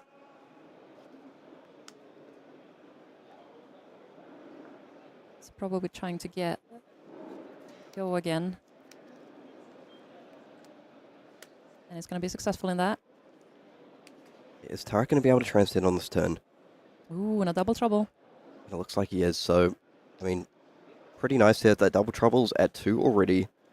With Go again. With Go again, going to be able to go ahead and pass over, banish whatever card he wants from Gabe's graveyard. Yeah. Yeah, I know. Then has access to something like the Mask of Recurring Nightmares plus the new hero ability. Yep.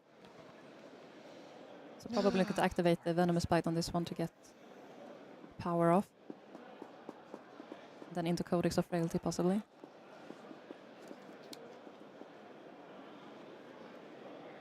And also the pad well traveled. Yep, so on Tariq's side here we have all No the Passover. Passover and the Venomous Bite as well. Yeah. So actually doesn't necessarily need to go for the Passover. I mean, could just choose to Arsenal. drop the Venomous Bite here. No, I wouldn't want to Arsenal it because the Codex is gonna force him to discard it if it decides to play it. Yep, just trying to think through some alternate lines, potentially something like the Venomous Bite onto the Double Trouble, coming with the Spider's Bite into Codex. I mean, but the Passover does feel very good here. Yeah, it depends how much Tariq prioritized the Transcend here. And the one thing going for Gabe on this turn is that, I mean, probably pretty happy to block with his hand. Yeah, we're gonna go for the Transcend. And we're gonna be able to activate Mask of Recurring. You actually can just do it all. You can go Mask of Recurring into Venomous Bite into Codex, so... Exactly. So this is gonna be a huge attack here. Coming in from Tariq. Yep, so Mask of Recurring Nightmares still has the one resource for the Venomous Bite, plus the Fang Yeah. Strike and Codex. A massive turn from Tariq here. So question is, do you want to ditch the Hold the Line?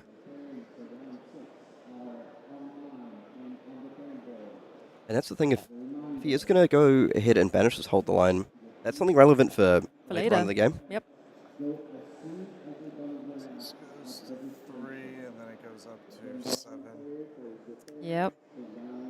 It's gonna activate the Double Trouble. 8. With his attack reactions. Oh, yeah, sorry. Yep, so 8 go again on this Double Trouble, followed up by a Codex. Such a big turn here from Tariq. Tariq doing a really good job of choosing his moment to pivot. I think some of this goes back to his choice from the Bonds of Agony previously as well. Definitely. Recognizing that if he takes the Bonds of Agony away from Gabe, that he's happy just to eat a little bit of damage in order to get tempo. Yep. And tempo we do. The Gabe down to 7. Finding the Justinic there. That's a Justinic and an Out of Desire Mine gone. Close the chain. Gabe already has an arsenal, so he's not going to lose a card from hand, at least from this Codex, but it's probably going to look at the Leave No Witness here. If we have one, yeah.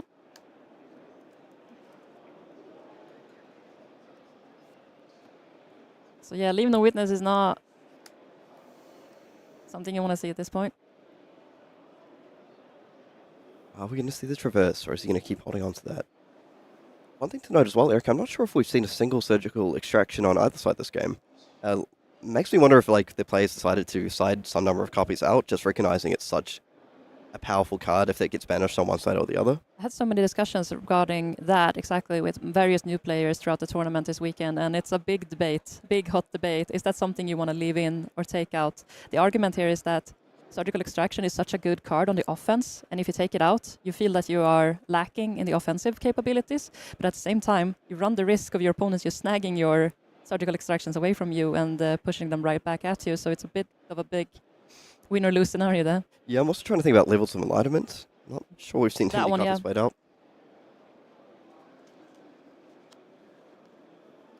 And that's the thing, we talked about the Sacred Art Undercurrent Desires, but you know, without access to some of the more sort of heavy hitters, more like, you know, heavier hitting cards, things like Levels of Enlightenment and Surgical Extraction, still a fantastic card, but not quite the, you know, absolute backbreaking one that it might be. Indeed. So, Gabe, we're going to put the Hold the Line in front here.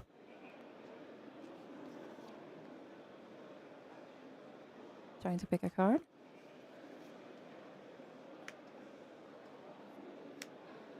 Ooh, and we're going to play the Sacred Art. Okay, so commits his own Sacred Art here.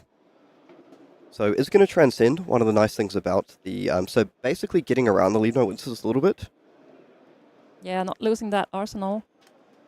Instead able to play it. So as it stands, he is going to drop down to 5 life, so he'll probably needs to make something happen on this turn. So hold the line actually working out really nicely here, being able to transcend, or like playing transcend cards together with the hold the line on your opponent's turn. Can sometimes be quite effective, as we see here. So choosing to banish the Bonds of Agony, possibly a Persuasive Prognosis as well. 1 bonds, 1 persuasive. Okay. I get my tokens. Oh, those are in the wrong sleeves. And this triggers. Oh, these are all in the wrong sleeves. Yep, so Gabe just being pretty efficient with his card use here. Yeah, no, So this triggers, take 2. Go ahead. Did you already mark life? Feels like, he didn't want to give up the Traverse, block an additional card from hand. Just going Yeah. to go ahead and sort of dodge a lot of that, leave no witnesses. Most of the effects, apart from the banish off the top. Indeed. Just sort of looking for a scrap. Get alternative sleeves for these. I re-sleeved my deck and forgot to re-sleeve my tokens. They're Ah. So one of the things you have to keep in mind when you re-sleeve your deck and playing new is that your tokens, like the Fang Strike and the Slithers, they need to be the same sleeves as your deck, because they can sometimes find their way That's true. Find their way back to the into deck. arsenal, or you don't want to give away to your opponent that, yeah, you know what I'm putting in arsenal now. Thank you. Okay, so is Gabe going to be able to strip cards on this turn from Tariq?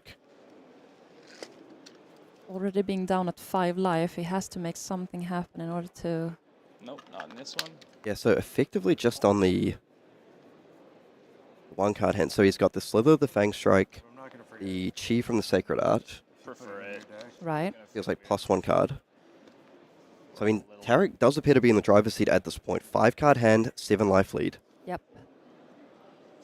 Still has his mask available if he, if he feels he needs to push that in at this point. Yeah. Showing us that the aggressive new See, just to reveal, you can be very prominent. 2 cards in your hand, and then the Chi, right? Okay. Yep. So 1 unknown card at this point. Can we see what it is though? Oh, it's the Cosmic, yeah, right. So are we gonna see... We're gonna see a new activation here. Oh, and that's Leave leave. no witness on top. Yep, so leave no witnesses, not the card he wants to see here. That works. Just I think these 2 are double sleeves. No, they're not. going back to those sleeves again, making there's- sure that They're just fixing up the sleeves here. everything is correct here. I get it. Very important in these high stake games.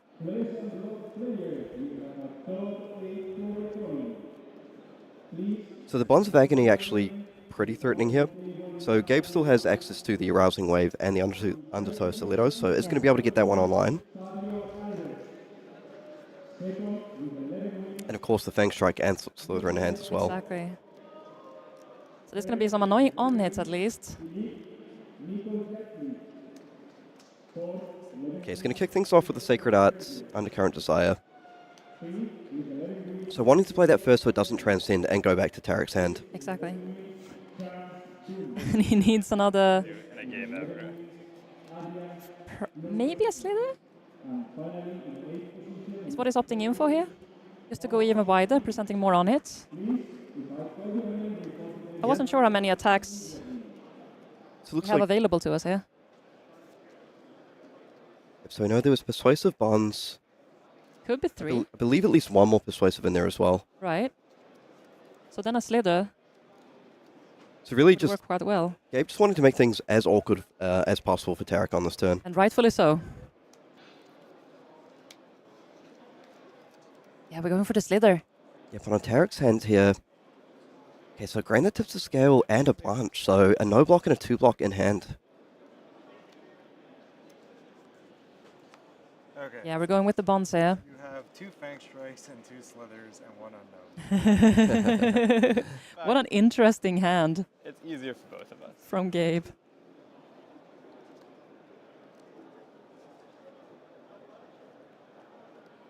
Yeah, we see that Sacred Jade or Sacred Art doing work here. Yeah, so Gabe actually has access to another Bonds of Agony on the on Tariq's side. This is just a really, really tricky hand for Tariq to navigate, really. Definitely. I love these. You get a taste of your own medicine. Yep. What an absolute puzzle on this turn. So we just like talk through a couple of lines here maybe that Tariq may be considering. Like if you do have the option of just saying, you know, eat your vegetables right away, I'll deal with it and just not block this one. Okay, but no, he's going to push the Bonds of Agony in front, which particularly interesting because if Gabe wants to close the chain, this will be banished and give him access to another Bonds of Agony. Indeed. Gonna pump it up to 3, but we're gonna get the +3 from the Bonds of Agony, so it's gonna pump up to 6. But Tariq. So Gabe currently 3 over. Do we have a D-React to go with that? Ooh, and the sink below, really nice being able to get rid of that grain that tips the scale as well. Get rid of that no block in hand. Trying to find something that protects his life total a little bit more. We have the lead more witnesses that we saw earlier from Gabe's new activation. Yeah, so what are we going for now is the question. Yep. Yeah, we can also just close the chain. And Bonds of Agony number 2 coming down. Indeed. And Gabe's still able, card in hand, Arousing Wave up, Undertow Stilettos up. Going to be able to threaten Bonds 3 times in one turn. Very interesting setup here. How's Tara going to try to get around this?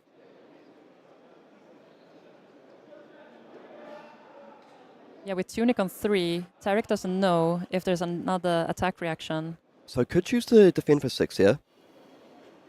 Oh no, we have the Arousing Wave. Completely forgot. Yeah, so maybe so defend for 5 or 6 in this situation. Maybe just saying if you go for the third Bonds name with no cards in It's hand, not going to do anything. it's not the end of the world. Exactly.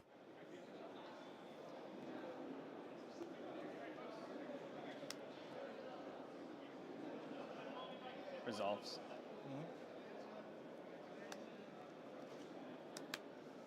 Wow, and that's another card put into the banish here. Now begs the question, what does Gabe want to go for here? Maybe even the Beckoning Mistblade. Pretty threatening at this point.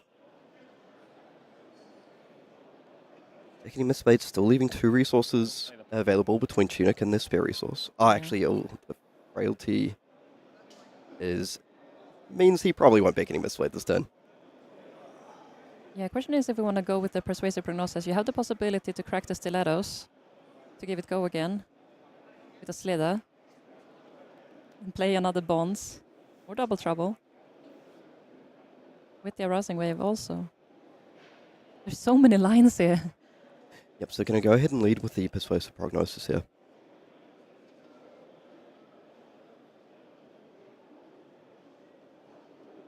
Yeah, Tariq is having a think. Because does have the option to even, potentially slither this if it is defended. Follow up with something like a Double Trouble plus a Rousing Wave. Yeah. Question is how much he cares about this on hit. Am I okay with giving my life the possibility to gain life here? To better protect myself.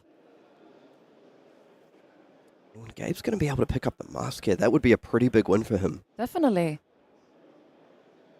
Tariq is contemplating it.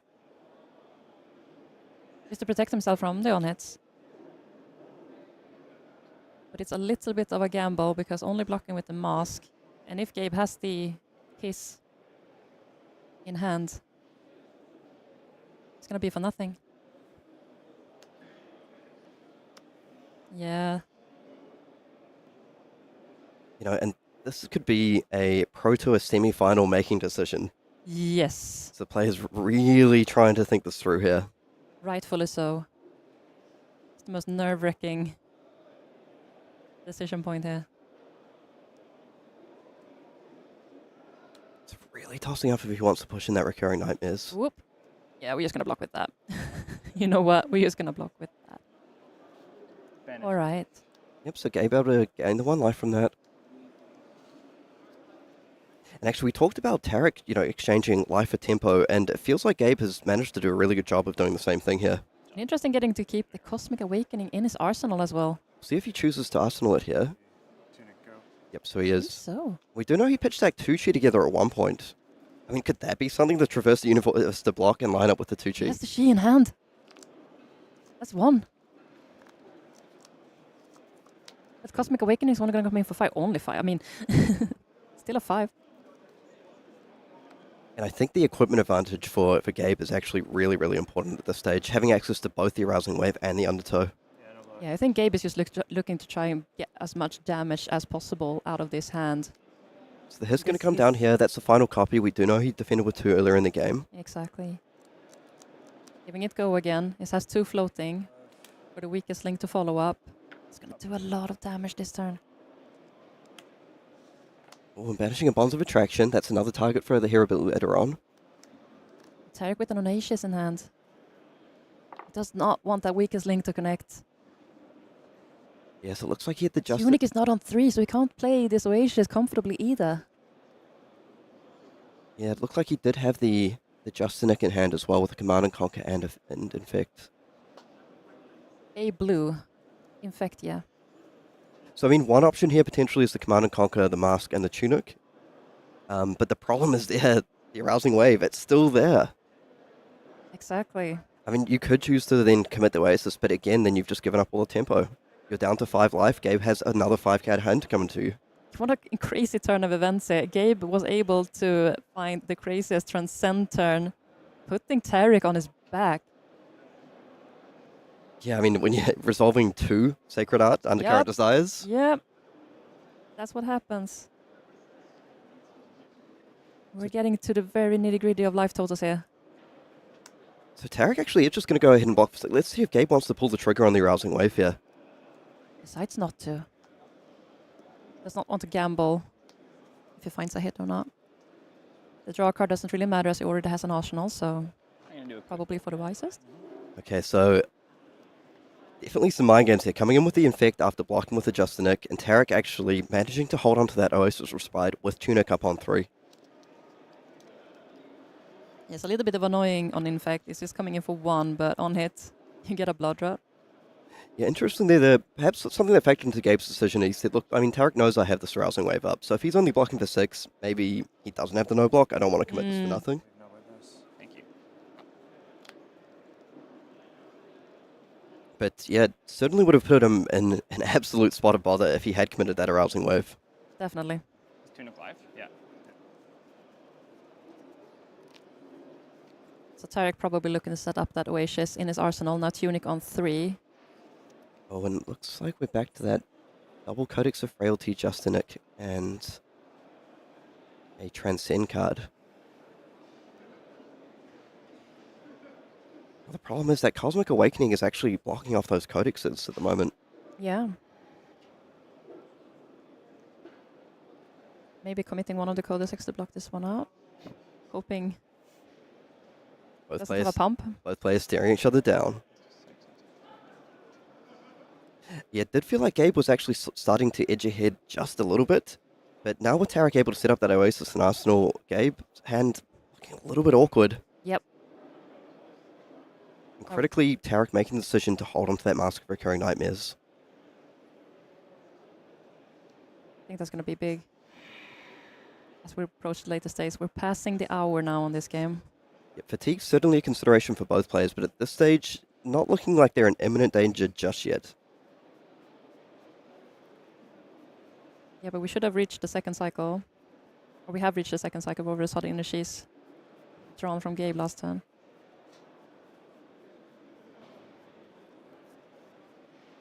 So now it's a matter of who has the more oomph. Yeah, I mean, I do really wonder if Gabe is just looking to play towards that double chi pitch stack that he had earlier. Like, once he draws those, pushing the Traverse the Universe, get all 3.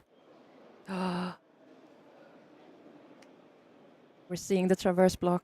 Sirens? This is the turn. And it's also safing up a bit with the Codex of Frailty, just in case there is You have a siren? Okay. an attack reaction coming. But Tariq is no. As we know, it's an Oasis comfortably in the arsenal. Okay, so the Traverse committed there. And I believe it was a path well traveled in his hand. Activating Nudo. Finding a blue infect. I mean, you're banished. Sorry. I mean, really nice here to have the pathway travel to go on top of this. And the bombs. Actually, Gabe managed to hold on to the Justinic in his hand, didn't he, as well? Oh, we're deciding to do the Transcend card here. Yep, so importantly, again, playing that first so it does not transcend and go back to Tariq's hand. Great. Great pickup there by Gabe. And this is really, really scary, but that Oasis Respite sitting in Arsenal could be absolutely huge here. Yeah, because I looked at it, we were about to play the Bonds of Agony, and then was like, no way. I'm going to do the Transcend card first. Doing the Rising Sun, then draw a card, put the card back into his deck there.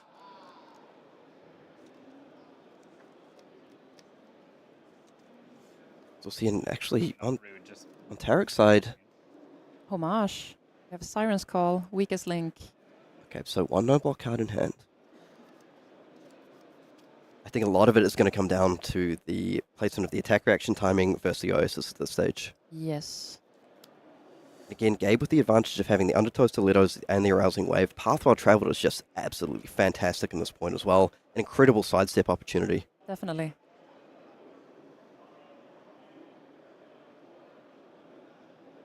And Tariq knows about the possibilities of having the Go Again available.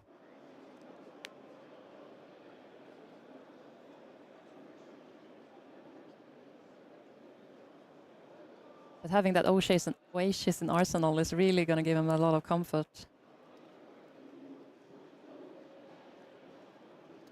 So actually going to go ahead and put 2 cards in front of that here. And the path well traveled, what a sidestep! Giving it Go Again that way. Okay, so it's committing. Okay, but no, actually, ignoring the sidestep, just going all in for the Justinic and the Arousing Wave here. How much is this going to be? It's going to be 10. And we're blocking 6 right now. Yep, so they we still have the Oasis. Oasis Respite. 0 resources floating. Gabe is committing a lot on this attack, going so tall. As he Yep, so Gabe actually electing not to maybe take full advantage of that sidestep and go for something like the Infect instead. Just committing all in. Ooh. Oh, and that Oasis is just so much value here. Yeah, blocking exactly 10.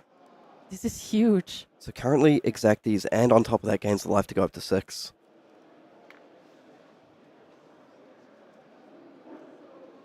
That's very annoying for Gabe. He was really hoping for this one to connect. So Gabe keeping us cool there, but, you know, perhaps considering maybe I should have just taken advantage of that extra 5 points of value. So it still has access to the Double Trouble and the Infect. Yep. Cards left in hand is 2. Beckoning Mistblade really nice here with the new hero ability active. Yep. Effectively turning this into a must block. Man, I'm on an edge on my seat here. Yeah, but Tariq just baiting that full commit on the bonds perfectly there. Yeah. Overblocking for 6, kind of indicating that, like, I don't have the react. I'm scared about this. Exactly, and then, exactly. Yeah, Gabe sort of giving up the potentially 5 points of value that he could have sidestepped into there. But in saying that, Gabe's still pretty good position here. Tariq down to 2 cards in hand. Definitely. The Beckoning Mistblade is coming in. The Undertow Stiletto is still available with a... Okay, so with the Tunic resource available. Mm. So blocking 3 here. Making sure we don't get hit by more than 1 attack more this turn. And this is big. I mean, that Double Trouble, the Tunic plus the Undertow Stilettos is going to pump this up.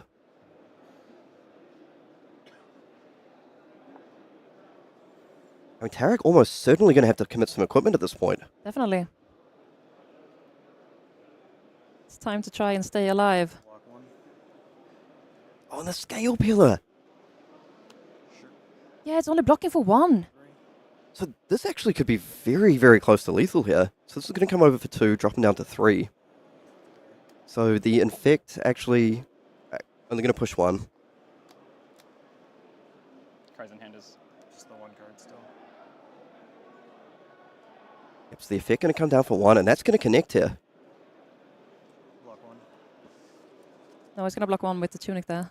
Oh, right, yep, sorry, forgot about the Scale scale peeler was one of the first. Scale peeler was used up here. Yep.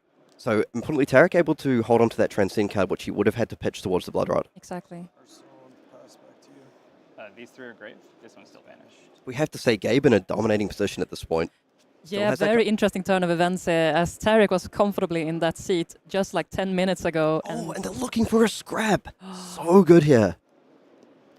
Yeah, Tariq used Arsenal passing, giving Gabe all the opportunities here. No equipment available for Tariq. The beckoning misplay is super threatening as well, but they're looking for a scrap. Perfect card in this situation. And I love this attack.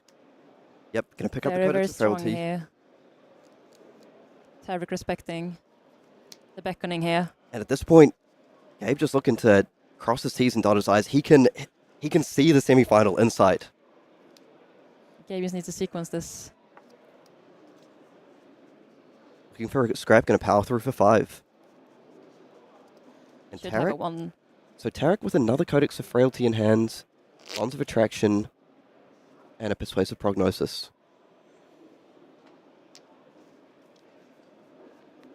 So 5 go again here. Tariq at 3. Gabe with 2 cards left in hand, 1 in Arsenal. I mean, the problem with Tariq here as well, if you just put 1 card in front, you're really getting yourself set up for that dagger lock. Yeah. Not the position you want to be in this quarterfinals. So down to 1. Is Gabe going to be able to close it out this turn? Tariq able to defend for 5 from hand. Yeah, Yeah, with a he's scale going to have peeler. to break the scale peeler. That's going to pick up the Codex. Or? Gain a life. We have the homage. Oh, okay. I mean, Homage actually really clutch here. Yeah, so he's going to take the 1. And the Eradicate. Coming in for 4. That's going to require the whole hand. That's going to take the final 2 cards from Tariq's hand here. And Gabe just in an absolutely commanding position at this point. Oh! We're giving the game. Gives him the fist pump, and that's game. That's game. Gabe takes it. Wow, and that game, that is an absolutely classic Assassin Numera. So many twists and turns throughout that game. A massive sigh of relief from Gabe there. I think we saw him actually just straight up no blocks on the Bonds of Agony, saying, yep, straight up no blocks on the Bonds of Agony, just saying, sure, take my cards away. Yeah. Double Sacred Art Undercurrent Desire turn, just insane. And then we saw Tariq being able to double block, hold on to that Oasis Respite. Ah, Erica, what a game. I'm shaking here. That was way more interesting than I thought it was going to be. I thought it was going to be a bit more slow. This was going to block out. No one is going to take a lot of damage. But they went out racing. And Tariq went out and really tried to put this aggressive side of things as much as possible. We saw a lot of D-reacts going really early. So there was a lot of damage traded back and forth. And Tariq taking a dominating position there for a while. Before we saw Gabe just pulling out the Sacred Jadar and just pulling all of the banishes that he has been able to accumulate over that early game and just turning the tide completely on Tariq there. Yeah, I was feeling a little concerned for Gabe early on in that game. As you pointed out, just the amount of defense reacts that were committed very early, and a lot of those onto the vanilla damage as well. Things like the Enlightened Strike coming in, to a Sink Below Fate for Sink committed onto 2 Enlightened Strikes. Not being able to save those for these important cards like the Leave No Witnesses, the Bonds of Agony, things like that. But and also committing multiple attack reacts blocked on both sides very early. Definitely. Players not afraid to throw away their power cards. And then just descending into a bit of a grind out. We saw life total slowly being walked down. You know, I wondered if Gabe was going to get punished by Arsenal that Cosmic Awakening. Turned out completely fine in the end, was able to navigate that perfectly. Definitely. I definitely saw a line there where he could have pushed the Cosmic Awakening with the 1 floating instead of pushing for the Stilettos and giving it the Fang Strike and giving it +1. Instead, just saving that 1 resource, giving the Codex of Frailty able to push the Cosmic Awakening for 10 there at the later stage was also a line. But as you mentioned, Gabe just masterfully found such delicate lines and was able to pull out there in the end anyway. And just the amount of decision points in some of those turns, like when you see there's like 5-6 cards in the banish zone available, and how are you going to are you going to leave with a Bonds of Agony, the Persuasive? Do you commit everything onto this? Exactly. And you know, perhaps I did Gabe a bit of a disservice saying, you know, he overcommitted onto the Bonds. The thing about committing onto that Bonds is he drew out that Oasis Respite, and he knew full well that he had plenty of cards to continue on that turn with. I think on Gabe's side, he might have thought, well, look, I mean, worst case, he's got the D-React, he has Oasis, but so what? Like, I'm still going to strip most of your hand away. Exactly. if I can get your whole hand, keep a card in arsenal, I'm very confident in my pitch stack at this point just to be able to close out this game. And that's exactly what happened. And confident he was indeed. Moving on now to the semifinals then. Yeah, and the exciting thing about that is that means we have another showdown between Nu and Uzuri, and that was an incredible quarterfinal we watched previously. Very, very interested to see how that plays out. Gabe's list may be a little bit different, so we'll see if there's a different result or if Shoma, the Uzuri master, is going to be able to take that one down. Yeah, so in that game we saw almost the fatigue setup happening where both players were down really, really low, and Uzuri was probably the closest one to being fatigued there at the end before he was able to find the last piece of the puzzle in order to close out that game. So I'm really intrigued to see if they're going to go to the full fatigue line here against this Gabe's list, where it's more defensive, where he can probably drag out the game a little bit further and maybe close out that fatigue. Yeah, and Gabe having access to things like Sigil Assaults, it looks like on both sides there, unless I'm mistaken, I don't recall seeing any surgical extractions or levels of enlightenment as well, which probably made the game slower and grindier because these are the tools that Nu can use, particularly levels as one of their go again enablers, one of their cards that they can use to get very aggressive and start pushing these really big turns. Exactly. Surgical, another piece of hand disruption. So yeah, we'll see if Gabe is able to utilize the additional defense reactions that he has to put a little bit more pressure on Uzuri. Yeah, it will be a very interesting game, so I'm really looking forward to that. And also, of course, we have the Zen Mirror on top of that. Okay, but let's hear from the man of the moment, Gabe Sher himself. We're going to go straight to him with a bit of an interview, see what happened during that game. Brian Gottlieb here, accompanied by Gabe Sher. Gabe, impressive stuff down there in that first quarterfinals. Tell me when you felt like you had the matchup under control, or did you ever? It was rough. When he bonds my bonds, I first of all thought that's my power card gone. Second of all, thought maybe I should have blocked with one and been able to keep at least two in deck. And then when I realized I had a line to use my Sacred Art and his Sacred Art to get a bonds into Arsenal or Banish Zone and then keep going with them, and just I knew I'd strip a hand. I'd maybe get one of those bonds through. That's what happened. I stripped the hand and then I had tempo from there. And it was a trick I just started on the last couple days of using the opponent's Sacred Art to make them think, basically. And it worked. Once I did it the first time, I knew I had tempo. The second time, I knew things were lining up, and then I won. Very, very cool stuff. Now, you've taken down one Assassin Mirror. You have a second one coming up in the hands of Shoma, who just bested a new. What are your thoughts on that matchup? I'm petrified. I've never played the matchup. I came into the weekend, look, I'm an Arachne player. I came into the weekend, I've defended, I've defended Arachne from my peers against, why don't you just play Uzuri or why don't you just play Nu? I'm on Nu, obviously, but it's a deck that I have explored the least of the three. It's a deck that I think I have to go spend half an hour studying. I spent all of last night studying Tariq's deck, and I didn't even think we'd be here, so I'm not sure, but I'm looking forward to the game. Well, in that case, I won't take up too much of your time. I want to give you space to study. Just tell me real quick what it means to defend the Netherlands honor here. You're the last hope of the Netherlands, the host country. How much does that mean to you? It's really exciting. I moved here 2 years ago. I was welcomed off the bat in a little bit of a jokey manner that turned loving very fast, and it's just a great community. I've met some of my greatest friends in card gaming and in life through this. I've been prepping with them the last couple weeks. And it's really brought me the joy back to the game, and it's the game that I love again, and to bring it home for this community would be really awesome. Love to hear it. Impressive stuff from Gabe Sher thus far. We are going to take a brief break, and then we'll be back with semifinals action in just a moment. Do not miss it. Okay, and that rounds out our quarterfinals. 4 players down, 4 players left. Who is going to grab the title of Pro Tour Amsterdam Champion?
Welcome back to the Pro Tour here from Amsterdam.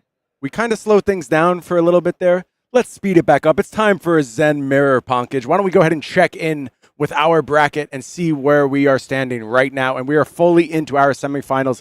This is the first of our semifinals. It is Bartosz Ziemba taking on Pudding Tam in the Zen Mirror. Pudding Tam, of course, famously putting this deck on the map. Bartosz may be finding the secret sauce to even take it to the next level, Pankaj. We took a short little excursion down to the assassin half of the bracket. Well, I'll say short. It was 2 70-minute games. Absolutely fantastic games. But as you said, time for the fireworks to come back to the feature match area, Brian. To absolute Zen Mirror from 2 masterclasses. Let's not waste any more time. Sounds like the players are already down in the feature match area. Why don't we take a look at these two players and their history? Of course, we've mentioned so many times, Bartosz Ziemba on a quest to redeem himself. Pro Tour Lille finalist, fell just short to Matthew Folks last time around. Does he have the sauce this time? Is he able to convert, get that Pro Tour championship up on his mantle? And moving on to his deck list, we have gone over this, but want to stress again that he is packing some of the disruption that might come very, very critical in this Zen Mirror. 3 copies of CNCs and 3 copies of Weakest Links in Bartosz's list. Yeah, not as many Weakest Link available for Pudding. In fact, none. So we'll see if that pays any dividends for Bartosz. And speaking of Pudding, let's take a look at his player profile here. Similar number of accolades as Bartosz as well. Yeah, World Championship, top 8, of course, famously alongside his teammate, Shing. Shing was dispatched in the last rounds, unfortunately, so there will not be a all-blue pitch final. But Pudding talked about how much these guys share in the results of each other, how much it would mean if Shing was to win to him. I'm sure Shing feels exactly the same way, Pudding trying to take it home for the team. Moving on to Pudding's deck list over here, no copies of Weakest Link, as you said, Brian, but I do want to point out 3 copies of Flick Flack. That's not a card we've seen in many Zen lists across this tournament, but Pudding saying he really enjoys the sort of some turns playing a little bit more mid-rangey. The numbers of Flick Flack, very, very impressive. That's 1 card that effectively blocks 6 across 2 chain links. Flick Flack, Pudding's favorite card of all time. Famously piloted Katsu to a top 8 at Worlds. Now has famously engineered this Zen deck to be a metagame defining force. Players are ready down in the feature match area. Let's head on down. There you see on the left, it is Bartosz Ziemba taking on Pudding Tam, both players on Zen. I really like the evolution of Zen lists as they have had to adapt to each other more and more. It began with a lot more disruptive pieces, Weakest Links, Sensors, Command and Conquers, maybe even some Blanches. But now we see a pivot into a bit more of a different direction. Both players sporting defensive pieces alongside a few of those disruptive pieces, namely on Bartosz's side, the That All You Gots, Brian. We didn't see it come into play very much in his first mirror match, but actually a little awkward Pankaj in that match, but still Bartosz able to find the victory despite that. Especially since it is a yellow. We saw him pitch it to a Command and Conquer at some point. You can't really do that with a Flick Flag on Pudding's side, but on the other hand, Flick Flag obviously a bit more powerful when it comes to the numbers. Numbers are huge, in fact. Very good at stopping things like chase the tail turns.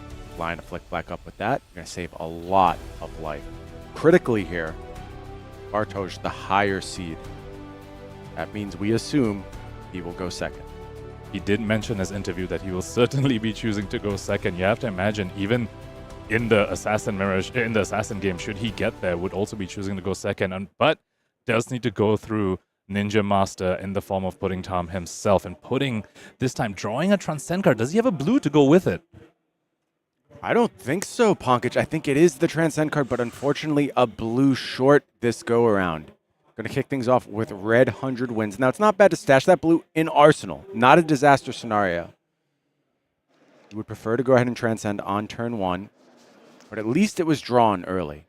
Potentially allowing Bartosz to filter a little bit is Pudding Tam. So if you're in Bartosz's seat, you have to imagine Pudding is just trying to fish, trying to bait out, maybe gamble that you have a few too many no blocks, maybe leak some damage in, because he's not going to let you just filter 1 card. He's going to take more cards from you.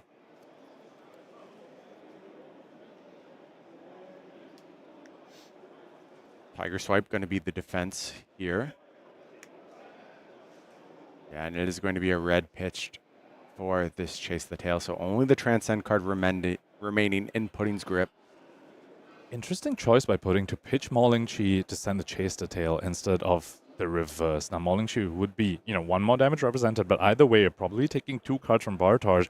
But this tells us he's trying to keep Mauling Chi in his deck over the Chase the Tail, or he's prioritizing Chase the Tail in his graveyard for potential Bonds target in the future over having Mauling Chi in the graveyard for Bonds target.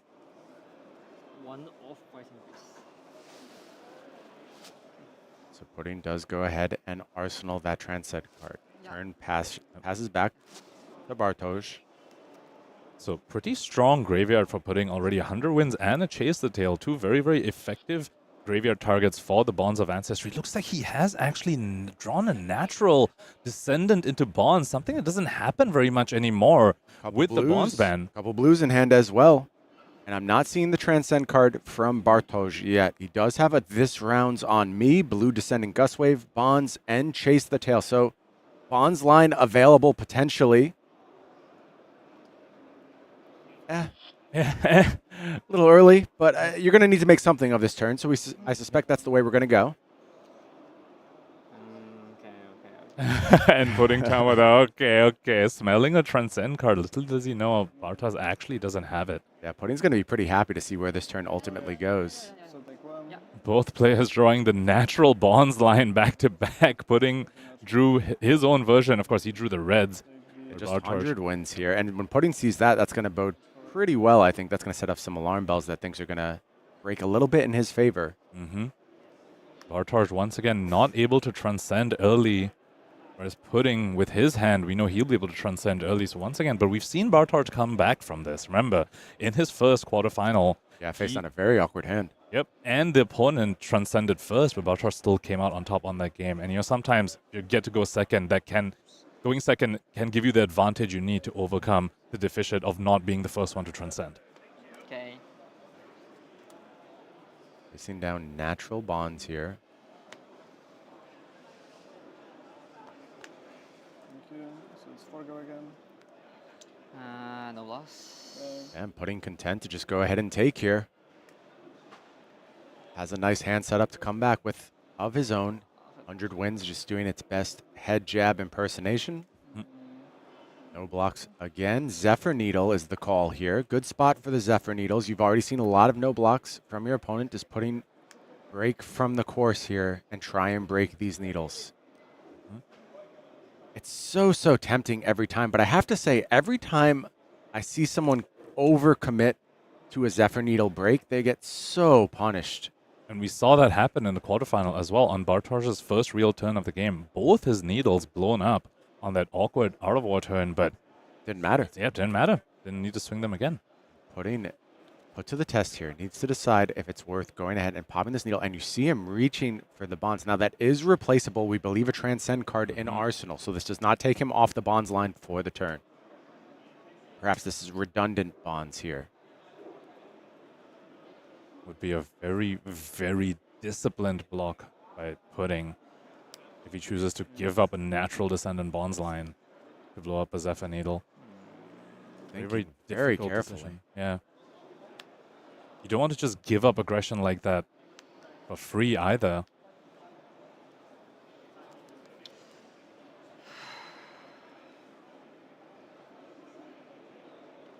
Pudding the Ninja Master. 5 sleeves at the ready. Of course, he's got those famous self-reflecting sleeves, the Pudding Katsu sleeves that he famously played in his World's Top 8. Now representing Zen. Sorry for taking so long. I have to say, I love Pudding's demeanor. Very, very controlled. And when he's thinking in a very still manner. You see players sometimes flick a lot, but they're very jittery. Pudding, though, would you say almost he's very zen? Zen? Yep. Yeah, I had a feeling that's where we were going, Ponkage.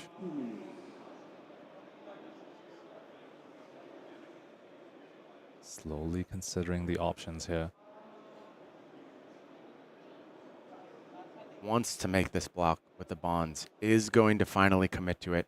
And cracks that Zephyr Needle. And this one's going to get through. So Bartosz down to 1 Zephyr Needle. Does arsenal a card here. 32 to 40.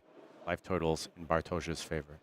So no turn 0 Transcend for Bartosz there, but getting 10 damage through a quarter of Pudding's life total already. You have the blue card to cook off the turn here in the form of Harmony of the Hunt. And here we see Pudding get rewarded for that turn 0 play, sending the Chase the Tail instead of the Mauling Chi. He's representing right now, he's going to have access to 2 Tigers to banish to the Bonds of... so he can banish the Chase the Tail in the graveyard to the Bonds of Ancestry, and then have 2 Tigers to really resolve the Chase the Tail.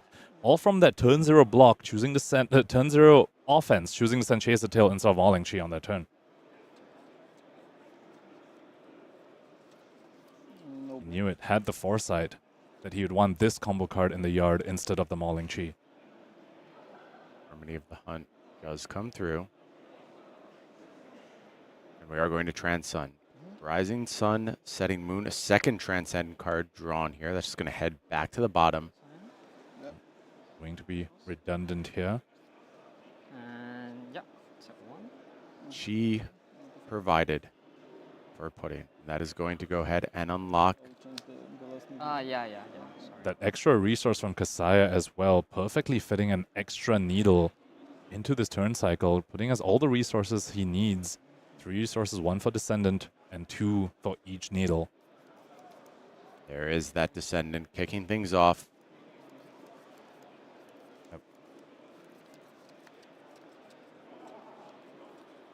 And Pudding's hand basically face up here. Both players know Tiger from the Harmony of the Hunt and the Chi from the Transcend. So Bartosz can effectively completely math out what Pudding's turn is going to be. Yeah. Here is the Zen activation. Tiger 2-hand. Gonna go get red bonds. And just making sure he has a Chase the Tail as well to get off of the bonds. Yeah, is going to deploy that bond, shortcutting a little bit here and setting aside that Chase the Tail. Saving all of us some shuffle time. Here comes bonds 4-4.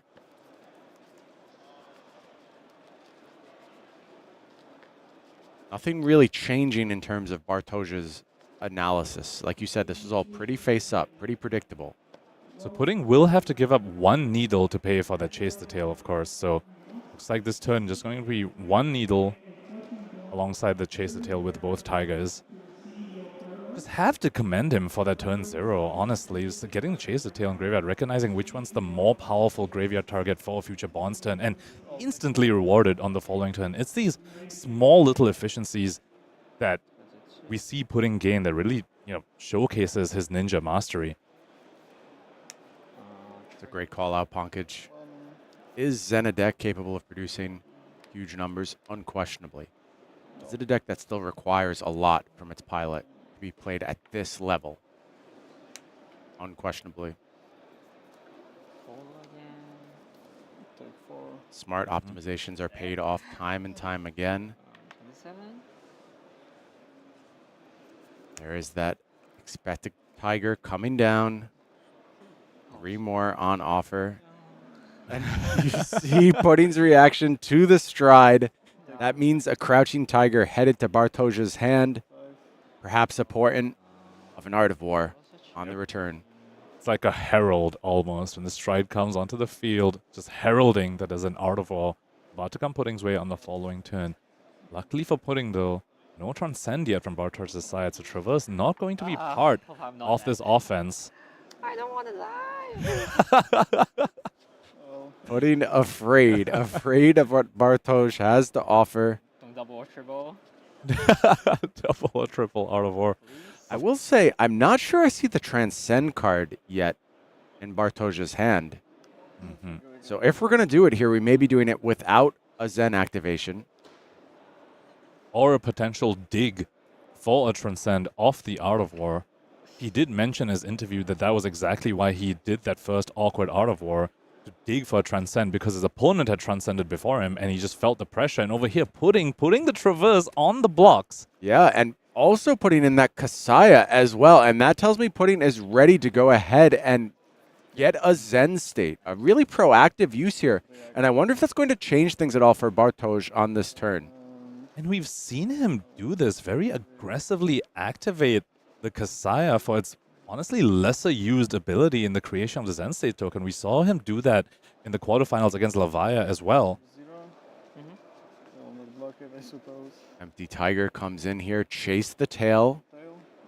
Yeah. 2 resources available. Here. Looks like it is time for this Zen State. 2. So I want to make the Zen State, right? Yeah. So destroy it. Zen State. So it looks like Bartosz on that turn. Both players using the equipment in ways we don't typically see, Brian. We see putting activate the Kasaya very, very early. And we saw Bartosz use Stride of Reprisal not for an Art of War. Yeah. This is the expertise. This is the mastery that both these players are showcasing. This is really, really interesting. I wonder if maybe putting baited a little bit, if you know the Art of War isn't coming, do you still want to go ahead and use up those 2 critical pieces right now? I could see the answer still being yes, frankly. I think this has been a very cleanly defended turn and allows Pudding to go ahead and maintain some of that tempo, maybe be the first to strike with Bartosz in a range where he has to commit cards just to stay alive. That's a really powerful position to enter in an aggro mirror. I'll take 1 for Needle. Needle just coming in for 1 thanks to that Zen State. Zen State persisting for so long is so powerful. Here is, again, that Shuko-empowered Crouching Tiger, and that means the prevention of Zen State not going to be available. 5. Closes things off with a Mauling Key here. And a solid turn, and I still, despite the way this played out, despite the fact there was no Art of War, I still agree with Pudding's aggressive usage of the Zen State here. I think it has allowed him to go ahead and kind of stay on the front foot in this matchup, whereas he would be falling very, very far behind at this. I just popped the Zen State. And meanwhile, Bartosz's Traverse still not live. Also need to point out that Mauling Chi, if the combo effect was active, but the Zen State did prevent the on-hit of that 1 damage. So effectively inactive Mauling Chi, and Pudding just goes ahead and Arsenal set up very defensively for the Zen State. Bartosz, again, no Transcend cards. Still has not transcended, has seen many, many cards thus far, and just not finding the pieces. And it's just going to be a Command and Conquer pitching 2 reds. And the pace of this game, a game that we said would be extremely explosive over in a few turns, slowed down pretty dramatically at this stage. And you can see how desperate Bartosz is to get the Transcend off. He arsenaled Ancestral Harmony and chose to pitch 2 reds for this Command and Conquer. He had the line to Needle into Command and Conquer, perhaps baiting a block on the Zephyr Needle as well, and then punishing it with a Command and Conquer afterwards. Instead, choosing to forego the Needle this turn and arsenal the blue card, is expecting to see a Transcend card. There's 9 in the deck. He's just setting himself up for success that needs to turn this Traverse online. Odds absolutely in his favor at this point, and I think Ancestral Harmony, one of the most powerful possible arsenal cards you can have in this deck. And also very critically, when you don't go wide like this, you're really making Pudding perhaps regret the creation of the Zen State token. He got a lot of value in the previous turn, but this turn not so much, Brian. It's just 1 attack.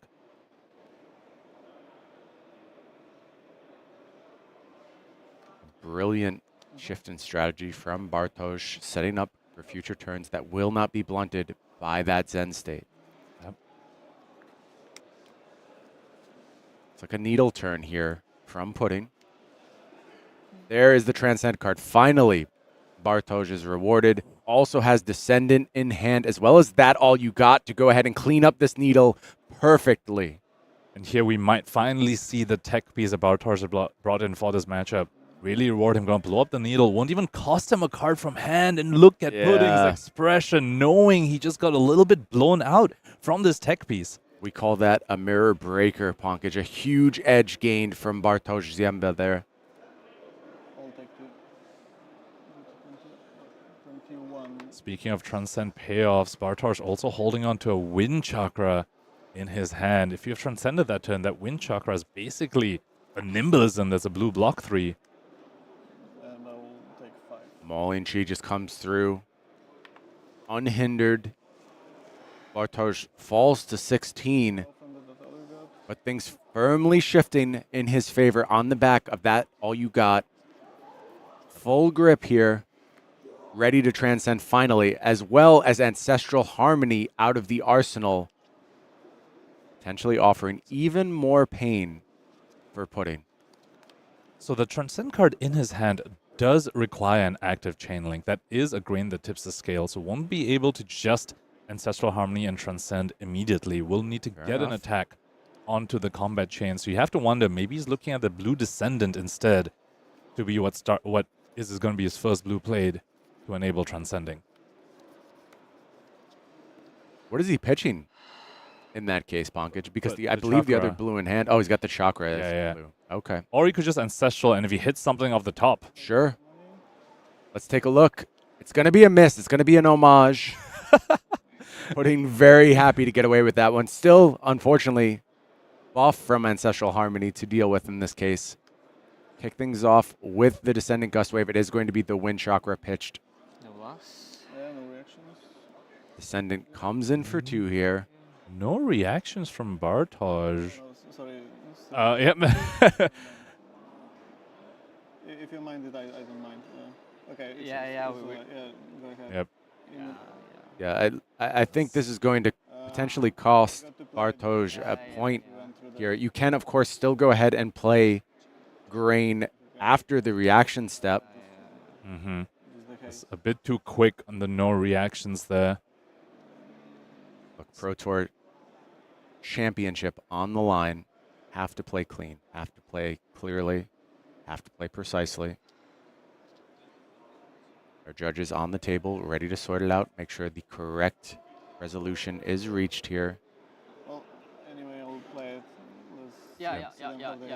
Looks like the window was passed. No reactions was called. Noted down the live, and you right away wanted to play that, right? Yeah, I want to play that in the reaction style. Okay, so it will go up to 3. Okay, yeah, sure. Allowing the space. Okay. Okay. So nothing had changed fundamentally about the game state. Judge will go ahead and allow the Grain to buff by 1. Right. Use Zen. Zen activated here. Going to go ahead and find that bonds, of course. And we'll find probably the second piece while we're in there. I just need to check what I have. 3 resources floating. Sometimes Zen can struggle to use all those resources, particularly when one of your needles has already been blown up. Target Aspect of the Tiger. Yep. And that's a scary moment if you're on Pudding's side. You see Aspect of Absolutely. Tiger, you're thinking, is that Chase the Tail, that last unknown card in Bartosz's hand? Destined to be buffed by that Ancestral Harmony as well. And we just have to call out, not only is Bartosz mounting quite a sizable offense on this turn, still has that Traverse up, Brian, and has now he finally has transcended. Yeah, I think things have turned firmly in Bartosz's favor at this point. On the back of a bit of a quasi-bait, I would say. I wouldn't quite go that far as to say that was the intention of the play that Bartosz made, but the unorthodox usage of the strides to go ahead and just get that Crouching Tiger to empower the turn, not to set up an Art of War, may have pushed Pudding to act a little sooner than he would have preferred on the back of that Kasaya. You'll have to see whether that aggressive use of Kasaya is going to come and bite Pudding later on. What can I do? Meanwhile, does still have Stride available, and have to point out, neither player has resolved an Art of War yet. 8, 12, Fantastic point, Ponkage. 14. Ancestral Harmony available in hand for Pudding. I wonder if you're at the state where you were saying, maybe I just need to gamble on this card a little bit, allow it to extend my hand, or do you think you can still defend effectively for a few more turns and try and find a window back into this game? One thing you can play for is you can conserve your life total and don't give your opponent an opportunity to block with that Traverse the Universe. If you are sensing they're going to get off an Arsenal, Zen is prone to some bricky hands. If you just don't give them the chance to block a Traverse, maybe that's Pudding's way back in this game. That's definitely something he's considering. So many Transcend cards left in the deck at this point, though. I'd be concerned about just giving Bartosz unlimited time. It feels like you're being attacked on 2 fronts if that's the approach you take.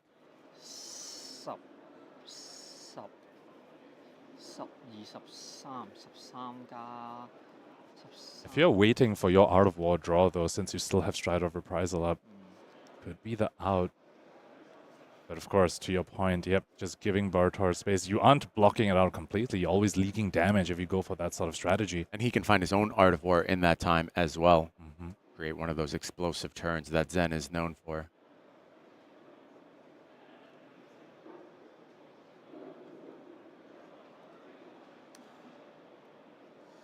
Just 100 wins committed to the defense here. And 3 this- damage leaks. And this block right here should possibly tell Bartosz the mindset that Pudding is in right now. 100 wins, comes in for 3, only blocks for 2. But Pudding has chosen to put it on the combat chain as a defending card. Yeah, take 4. Yeah, and it looks like Pudding is trying to put together a return fire here. That's the path he has taken, trying to preserve some cards in hand. A Crouching Tiger is going to empower a Chase the Tail coming in 4-5, and then that last Crouching Tiger will be buffed by the Chase the Tail. This one is going to get a card from Pudding's hand, it looks like. 3 more block committed. 2 damage leaks. Pudding falls to 12. Crouching Tiger fired off for 4 here, buffed by the Shuko. Oh, it should be on this. It's okay. I'll just hand. Yeah, I should. Yep, Shuko should have been triggered on the first Tiger because of the blue Descendant. Okay. Outcome basically the same here. Yep. 1 from here, right? So yeah, we just add up to We here. forgot the sugar. It is possible to just add up to here. Outcome will be the same, but We can just you have to wonder, Brian, is a bit of the fatigue setting in on these players. It's 2 grueling days. I always think that I mean, play we are Flesh and blood. I know it's Into the 3rd day now do this. of competition. No worry. Nerves extremely high, fatigue extremely high, and not the deck kind, the kind that comes from playing Flesh and Blood for many, many hours a day. They want to just give them a moment, I guess. It's not a main. Mhm. Yeah, it's not a main. It's So in the creation is correct. Judges will be there to sort this out. Shout out to our judges to help us clean here, I don't care. up these sort of game states. I don't know if they will. Very, very critical So that for us to be able to enjoy these matches. because it's not conditional. Now, at this point, Pudding has represented that he, I think, is wanting to block out this turn, take a bit more of a defensive stance, maybe find that Art of War, have the Strider Reprisal for that turn. That could be the returning salvo he's looking for. You have to wonder, that last card he's holding on to, is he saving that as a block for the Zephyr Needle to blow it up? Sorry. Yeah, don't worry. It does look to be the case that Harmony is Exactly going it. to be committed to the needle. Bartosz once again Okay. without weapons, but Pudding with only an arsenal here. Does thankfully not have to trigger the Traverse here, begging for a brick hand from Bartosz. And levels of enlightenment when you have no weapons. Not much to go off of. This, there's still a line here. This levels go again to CNC. It's not amazing. Can redraw potentially off that this round's on me. Mm-hmm. Yeah, I wouldn't call this a brick. It's Yeah. not exciting either. Yep. And Pudding with a very heads-up line, just saying, I do not want to give my opponent a chance to block with that Traverse now that they have transcended. If my offense isn't going to be strong enough to pull cards out of the hand, I get blown out by Traverse. But here, this round's on me, coming out from Bartosz. Going to take the redraw here is Bartosz. What was the hit? Did we find what we were looking for in this moment? -1. Yeah. Okay. Wind Chakra was the draw over here. Of course, does give Pudding a draw as well. Yeah, Pudding now working off a 6-card hand, maybe up to 7 on the back of that Stride if there's something exciting, but I still don't see any of those power cards. No Art of War. Both players just whiffing Or on can that he part just of play the deck. Or can he just play the cast here for the next turn? So not to leave it in the space. Okay, if it's bad, I will just. Yeah, just place it here. Yeah. Okay. All the issues. So Pudding with the extra card in hand now. Thanks for this round's on me. But of course, everything having -1. Yeah, it looks like it is going to be levels go again into CNC potentially.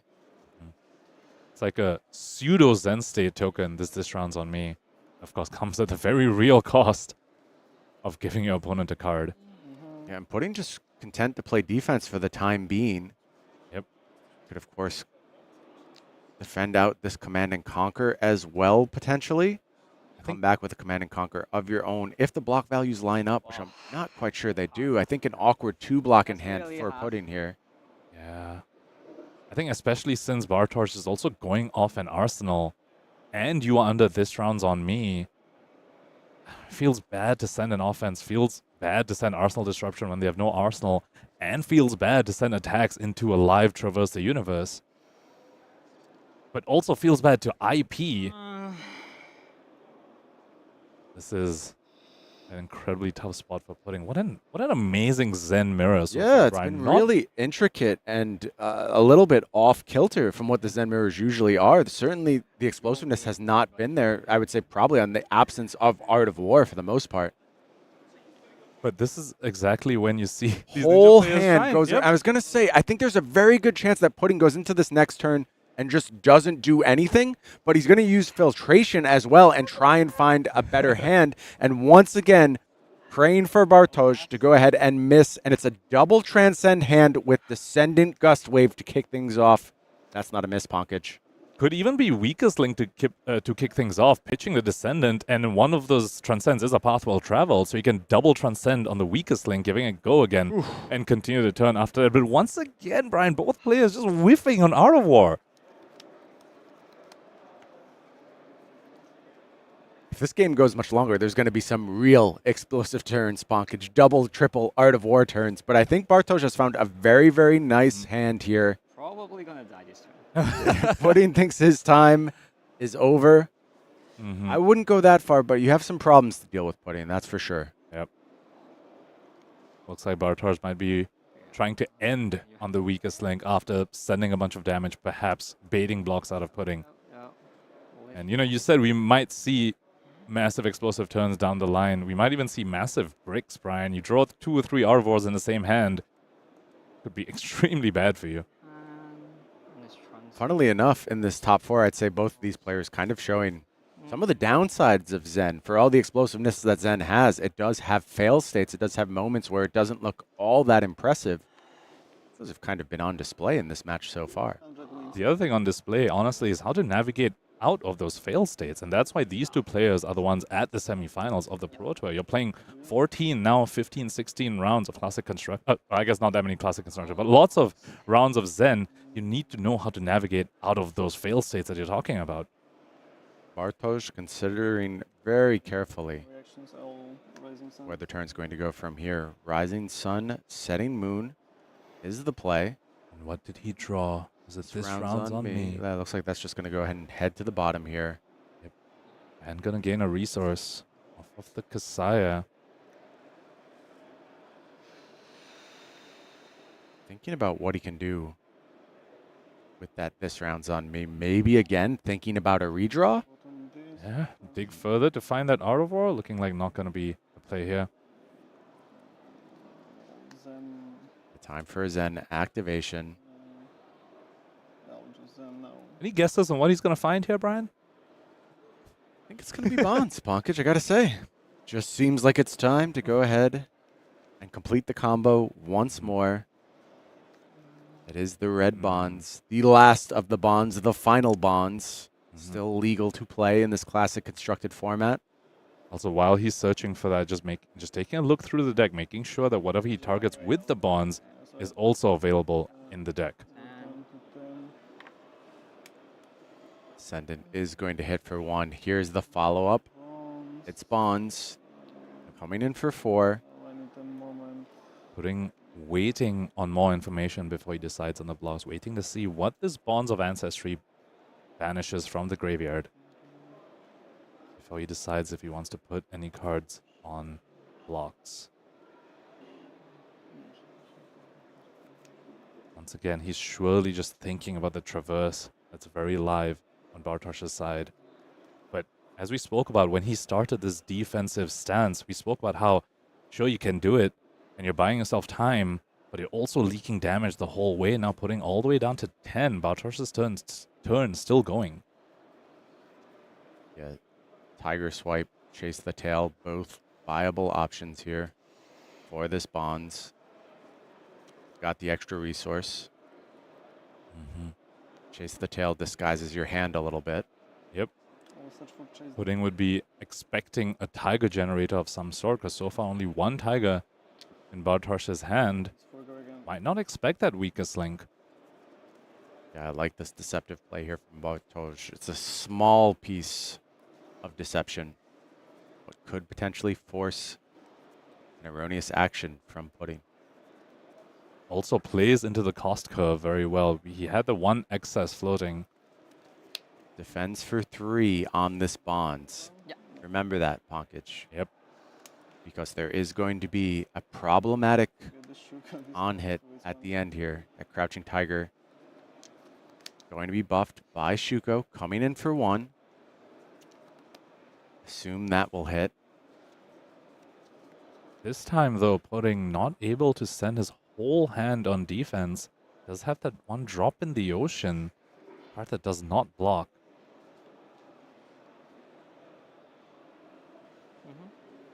And go to A. I guess it blocks 1, but, you know. Forgo again. If he puts a 3 block in front of this, could get blown out by the weakest link. Yeah, thankfully it won't be the max punish. You can just go ahead and use the drop in this scenario, but Pudding's not going to like seeing this one on the tail end of the chain. It is spinning wheel kick on the block and then drop to try and mitigate the damage. Go down to 4. 3 damage comes through. Pudding falls to 4.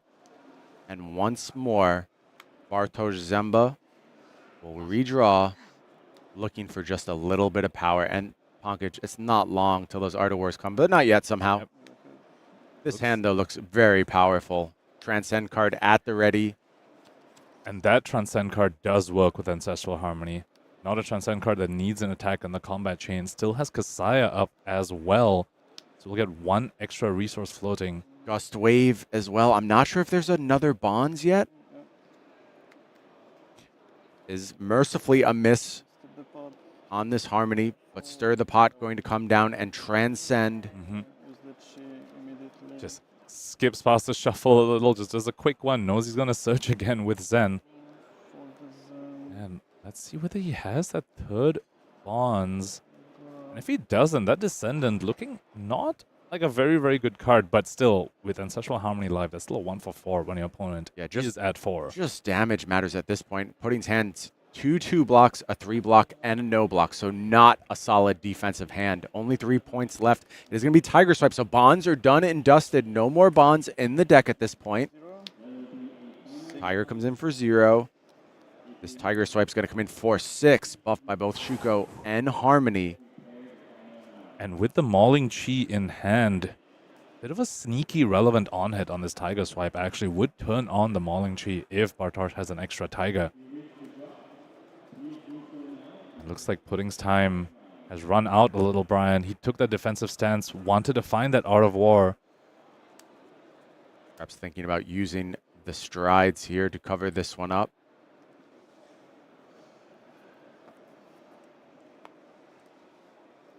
Mauling Chi still at the ready for Bartosz.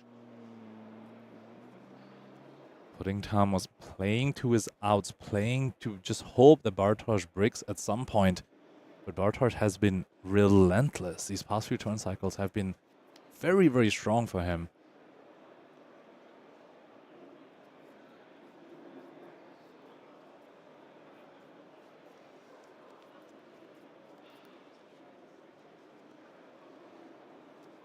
Pudding agonizing over this block. Take 1. Is going to leak 1. That's going to create another Tiger here. Tiger And that represents Mauling Chi combo. with combo. Might be forced to give up the equipment here. Does look that way. You're going to have to give all the equipment to survive at 1, Pankaj. Yeah, I just Oh, it's just going to be GG, and that is going to get the fist bump. And that means Bartosz Ziemba, on his quest for redemption, is back in the finals of a Flesh and Blood Pro Tour. Both players at the end, they're still looking for Art of War. Where are they? Who has taken the Art of Wars from these players? Please bring them back. Surely somewhere there's got to be Art of Wars in this deck. just a bit of frustration there from putting. It felt like he did everything he needed to blunt the early aggression. If just a good hand was found there, a little spike, a little art of war, tempo could have been seized on his part, but unfortunately was not to be for fans of Team Blue Pitch. I also want to point out the trickiness that Bartosz was employing. You know, we just had the assassin half of the bracket where we saw so much tricksiness, but Bartosz showing a little bit of that on the ninja, blocking with the stride of reprisal, representing Art of War, perhaps baiting putting into activating a Zen State token and not getting that much value out of it. And then later on as well, finding the Chase the Tail from the Bonds of Ancestry, but not making a second Tiger, just sending a weakest link to end that. Just fantastic play from both our players in a game when neither of them found the Art of Wars. Also critical in that match, I would say, that all you got. It really paid dividends. They're blowing up a needle, also replacing itself. We talked about that card ad nauseum and how it was going to influence these mirror. We felt it gave Bartosz an edge that the rest of the Zens in this top 8 did not have. Ultimately, when it really mattered, it did. It did so. And it was very, very clear that that had an immediate impact on the game. I'm still just so impressed seeing almost mid-rangey Zen game plan going on, and even on Pudding's side, just playing around the traverse, recognizing that if he's not sending lethal through the 6 block left on the armor on Bartosz's side, there is no point attacking. His out was to just block out him putting 9 block on a CNC just so he can see 4 whole new cards, dig to the Art of War while he still strides up. That was his way out. Needed Bartosz to have some weaker turns. Unfortunately, did not happen. That is the end of the road for Team Blue Pitch, but we have one Zen in the finals. Yeah, and now for Bartosz, it becomes a question of can you beat the deck that was designed to beat you? It is the thing that is supposed to keep Zen from praying, from running roughshod over this metagame. It is, of course, an assassin. You don't know which one it's going to be yet, though. It is going to be either Gabe, Sher, or Shoma Yamamura. And really either one I don't want to play against if I'm Bartosz. They both seem very purpose-built to go ahead and stop his mode of aggression. However, Pankaj, I will say, we saw some pretty impressive cards in Bartosz's list for that matchup. One that really impressed you in particular was Wax On. Wax On, such an impressive inclusion against Nu. I think a lot of Zens have been focusing a lot on Snag, particularly, but Wax On also very useful against Leave No Witnesses, and critically, gonna block 5 on something like a Bonds of Agony or Persuasive Prognosis. I'm very, very excited to see the card in action. How about we hear what Bartosz himself thinks about his chances coming up in this matchup? Let's send it over to an interview. Hello everybody, I'm here with Bartosz, who is our lucky winner here today in that crucial Zen mirror. How are you feeling right now? Well, I'm feeling really good. I'm in finals again. Hope I managed to close it out this time.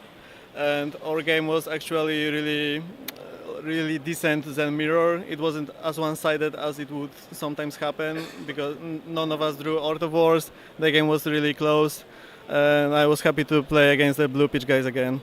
Yeah, it was a very, very interesting game. Was there any point of the game you still felt very confident there at the end? Was there any point in the game where you felt like I might not have this game, or it was feeling a bit more closer than you expect?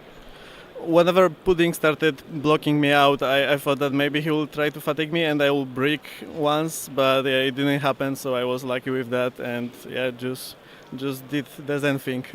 Yeah, very well played. Now, the next game, your finals game, might be either against a Nu or a Uzuri. Which of those are you feeling most comfortable playing? I haven't played a single game against Uzuri with Zen. I believe no one did in this tournament, so I would much rather play against Nu, but yeah, I don't mind Uzuri. I think I will find my way through. Yeah, Uzuri a bit of a surprise factor here in the finals that we've seen, but you practice a lot against Nu then, I assume?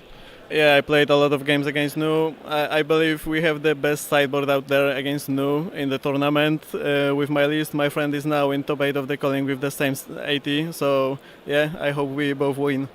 Well, I wish you the best of luck there going into the finals. Next up, we have the other semifinals coming right up. Don't go anywhere.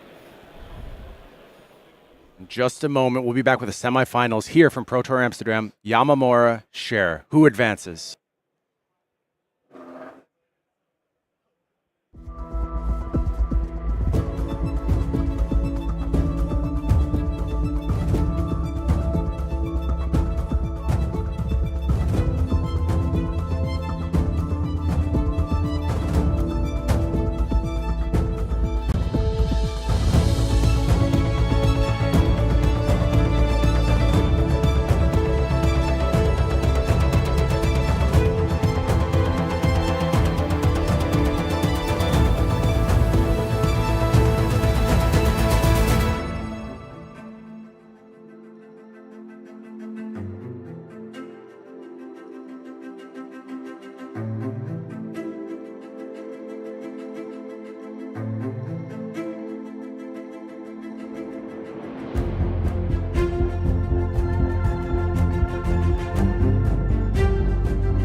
Almost there, guys. Only one semi-finals at Pro Tour Amsterdam. I'm Romain here with Mr. Classic, and this is, well, this is going to be a big one. Probably a long one as well. The last matchup with these two heroes was very, very long. So, yeah, get ready for this one. Yeah, but speaking a bit of a thriller, we saw that Yamamura went for quite a long time in the previous Nu versus Uzuri game.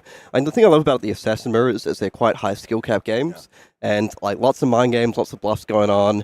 You know, I'd say good honest flesh and blood for little bits of damage, but they're very tricky, the Assassins. They're very not tricky, accurate. yeah, and we've seen so many of these very cool tricks that in these deck lists that are totally unexpected, especially in this meta game. We were looking at the deck list previously, so yeah, very excited to see how this one will evolve. Well, let's look at the bracket one last time before this final. So obviously, you guys just saw that Bartosz Ziemba is on to the finals with Zen. A bit of a longer game than expected, not as explosive as it can be, but still went there pretty fast.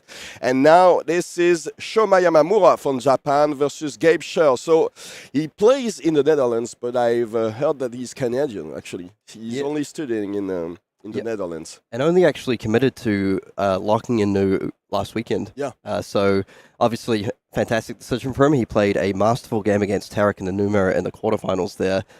Going, as these games tend to do, going right down to the wire. There was a turn where he played double Sacred Art Undercurrent Desire. Just lots of really cool stuff going on in that game. Let's take a look at these players' profiles now.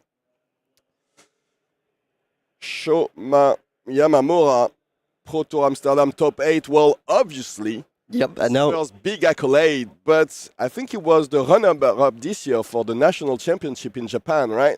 Yes, so we have heard he was the finalist of the Japanese National Championship 2024. So, you know, obviously a top player in his own right, and just really fantastic to see Japan making its mark on the world stage already. So, I remember even last year we had a Japanese player come 9th at the World Championship. Very impressive player. Yep, and Shoma actually just taking that one step further and making the top 8 of a Tier 4 event. And should we go ahead and have a look at his Uzuri deck list?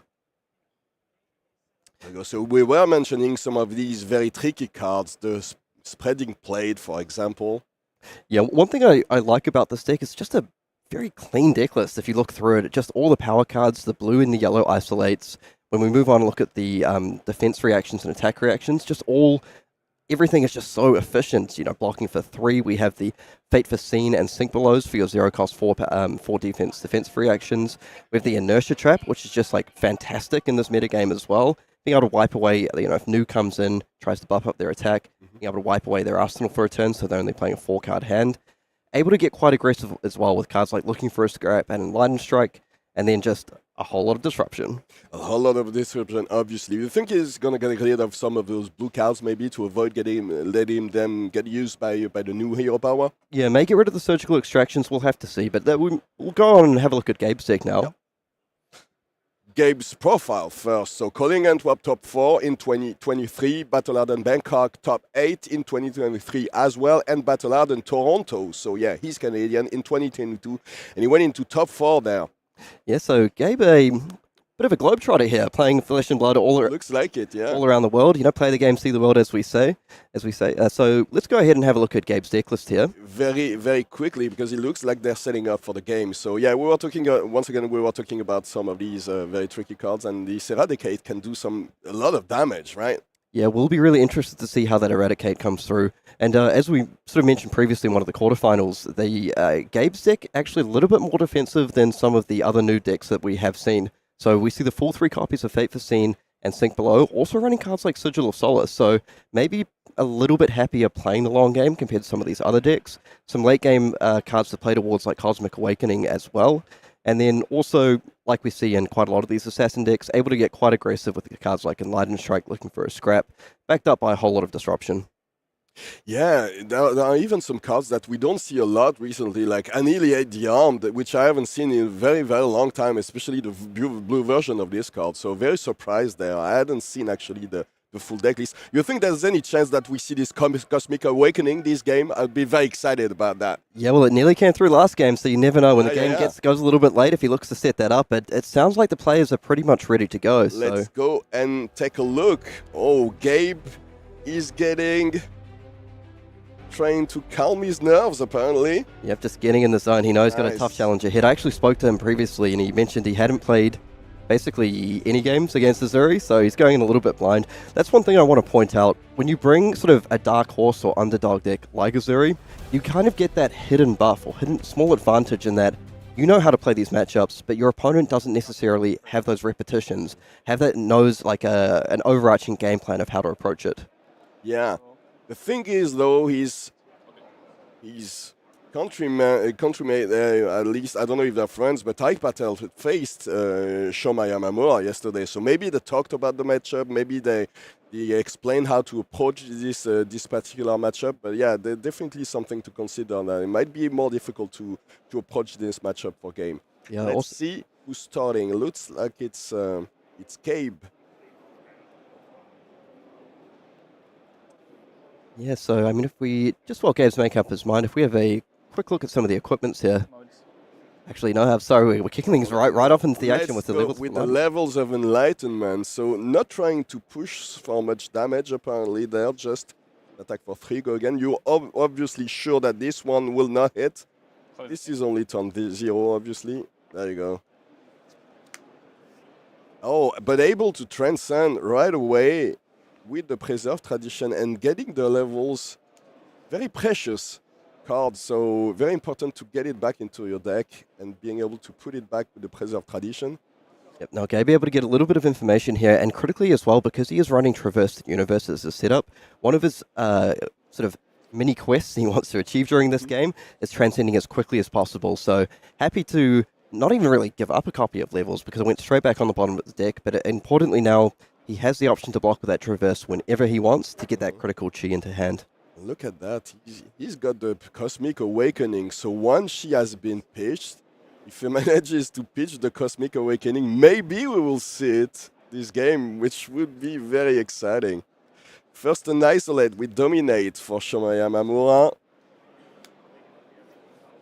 Yeah, I think Gabe just going to go ahead and block for 2 with that. I'm going to see our first Uzuri activation here.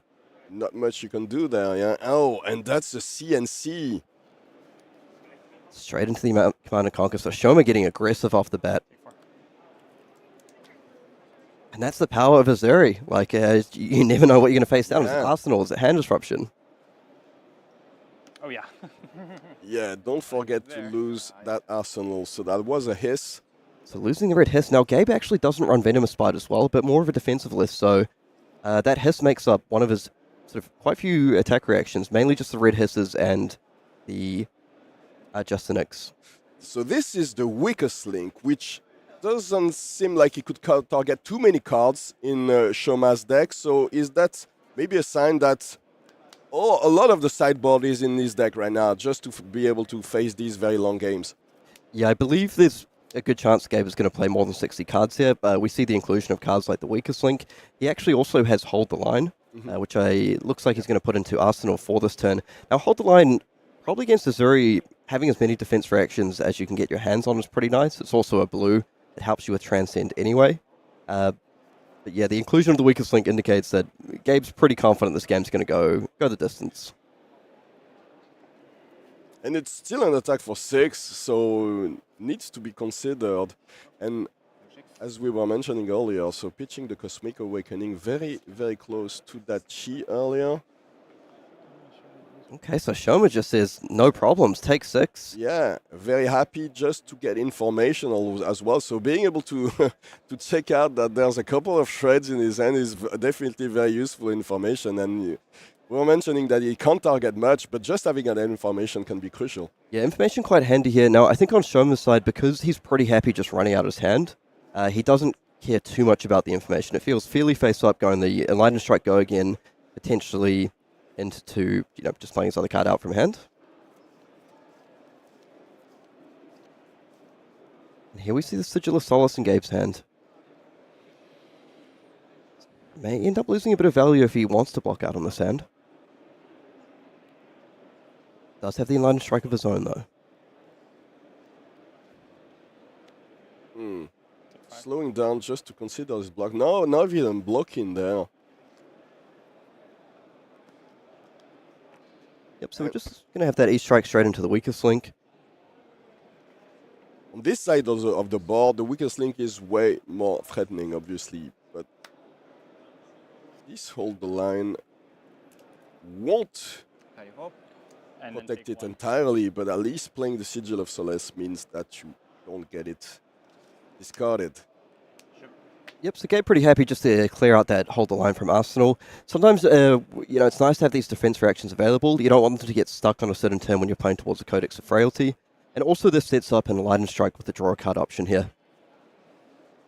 And that's exactly what happens. I know, actually, instead going for 7, and honestly, one thing I like about this is he knows that Shoma has really good Arsenal disruption in the form of things like Leave No Witnesses and Command and Conquer. By getting aggressive with this Enlightened Strike, not only is he potentially going to push for a little bit of damage, Shoma wants to defend with 2 cards, he's also saying, I'm going to leave myself somewhat immune to some of your disruption cards.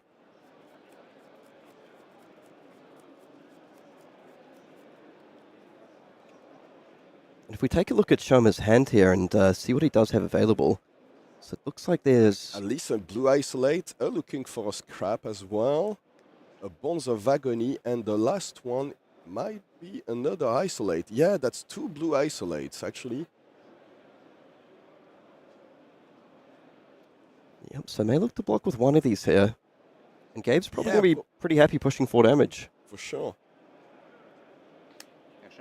Yeah, exactly. Oh, but the Fate for Sin was in the arsenal, so in the end, no damage pushed down. Yep, just a clean block from Shoma here.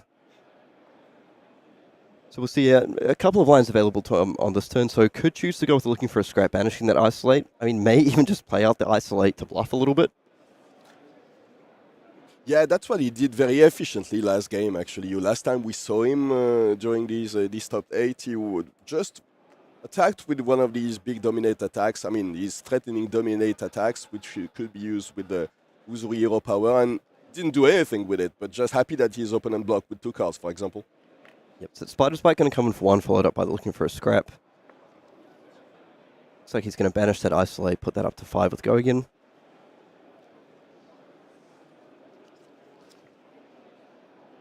We'll see, putting a little bit of pressure on Gabe here. 1 card? Yep. It could be representing something like a Codex of Frailty. I mean, we know he doesn't have it, but Gabe doesn't.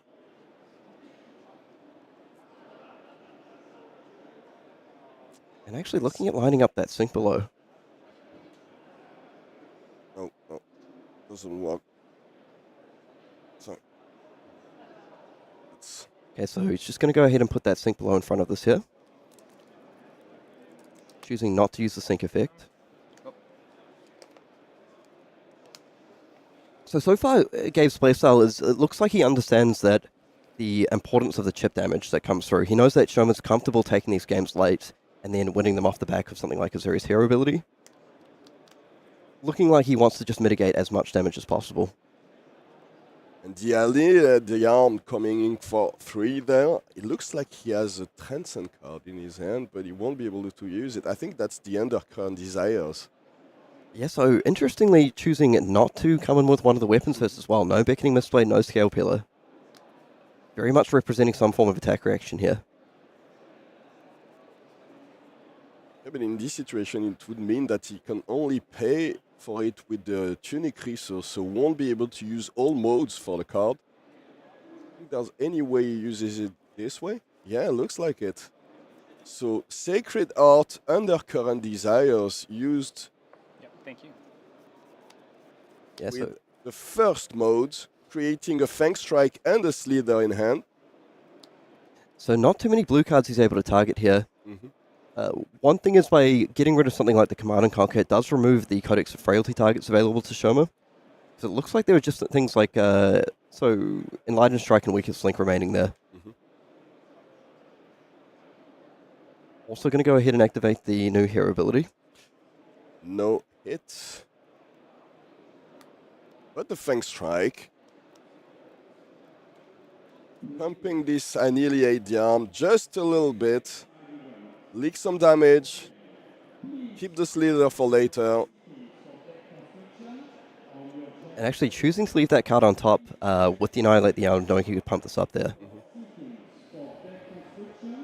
So this sort of indicates from Gabe's side that the card on top of Shoma's deck is one he's very happy banishing. So either looking at an attack action to give him a little bit of silver, or alternatively a power card like a Codex of Frailty. And Shoma actually just not willing to give that up at all, dropping the sink below. He's thinking to get rid of it from the top of his deck. Nice. And Gabe going to go ahead and arsenal that Slither. Probably pretty happy being able to draw out that sink blow on that turn. Mm-hmm.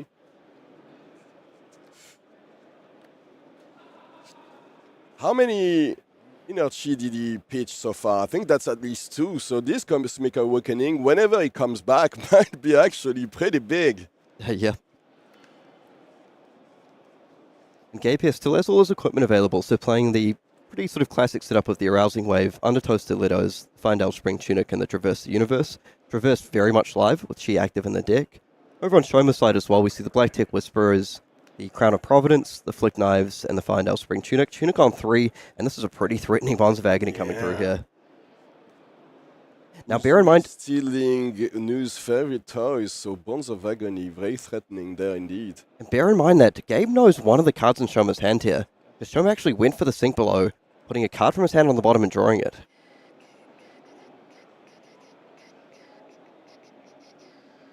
Only we don't know it. Yes, I wonder if that actually is an attack reaction left on top there. Only using the CNC to block so far. Of course, all kinds of attack reactions available on the equipment side as well, with the Flick Knives, the Black Tech Whisperers maybe. Yeah, potentially even using the hero ability and electing not to banish. Okay, so he's going to use that here.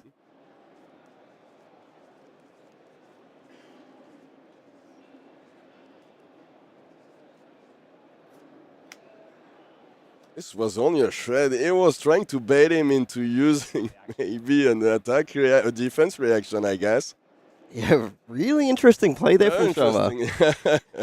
Well, it looks like Gabe called his bluff and said, yeah, okay, do your thing. And that's only a shred. Well played. Indicates that potentially is the card that Gabe saw on top of the deck and was trying to bluff something like a Command and Conquer. Gabe just very happy to say, no problem. So fantastic read from Gabe there. Very nice there, absolutely. And that's a Red Shred just gone from the deck entirely. And in a game, well, I mean, in Flesh and Blood generally where every card matters, but particularly in these Assassin Mirrors. So Art of Desire Mine coming in for 1. We can assume that something like the Slither that was sitting in the arsenal is coming next. But this is always something to consider. You never know what's going to hit from the top of the deck. Yeah, and the Slither for the go again. Results. Yep, nice clean block with the Black Tech Whisperers there. And this is Hurl with go again as well. Is there a Codex in Gabe's hand maybe? Yeah, Gabe actually using these hurls to very good success in the Numero previously, just using them as head jabs. I mean, Assassin doesn't have access to a whole lot of just natural go again. And these being 0-3 go agains, very nice. And just a pass for Gabe. No follow-up after that hurl. So it looks like at this point, players still just jockeying for position a little bit. So both players still on 31 life with all their equipment available. Perhaps Shoma has the slight edge in terms of tempo at this stage, having access to a very big hand and coming in with that Bonds of Agony. Bonds of Agony. Now with the full hand even. Oh man, that's got to be pretty scary if you're on Gabe's side. And the Black Tech Whisperers have been used to block as well, so he might be very happy just if there's nothing on these, just to get go again and attack with another one afterwards. Yeah, on Gabe's side, you have to be very careful there. On Gabe's side, potentially representing a defense reaction here, like it may be some sort of reaction or a codex, choosing to use that Slither for no value just to get rid of the card from hand. Sorry, to clear out the card from arsenal.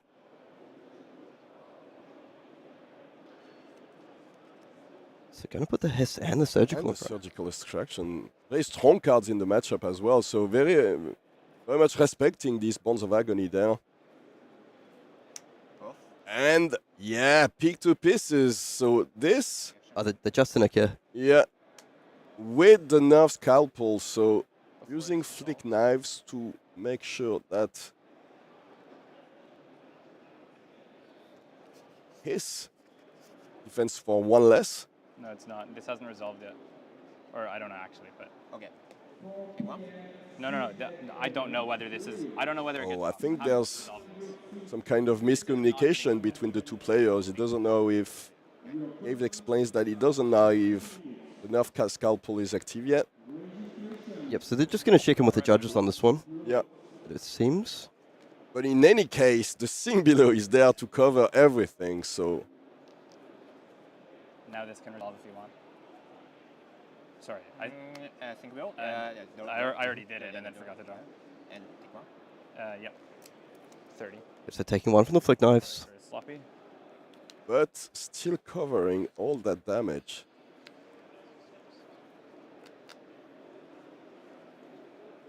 So that flick knife nerf scalpel play is gone, and that's like a really good one to have access to against Gabe, particularly running the 3 red sink blows and the 3 red fate scenes. Oh, but the shred was also there. So yeah, -3 on either of these blocking cards. And now this hits. And the Black Tech Whisperers gives go again as well. Oh my god, this is devastating. Oh, that is an absolute disaster for Gabe here. So 2 Enlightened Strikes in hand. He's going to go ahead. Shoma's going to go ahead and banish both of those from hand. Oh, yeah. Pull the final one out of the deck, and you can see the look on his face. Oh, that is backbreaking. Wow, so usually Bonds, it's pretty nice. You get to pick 1 card from hand, you pick the other copies out of the deck. Now that there's 2 copies in hand, and also Shoma getting to have a full look through the deck, so he knows exactly what Gabe is playing and not playing. Yeah, he also knows exactly how many cards he can destroy his pitch stack as well. If Gabe wanted to have that fail-safe, maybe of coming back later with the Cosmic Awakening, so no way. Yep, so we see why Shoma was willing to commit that nerf scalpel. Wow, what a This is huge, and this is definitely why Uzuri can shine in this matchup. Yep, and Gabe absolutely feeling the agony on that play. Mm-hmm. Okay, but the sign of a good player is, they're able to take the knocks and come back. Yeah, it won't be easy to refocus after that one, but Gabe needs to do it right now. That is the thing about these assassin mirrors, So anyway, the thing about these assassin mirrors is it's just going to happen at some point. Someone's going to get blown out. I mean, this is a particularly bad one, the Bonds of Agony ripping 2 cards from hand, but there is still plenty of flesh and blood left to play in this matchup, and Gabe just going to have to pass here.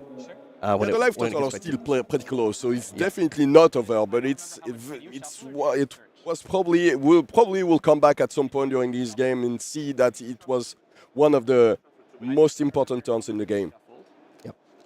Or if you just search. Okay. So the player's just making sure the deck is sufficiently randomized. But bear in mind to remind as well, this Bonds of Agony has go again, so there could be still more to come from Shoma here. And Gabe having no cards in hand, it's full shields down at this point. Yeah, more damage is probably coming there. And go. Oh, okay. Apparently not. Oh, I think he had another E-Strike in hand. It would have been devastating for him to come back with his own E-Strike after he destroyed all of Gabe's. So at least a small silver lining for Gabe there, did not take any additional damage on this turn. But looking at Shoma's hand, he's got the Enlightened Strike, the Shakedown, the Hurl. Can really just keep the gas. He's got the Hurl himself, for sure. Keep that foot on the gas.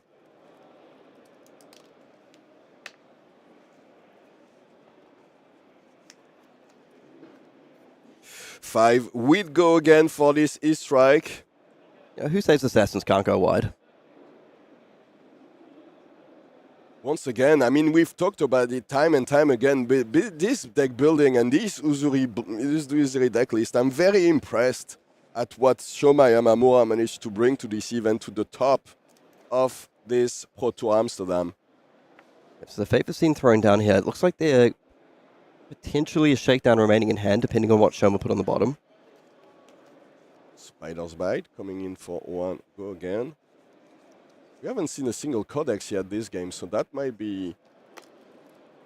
Codex would be pretty good here. Absolutely. Oh, there you go. Yep, Codex I mean, of Frailty, so... In a way, Winner's Codex not good, but at least the one upside here for Gabe is because he banished that Command & Conquer earlier, it limits the targets that Shoma has available. So he can get the weakest link, but if Gabe has no blocks in hand, he has the option of just eating some of the damage from this. Spider's Bite effect is active though, so if there's any of these non-blocks in hand, it might be very difficult to block this one without equipment. Okay, so Gabe just taking a second, collecting his thoughts. Oh. Yeah. Just going to go ahead and have a look through. Yeah, he took a looking for a scrap there. Now on Gabe's side as well, still has access to the Traverse, all his equipment available. And the weakest link coming thanks to that tunic resource. And as you mentioned, yeah, happy to take the damage and try to assemble a turn now. This is his tunic turn as well. Oh yeah, so you can at least see the hand. Prognosis and the weakest link. Okay, so this opens up, at least this opens up like a nice swing back for Gabe. Able to, yeah, there's a couple options, able to perhaps come in with a weapon into weakest link, or looking for a scrap into weakest link if he wants to get very aggressive. There you go, so looking for scrap. The power is reduced by the frailty token, created by the Codex of Frailty. That's still 4, go again. But Gabe is already pretty low now, he's down to 17, and this might be, well, this might be a shorter game than what we expected. Maybe not 66 minutes like the last one of these matchups. Yeah, I mean, that Bonds of Agony just devastating. No other word for it. Yeah. That's the thing, the weakest link here, it is 6 damage, but it's not threatening any disruption. Shoma just in a commanding position at this point. Yeah, because when you're at an even state of the game, it's very important to have information. But at this point, I think Shoma will be very happy to show him his hand and tell his opponent, yeah, this is what I'm going to come back with. And you're down to 17 already, so get ready for it. And just another fantastic hand there. I mean, Gabe with no arsenal, so the Command & Conquer's not threatening that. But I feel the life total is what matters at this point. The ability to just pitch the blue into looking for a scrap into Command & Conquer, very, very powerful here. Yeah, just this hand, quite simply, is 11 damage, so it's more than half of Gabe's health. Looking for a scrap. A nice heads-up play there, actually, banishing the Nerve Scalpel. Just doesn't want to give anything away to Gabe. As opposed to one of his blue 1 power cards there. Yeah, interesting. So not the scrap trader, but, you know, a great card for Dick Wilson. So looking for a scrap, going to come in for 5 with Go again.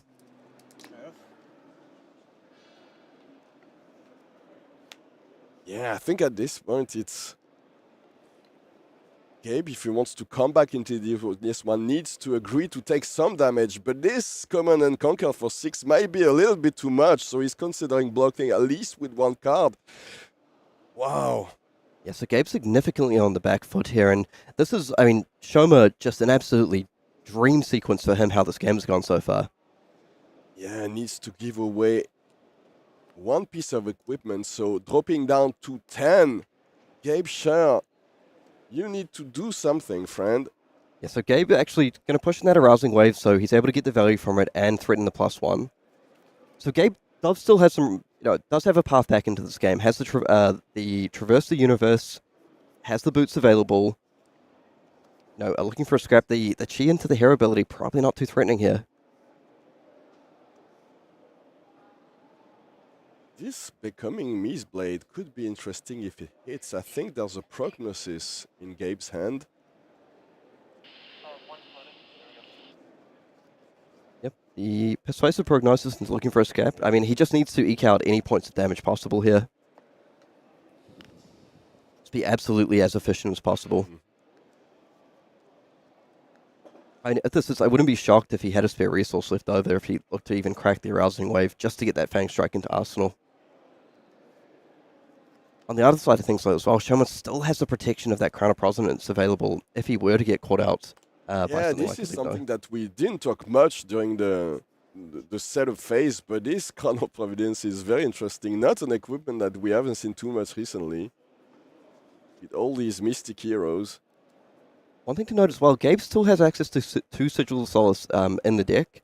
So there is a chance that if Shoma, you know, perhaps bricks a little bit, Gabe's able to string together some disruption, gain a bit of that life back, reduce the gap, game is completely back on.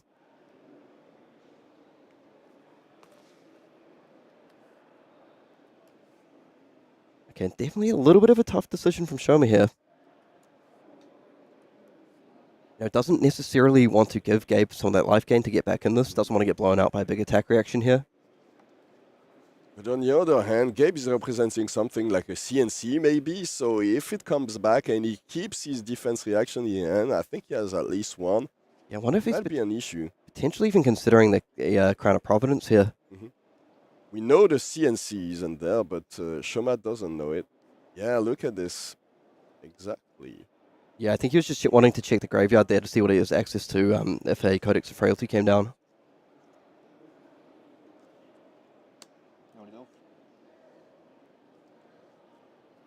Results? Oh, no use. I'm thinking in React. So Shoma said that he wasn't using the ability of the Crown of Providence. So we'll see if Gabe wants to use the Arousing Wave here. It feels like at this point how far behind he is. He needs to do it, right? You just have to commit this right at this point. At least take one card. Yeah, sure. Yep, go ahead. Oh, that's an inertia trap. Okay, I really like this inertia trap because, it's not actually going to get rid of any cards from Gabe's hand. But given the life total difference at this point, Shoma just knows, now I know you 100% do not have a defense reaction. At least in Arsenal. So if I have something like an Isolate, I'm able to sort of play it well here. Yeah, and the second defense reaction now, Shing below, covering most of that damage, so only one leaking from the looking for scrap. Once again, the defenses are up on Shoma's side. Very hard to push any damage for Gabe, unfortunately. There we see the Isolate. So you just mentioned that turn, actually.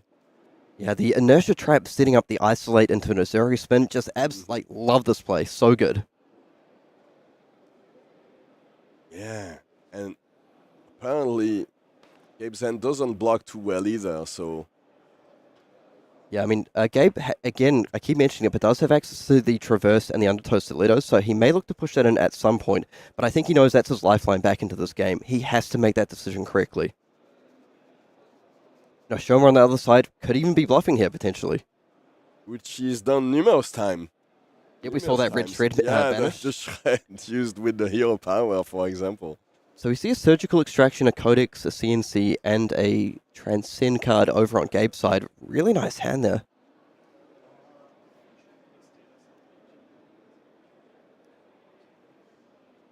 Is there any chance that he says, okay, isolate, use your hero power, he's down to 10 already, so it would be very dangerous, but this hand could definitely help me come back into this one, so maybe just a block with the stilettos? My bad. Yeah, it looks like he forgot to remove the tunic counter after using the resource for the looking for scrap last turn. Yeah, or the Arousing Wave, or something like that, either way. Yeah, I think it would be a very difficult proposition just to say no blocks and take up to 6 damage here, unless you have a really fantastic read that Shoma has nothing. When you drop yourself down to 4, we still have Flick Knives available. We've seen Shoma play Hurls and stuff as well. I feel that there's perhaps just a little bit too much incidental damage to make this play at this point. But in saying that, it would be an absolute hero play. I have mad respect for calling the bluff here. This is what I love when you're playing an assassin deck like Uzuri. You just put the isolate on the board and you act exactly like Shoma does now. You cross your arms and you wait for your opponent to do something. You're like, yeah, this is on the table and you can do whatever you want now. Yeah, but for sure, Gabe needs to do something now. Count one more thing, and then this makes the decision. He wants to look at the graveyard once again. Yeah, taking his time a little bit. I mean, this is absolutely his tournament life on the line. I mean, if he misblocks with his equipment here, it doesn't make the right call. It becomes near impossible to get back into this game. So this dominate means only one card from hand, and he chooses, revealing the surgical extraction there, yeah, so still using it to block. That's 4 block so far. Oh, and the shakedown is probably The worst card, the last card that Gabe wanted to see. And the problem for Gabe here is like this cannot miss. He has rainbow in Yes, hand. Yeah, absolutely. The hits just keep on coming for Shoma here.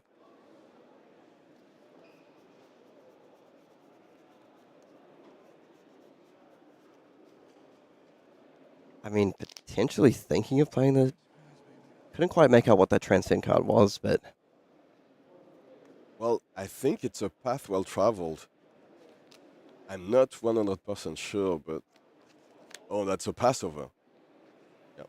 Vanish, right? Yep. So he chose blue. Could have played it, actually, yeah. And again, Gabe's hand, I mean, not terrible here, but just being able to play the Command and Conquer, I think Shoma just doesn't care at all. If his hand's good enough, probably willing to give up the Arsenal as well, but we know how he likes to play this game. Block for 6, keep up the pressure on my turn, maintain that 14-point life lead. Just taking a last look at his arsenal, but no, he wants to keep it. So using the Eradicate and another card, I think that was an attack reaction, maybe a shred. And the prognosis coming for 1, you know it's never coming for 1. So Such a fantastic card for Uzuri, because not only does it have an on-hit in its own right, it also has stealth. yeah, very flexible there. So able to use the Uzuri hero ability here. If Shoma wants to spin this in. I think Shoma knows as long as he can keep stripping 2 cards a hand, that eventually he's going to win the game if this keeps up cycle by cycle.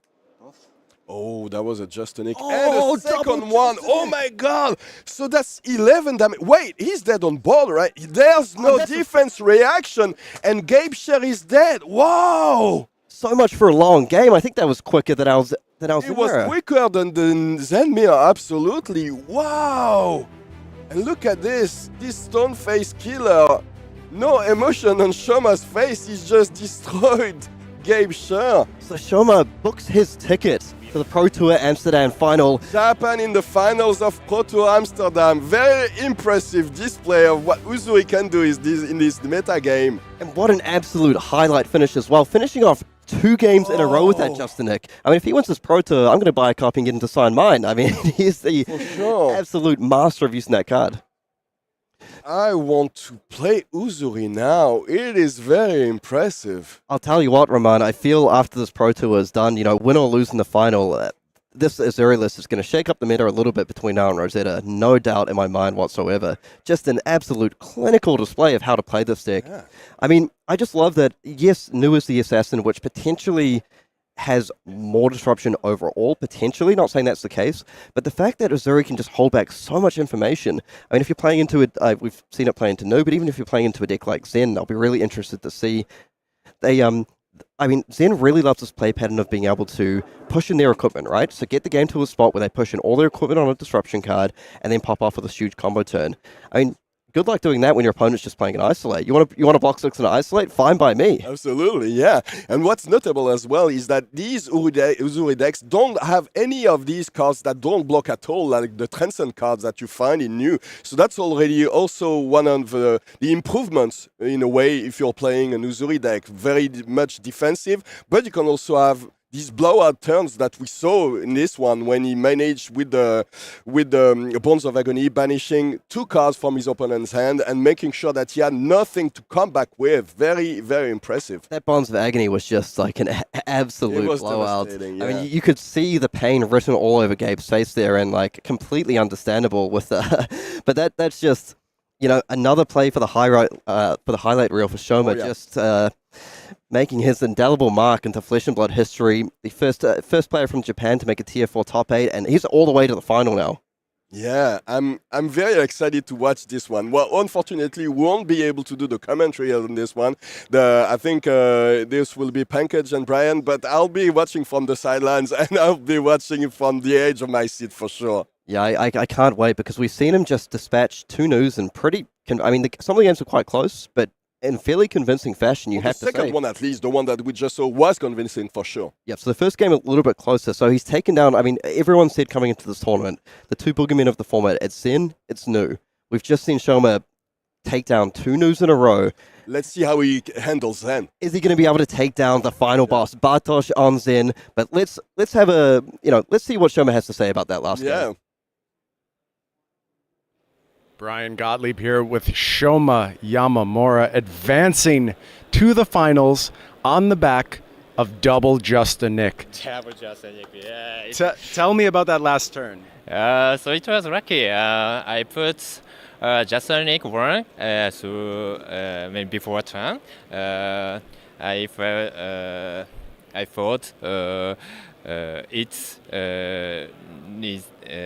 it will be a double Just a Nick. I will be lucky.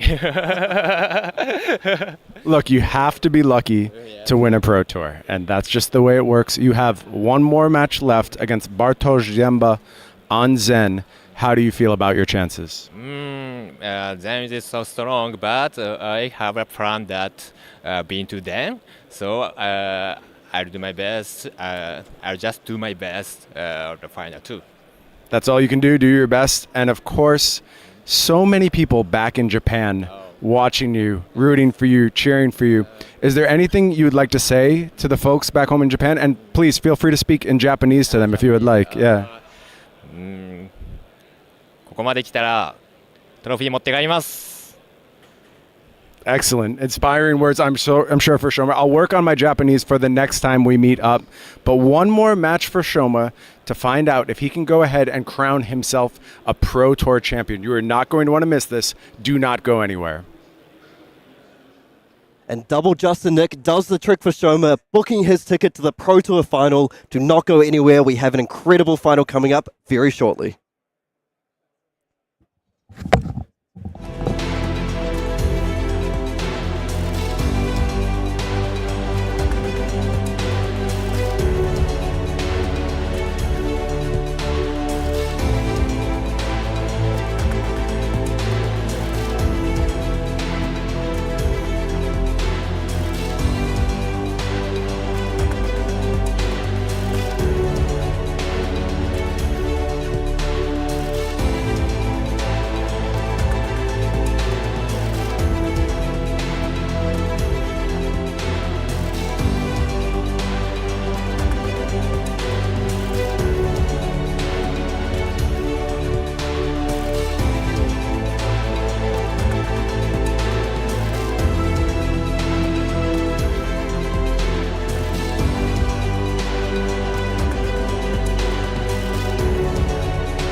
here at Pro Tour Amsterdam. It is finals time, Pankaj. This is absolutely the moment we live for. It is why we head out every morning to cast these events, the highest stakes possible.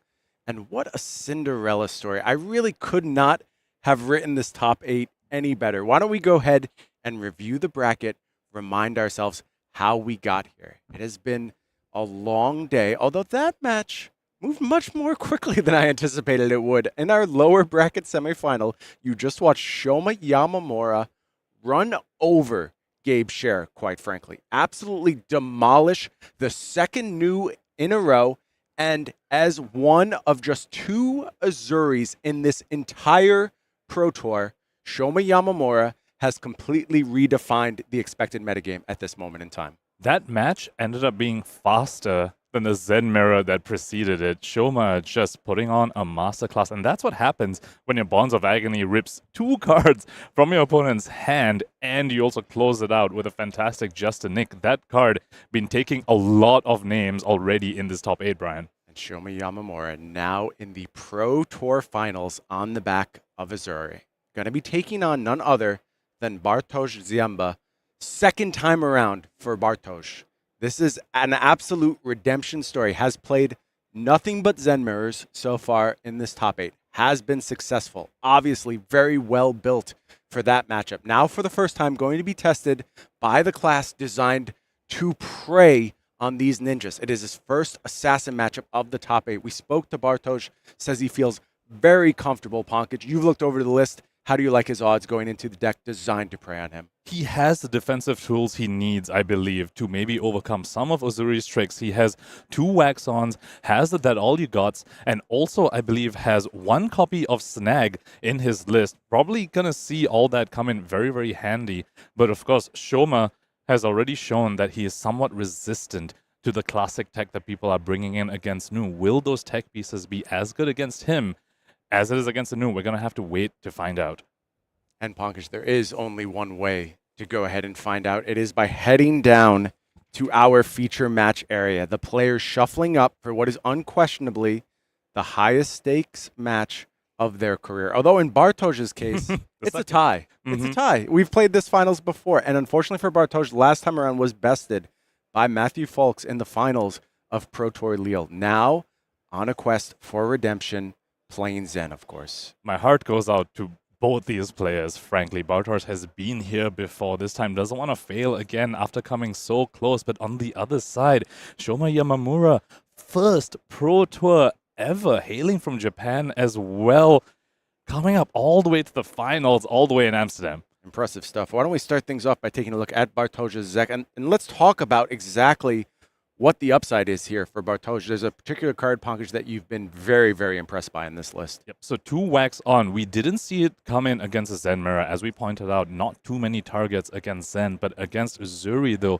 Leave No Witnesses, very, very critical card that costs 0, can be covered up by a wax on, and also those prognoses, those Bonds of Agony. You could potentially just put 1 block in your boots in front of it, and this wax on matches the Just a Nick value on the other side, blocking an extra 5.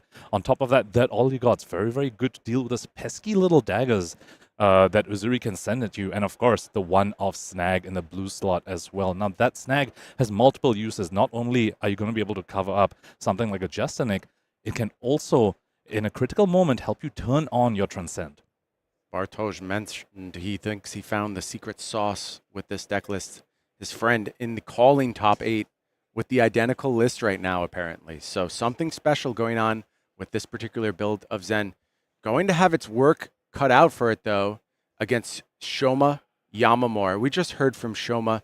So gracious. How could you not be a fan of this guy representing the nation of Japan, doing what he can to bring the good word of Flesh and Blood to that country, started his own Flesh and Blood store, fell in love with the game so much he wanted to be the first to open an exclusive Flesh and Blood store in Japan, did so in Osaka, where we will be joining him for Worlds. What an ambassador Shoma will make if he is also the reigning Pro Tour champion at that moment. And for Shoma, sure, the accolades are not there. Pretty obviously why. The game only just arriving in Japan.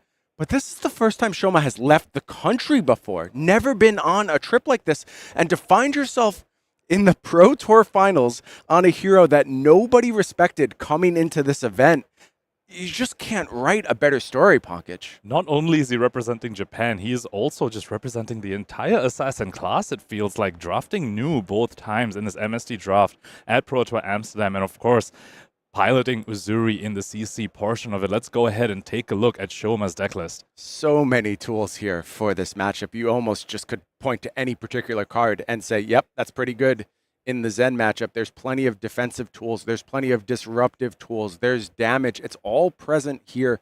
Anything we should look for in terms of equipment loadout, or what exactly do you think Shoma's plan is going to be in this matchup? Is it just slow and steady damage, try and win on disruption? It's going to be very similar to what he did against Brody Spurlock yesterday. Just make sure that the Zen can only play on 3 or fewer cards every single turn. Amnesia, not a card we've seen him play so far, just playing Assassin Mirrors. You know it's there for the Zen. And this time, I want to point out, we're finally going to be able to see him play some surgical extractions. He cited that card out for both of the earlier matchups into the news. Doesn't want to let news steal it.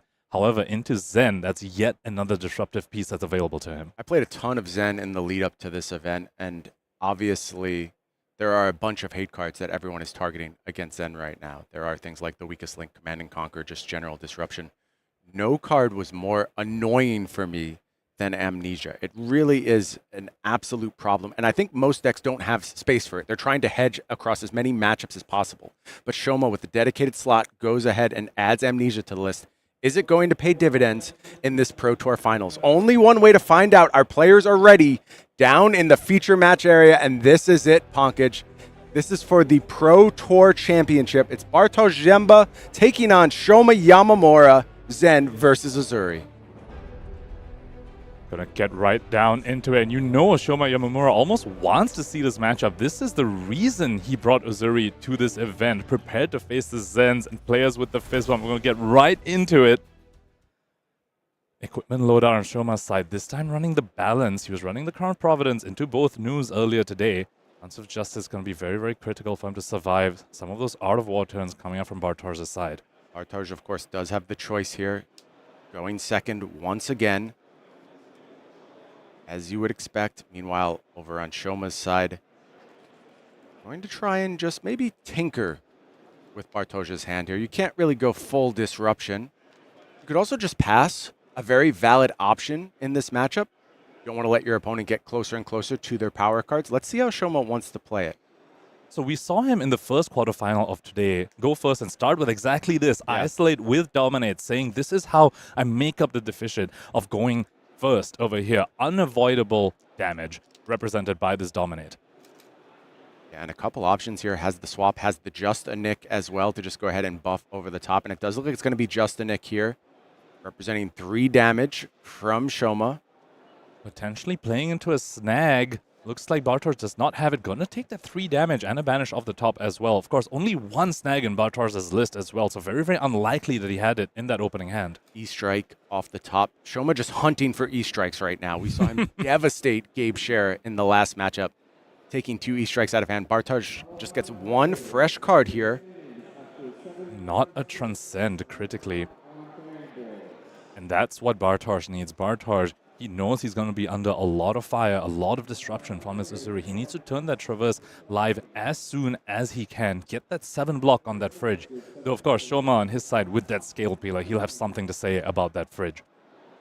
Bartosz with the defense reaction already. That all you got. Potentially good to set up in Arsenal should he want to on this turn. Some options here from Bartosz.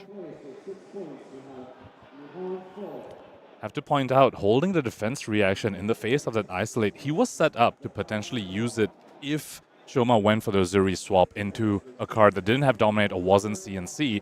He could have used the defense reaction to cover up the damage. Unfortunately, the card was Just a Nick, so Dominate keyword sticking around there. Kick things off with 100 wins here. Shoma, as you would expect from Uzuri, a lot of disruptive options on the next go-around are going to be available. Has the Stealth card, has the Leave No Witnesses, has Surgical Extraction. So Shoma going to have a bunch of options. Expect him to play this turn very defensively, preserve that life total whenever you can as Uzuri against Zen. No leak damage if you can avoid it. Shoma happy to see a red come down from Bartosz's side. He understands the game shifts. It becomes very different after the Zen has transcended and the Traverse is live. But before then, you can perhaps play a little more defensively. You don't need to prioritize the scale peeler as much as after they have transcended. Tiger taming Kakara just going to go ahead and come in for 2. And that is going to be it from Bartosz here. Just going to go ahead and pass. Turn heads back to Shoma. As we mentioned, several disruptive options available here. And Bartosz holding on to that blue Descendant Gust Wave and arsenaling that all you got, recognizing his spot in this matchup as well. He doesn't want to just send that blue Descendant for 1 damage. Wants to make sure he can transcend off of it and actually do something threatening. Yeah, was likely hoping for a dagger attack, I think, here. That was the best case scenario for Bartosz, because you would be able to go ahead and cash in that all you got. Isolate going to be a little trickier. That card does check upon combat chain end, so it's not going to survive an Uzuri swap should the total go up on that power. That all you got in Arsenal, though. He's set up to block 6, but I believe we saw a Shred in Shoma's hand. Let's see if it comes down before the Uzuri swap, in case that's not an Assassin card. It is, though. Yeah, it is just surgical, and this is also going to be backed up by the Shred, and that means the surgical is going to get over the top here. That is not one Bartosz wants to see, because he's holding one of those Transcend cards, Brian. Unfortunate news if you're a fan of Bartosz Ziemba. Certainly wanted to keep that Transcend going on this turn. And now Shoma's going to have the option, banishes another blue. This is a big deal, Ponkage, because you take another blue out of hand here and you have second silver lined up. That's an additional point of block from those Black Tech Whispers, as well as maybe another instance of go again. That sounds like small potatoes. I assure you it is not. Second potential chi gone to the banner zone for Bartosz, and not only that, now Shoma knows information. He will know what ends up in Bartosz's arsenal here. Things rolling well thus far for Shoma. It's just going to be Aspect of Tiger naked. Not an impressive attack here. Is going to, again, Arsenal Descendant on this turn, it looks like. So trying to pass that forward to a future turn, just begging that the next turn cycle also offers a Transcend card. 2 of them now removed from the deck. Shoma over here just showcasing his understanding of this matchup. Red Shred, not really a card you would immediately think about as a card you want to bring into Zen, but we saw this against Brody yesterday as well, recognizing that you can actually shred equipment too.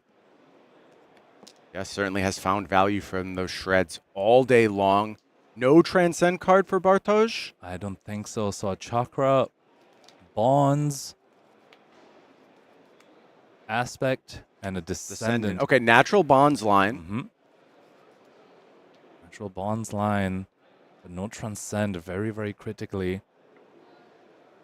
Spider's Bite kicks things off here for Shoma Yamamura. Black Tech Whisper is now ready to go critically. With 2 silver as well. Yep, going to get a rebuy on it for sure. Could offer some go again on this turn. Uzuri typically struggles to find go again. That's why you play things like Enlightened Strike, looking for a scrap. I remember early lists even going as far as Ravenous Rabble back in the day. You have to wonder if your Bartosz. Shoma kept a full 5-card hand. Not something Uzuri typically does. Assassin class, not known to want to keep full 5 cards. Shakedown. Well, that's got to raise some alarm bells, Ponkage. 2 cards still in hand here from Shoma. Of course, Black Text could go ahead and turn this on. Could give it go again as well if this is under block. You have to fear those shreds one more time. Do you overblock here? Do you just give a huge portion of your hand? Seems risky as well. This is yet another fork that Uzuri puts you on. You might want to say, oh, if you don't put any cards to block, then they can't shred and they can't turn the shakedown on. But there's the 0-cost reaction on board in the form of this Black Text being threatened here. But if you do block, now shreds will just turn this on as well. And of course, remember, Bartosz is under the effect of Spider's Bite, is holding on to 1 non-attack that blocks 3 in the form of the Wind Chakra. Yeah, no blocks, says Bartosz. So this is just only the start of the disruption here. 6 go again. Shakedown now turned on for Uzuri. Going to go ahead and choose a color here. You have to imagine he's picking blue. Wants to make sure keep Bartosz off that critical first Transcend. Also knows the arsenal is a blue Descendant Gust Wave. A lot of information available for Shoma Yamamura here. Yeah, a bit of redundancy here in Bartosz's hand. Just taking that Gust Wave, not going to do anything. Set up with a redundant copy. But what comes next, Pankaj? This isn't the end of this turn thus far. And in fact, Spider's Bite is still on. So defending decisions do not get any easier for Bartosz from this point. Especially if Shoma takes away that Wind Chakra from his hand as well. It's the only card in his hand that actually blocks for its printed value because it's not an attack action. Everything else is going to be reduced by the Spider's Bite.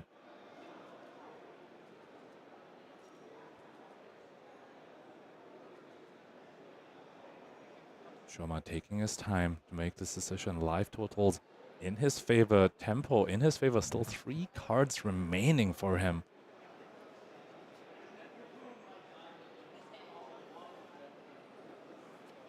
He's going to go ahead and take that Gust Wave. What is the follow-up here from Shoma? Leave no witnesses. Challenge that Arsenal as well. And we know that Arsenal's another blue Descendant Gust Wave. Still 2 cards, Pankaj. You could still be representing a shred here. Mm-hmm. Bartosz with his head in his hands realizes the bit of a pickle that Shoma has put him in. You could just do what Shing did, which is if you're expecting a shred, you call no blocks. You leave the shred stranded in Shoma's hand, but you will lose your Descendant in your arsenal. And looking at his hand, you also lose 4 life, Pankaj. And Shoma in these early turns has done a good job of getting aggressive as the Uzuri. And we see Uzuri's occasionally produce these bursty damage numbers out of nowhere. Yeah, double just a nick. Yeah, ended the previous game, I believe, suddenly with Gabe at 8. Think you're safe. Uzuri just kills you out of nowhere. And I see Bartosz flexing a lot of cards here. Could also go the pudding route. No blocks again. And leave no witnesses is going to hit here.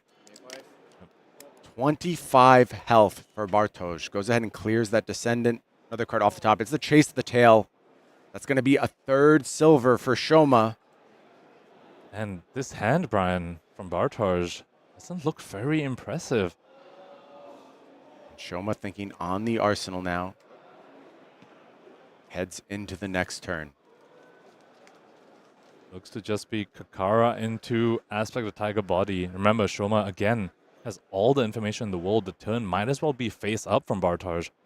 Amnesia and Stealth Attacks in hand for Shoma Yamamura. I even think I glimpsed a shred. I absolutely did. So the Disruption train is not going to stop here. Bartosz absolutely in the blender early on in this Pro Tour Finals. If you're Bartosz, you cannot let that doubt sink in. You have been here before. You experienced the heartbreak. That cannot be part of your thinking, your analysis right now. You have to distance yourself from it. Focus on the moment. Things not starting well on Bartosz's side, yet to transcend. How do you find your way out of this scenario? Back against the wall. Can you push through? Resiliency, the name of the game here for both our players, but you know they have plenty of that, and that's why they're in the finals. We saw Bartosz have that in his game against Pudding Tom as well. Awkward draw, still managed to came out of it. Black Tech Whisperers back again. This equipment showing its worth right now. Yeah, it's worth 2 silver. Feels like that's a bit of a bargain, Pankaj. I think you're getting a steal when you pay 2 silver for that Black Tech Whisperers. Daylight Robbery. Expect that from the Assassins, don't you? Fun fact. Development name of the weakest link. Daylight Robbery. Stumbled upon that one, Pankaj, and I'll reveal it. Yeah. Should have been called... That should have been what Black Tech Whisperers was called. You're hired. Let's go. Coming back to Auckland with me. Okay, Bartosz has found that Art of War. No Transcend still, but Art of War could dig for it. We know Bartosz is ready for that, but here's a problem. Amnesia reduces Bartosz for 19, and like I said, this was the card that really troubled me in my Zen games. All the other Disruption, I felt like I had branching paths. I could play around one. Amnesia feels like it just blunts everything you want to do. It's like a juiced up Sensor. Normally when Sensor hits, you pick Crouching Tiger, or Descendant Gust Wave? Stop the Bonds line, or do you stop the Tiger line? Amnesia says you get to do Pick neither. everything. Yeah, I just pick all of it. And coming back to information, we all know Bartosz's arsenal is that Bonds of Ancestry. Dead card under the effects of this Amnesia. Extremely painful on hit there for Bartosz. On Shoma's side, I want to go ahead and point out critical difference in these lists from new. Balance of Justice available. And look, I'm not saying balance is better than Mask. They have different purposes, but Shoma kind of forced into playing balance in this matchup could be critical on this Art of War turn. Speaking of force, Bartosz pitching a red for this Art of War has found the blues for this Transcend, though. Finally, Homage comes off the top. Hand looking a little weak. It's all blues, but ultimately, that Transcend going to be so critical for getting rolling in this game. This could be the beginnings of some signs of life coming up from Bartosz. Going to be able to transcend this turn, going to be able to turn on the Traverse, but remember, still under the effects of that Amnesia. These Tigers, not as threatening when you're under Amnesia. Stuff like Chase the Tail does not work. Stuff like Tiger Swipe does not work. Yeah, it's turning what could have been a decent offensive turn into more of a setup turn. But critically, that setup is now done. Traverse the universe online for future turns, and that is a big deal.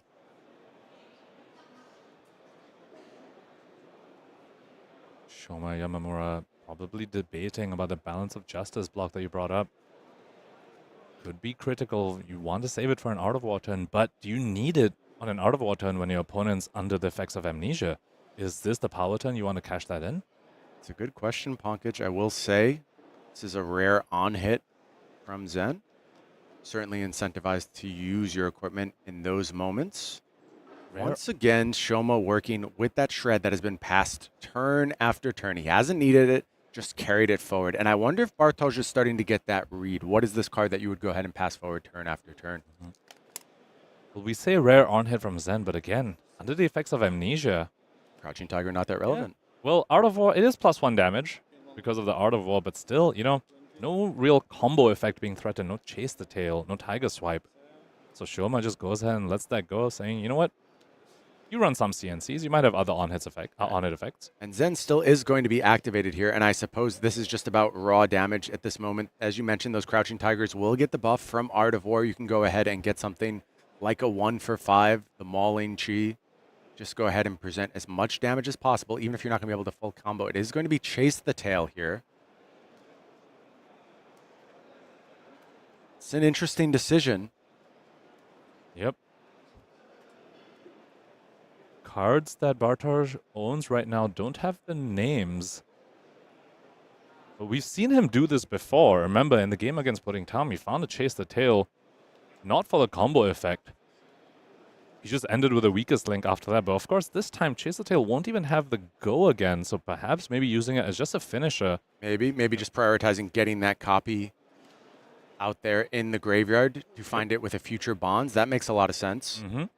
Yeah, we saw Pudding do that to some really great effect as well. And was rewarded for it instantly. This Crouching Tiger going to go ahead and come in for 2 now. With the Shuko active. Unpreventable, unlikely to come up.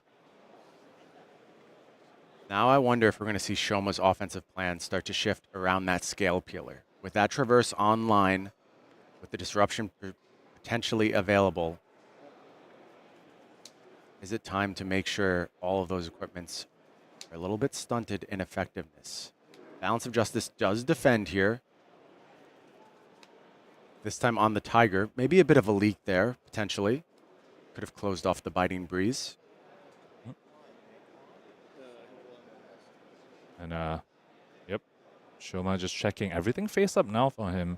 Card in Bartosz's hand, Crouching Tiger, Chase the Tail and Banish, Bonds of Ancestry in the arsenal. Shoma Yamamura can map out the damage on this turn and plan his blocks perfectly.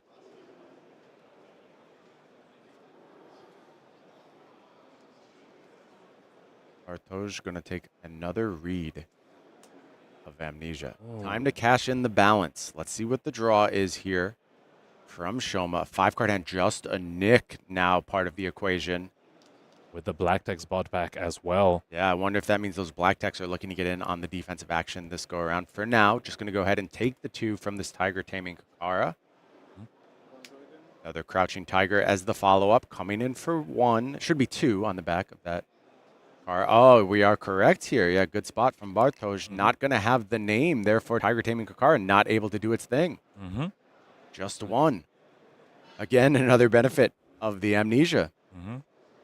Effectively turning off the weapon, turning it into a 2 for 2 instead of a 2 for 3.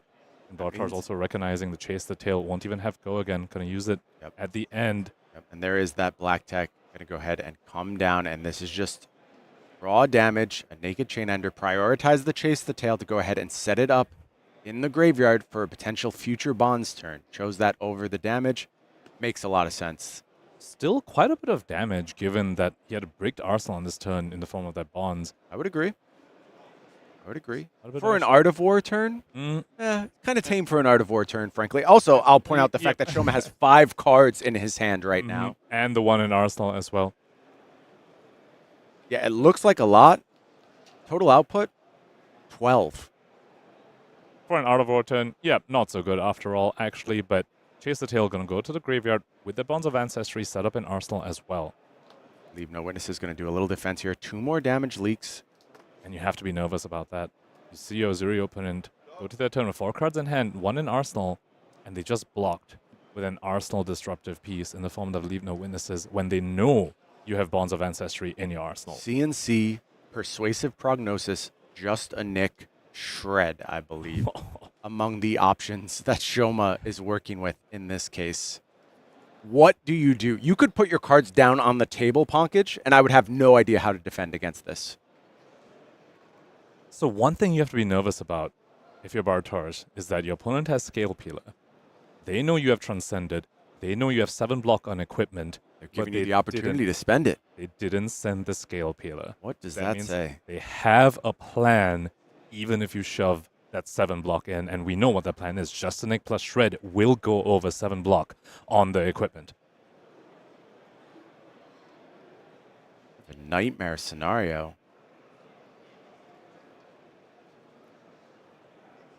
Bartosz. It's been quite a few times we've seen him with his head in his hands here, Brian. Has looked uncomfortable in this matchup all day long. Things have been, I won't say easy, but smooth sailing for Bartosz. Challenged a little bit by putting Tam in that mirror early on.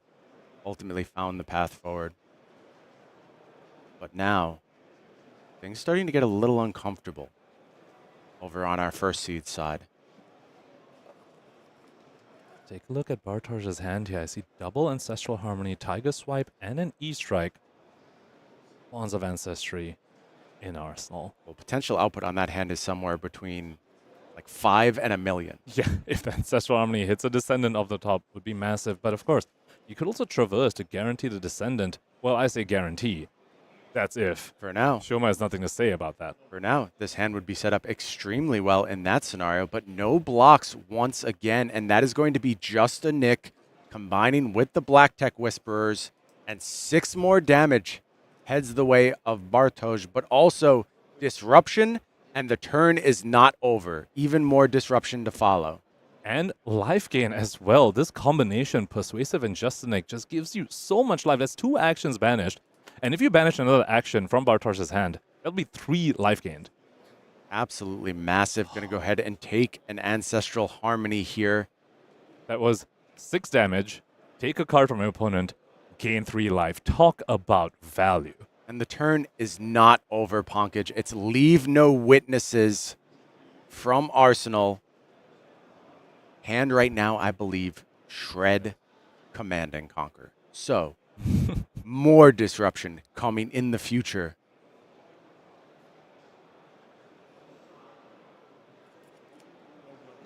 No blocks once more. Doesn't want to walk into that Shred. Yeah, and Bartosz is reading it perfectly. He has done what he needs to do to get around this Shred over and over. But in this case, goes ahead and gets a 2nd silver and clears an Art of War from the top of the deck. We all knew it was red Bonds of Ancestry in Arsenal, so that 2nd silver was guaranteed. An Art of War off the top as well. That's 2 Art of Wars gone. Bartosz right now at a 20 life point deficit. 7 vanilla damage is the only offer here. But the biggest thing to me, Pankaj, second silver, rebuying those Black Tech Whisperers, and I feel like Bartosz is going to be back in the exact same spot on the next turn cycle. He's read this shred, but to what end? It hasn't accomplished anything. It's just reinforced the idea that he is absolutely in the blender right now.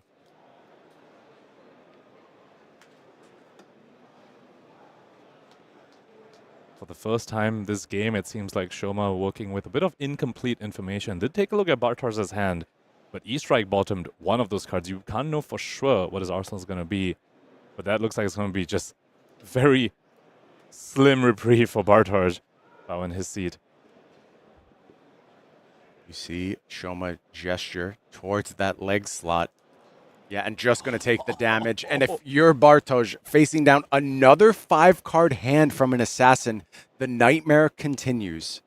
We have seen him use Tunic up as well. We have seen him use his life total as a resource very aggressively, slowly running out of that resource, Brian. 10 life for Bartosz. Looks like we are kicking things off here with looking for a scrap, and now the damage matters a ton. Are we just going to go 3 chain links wide on this particular turn and offer lethal potentially? Levels double transcend in Bartosz's hand. Would be very strong if he gets to keep that hand. Have a feeling Shoma's going to have something to say about that, if not from disruption, from just potentially raw damage when your opponent's at 10 life. No blocks once again. Bartosz falls to 5.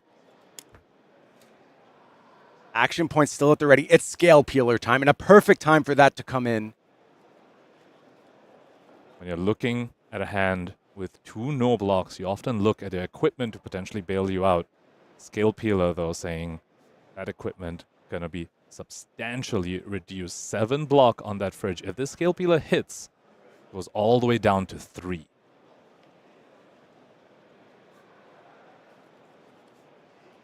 How can you not let the uncertainty start to creep in if you're in this spot as Bartosz Ziemba? So one of the Transcend cards is Drop in the Ocean. So you can deny the on-hit of the Scale Peeler. You can double Transcend off of it. Drop in the Ocean, Path Well Travel. Path Well Travel doesn't matter. This already has Go again.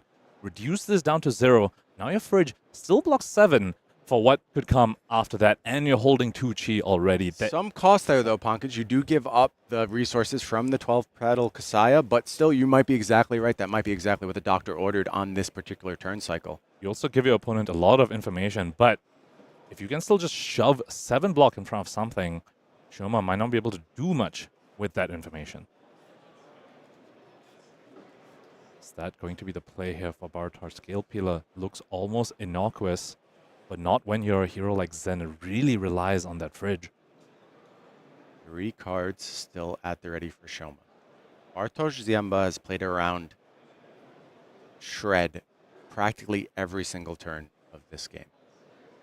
Does he continue to do so? Does he just want to go ahead and put the Shuko in front of this Scale Peeler? Of course, Piercing is going to activate, but 2 defense on the Shuko, and yes, that is going to go ahead and come down.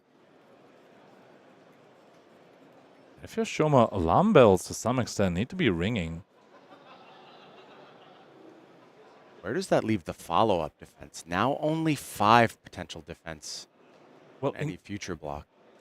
Well, including the Drop in the Ocean, could be 6, but 6. Shred can target this Shuko.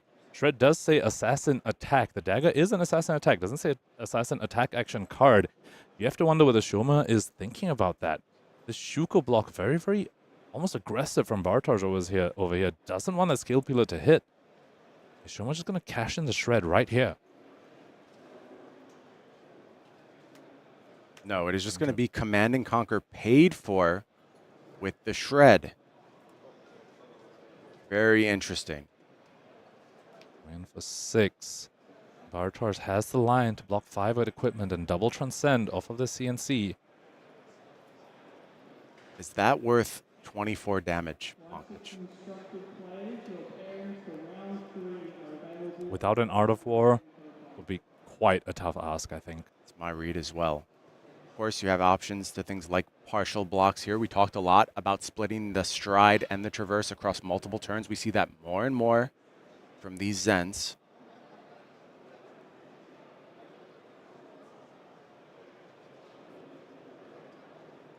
Reaching for the equipment is Bartosz. Chakra, 3 block. Stride, up to 4. Saya, looking to cover 6. Critically keeping the Traverse the Universe nice and pretty in that head slot. Has knowledge that is not going to be subjected to a shred, of course. Command and Conquer, not an assassin attack, and it's just going to be an arsenal here for Shoma.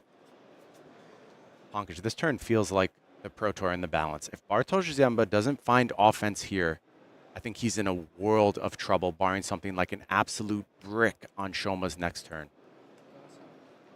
Path well traveled, going to go ahead and target that levels. That means Zen going to be activated in response. 2 modes now available, and it's going to be draw a card as well as +2 since we have the go again from the path well traveled. The absolute best of the Transcend cards you can point the way of that levels while it's on.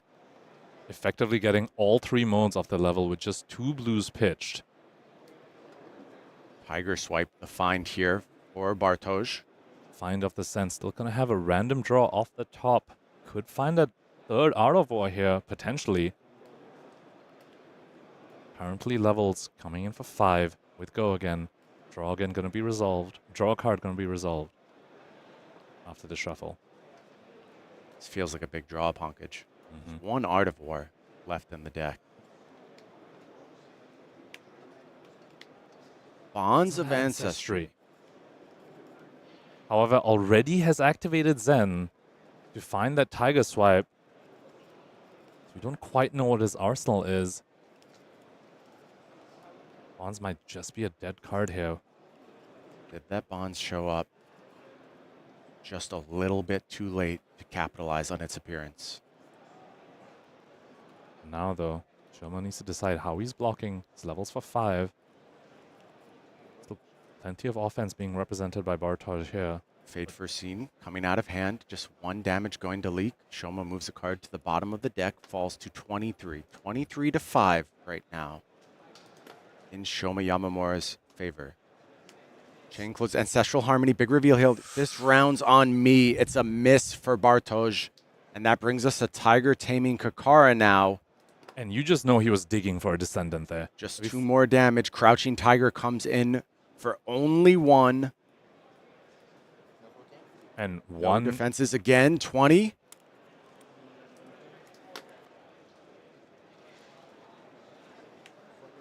And here's the Tiger Swipe for go again with an on hit. creating a Tiger with no pump. Should be 5 because of the Ancestral Harmony. Correct. Good catch by Shoma. Sync in hand going to combine well with this Black Tech Whispers. Go ahead and clean that up entirely. Passes on the sync. Looks like empty Tiger, and that is the end of the turn, and not much happening there for Bartosz. Bonds heads to Arsenal. Critically going to need to produce some offense with that very, very soon. Not much happening for Bartosz, but a lot happening for Shoma. That was not a stellar turn. It's looking for a after scrap the again. stride. And all Bartosz has now is a Traverse of Universe in the blocks. He's very quickly coming to a point where he needs to just give cards from hand on defense, not where you want to be as Zen. Looking for a scrap one more time, trying to get wide. Traverse going to go ahead and defend, grabs the Chi. Bartosz is desperate to play one more large hand. What is that last card in Arsenal for Shoma? Looking to activate Flick Knives. I'm fearing the Spider's Bite here, absolutely. And does that mean one more disruptive effect rolled up in Arsenal, trying to spoil Bartosz's big turn? With that Flick Knives, currently Bartosz would be going down to 1. And that means you're on a 1-turn clock. Absent Life Gain does have the wax on here to further cover that up. So just the Spider's Bite going to hit. Bartosz going to fall to 4. But still, 2 resources floating. Here's the Arsenal. It's Codex of Frailty. And if you're Shoma, you're actually happy to see that wax on. You just want cards from Bartosz at this point when he has already cashed in the Traverse. But look at his hand! It is triple transcend, and it's going to get the fist bump! And Shoma Yamamura has won Pro Tour Amsterdam and is bringing the Pro Tour trophy back with him to Japan. Won the Pro Tour on Uzuri Switchblade, not the assassin that people were thinking about at all coming to this Pro Tour. First Pro Tour for our Japanese player over here. What an incredible story for him. And Bartosz Ziemba, gracious in defeat. You see a smile, you see a handshake. Nothing but a fierce competitor throughout this entire top 8. And again, falling just short. But today it's Shoma Yamamura's day, winning the Pro Tour as one of 2 Uzuris in the entire 390 plus person field. Shoma Yamamura has announced Japan's arrival on the scene for Flesh and Blood. And you just have to feel for Bartosz for a little bit. That's the second time he's come so close to obtaining that trophy, obtaining the first place. Unfortunately, end of the road here, facing such an incredible player with such a galaxy brain hero choice in the form of that Uzuri Switchblade. You know, Bartosz played so beautifully throughout the day. Everything he did was the actions of somebody so well practiced, understood his deck so well. But you have to say the same about Shoma Yamamura. I'm not sure I saw him make any strategic missteps. Sure, a point here, a point there. That's just flesh and blood. You're not always going to maximize every single decision. But strategically, broad picture, Shoma Yamamura knew how he wanted to play every single matchup he faced along this Pro Tour. It was so impressive to watch him play. And maybe you can hear the crowd in the background absolutely going nuts for our first Japanese Pro Tour champion. That finals especially, just incredible masterclass by Shoma, not giving Bartosz an inch of breathing room, kept him off the Transcend for so long, made those equipment blocks so almost ineffective in the end there, and then finally punishing him when he drew too many no blocks at the end there. And I'm not trying to move too far forward, Ponkage, but metagame has to reset a little bit. Uzuri is a real deck you need to consider, you need to be prepared for. And what are the ripple effects of Uzuri coming along? If Uzuri is favored against Nu, against Zen, well, it's becoming the default assassin deck at that moment. Does Victor get to re-enter the metagame? What are the ripples that come from this Pro Tour victory? Of course, any Pro Tour always changes the face of the game, either by crowning a new champion or creating new targets for the metagame to adapt to. This Pro Tour did both. Victor, Enigma, Kano, all potential answers that come to my mind. Yeah, critically, I will say, and I just love this gambit. Shoma didn't bring AB. Just didn't care. Like, yeah, if I face a Kano, I lose. And if I had a bunch of AB, I probably lose anyway, honestly. What am I going to go ahead and give up these critical sideboard slots? And then we saw space for things like Amnesia when we get to the finals. And if you're giving up those spots to AB, you just can't do things like that. And you have to understand your field. This is the PT. This isn't just one of your local events. If you face a Kano at the PT, sure, you might have AB3 and Triple Oasis. That Kano's not going to care. That matchup is so incredibly unfavored. You might as well save those 4 to 6 sideboard slots for other things. And we saw a bunch of the news do this as well. Easton Douglas did that as well. Gabe Sher, semi-finalist at this event, did the same thing. Both those assassins just realized at the PT, I'm not going to beat a Kano. Conserve those sideboard slots, and that's exactly how they made it to the top 8 of Pro Tour Amsterdam. It's all about playing to win, not playing not to lose. And it's also the decision you make when you show up at a Pro Tour. Are you here to put together a good finish, put a few dollars in your pocket, or are you here to become a Pro Tour champion like Shoma Yamamura just did? Why don't we hear from the Pro Tour champion himself? Let's go to an interview. So I'm here with the one and only Pro Tour champion, Shoma Yamamura. How are you feeling right now? It doesn't feel real yet. So I'm happy, yes. I'm feeling like a dream, yeah. Do you feel you've proven that Uzuri is the best deck now? Yes, the best deck, but it's difficult to use. Yeah, but hopefully you have shown people that it's absolutely possible and how to hopefully help navigate the Uzuri into various matchups that you have shown so well here over this weekend. It's been a tremendous weekend watching you run, and big congratulations on your run. Is there anything you want to say to the people watching right now? Thank you for watching. I'm glad to see this game, and I'm playing from forever, yeah. And we're super happy to go and play Worlds in Osaka, especially now as Japan has proven themselves a worthy slot. Yes, so super excited to see you all there. I'm from Osaka, so I'm waiting Osaka, yeah. There you go! I'm waiting every player, yeah. Awesome to hear, then we'll see you definitely. Yeah. Awesome, super exciting. We're gonna throw you back straight into the booth, and thank you so much, and cutting back to the booth. There you have it. Shoma Yamamura, our Pro Tour champion, waiting with open arms to welcome all of us to Osaka for the World Championship. Can you think of a better story, Pankaj? I swear we did not script this. The Japanese Pro Tour champion, as we head into Worlds, at the set that just announced Part the Misval's arrival to the Japanese scene. It's so exciting. And of course, when we head to Osaka, we will be battling with a brand new format. Rosetta is going to be the topic of interest at that point. The world premiere is just around the corner now, down in Tampa Bay. All thoughts, go ahead and head to that. What are your big takeaways on the weekend, Pankaj? Well, first, you mentioned rigging. I mean, with you in the booth, I wouldn't be surprised if you rigged this event and had Uzuri win the entire thing, to be honest. But I want to talk about Shoma for a little bit. I just absolutely love the demeanor of this guy. If you see him in the feature match area, he's got a stone-cold killer assassin look about him.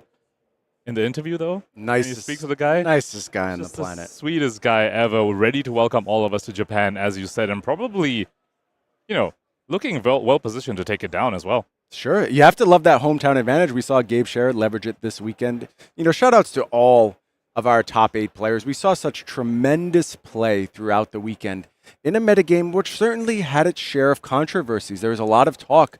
Is there room for adaptation? Is there room to go ahead and innovate? Is there room for skill expression?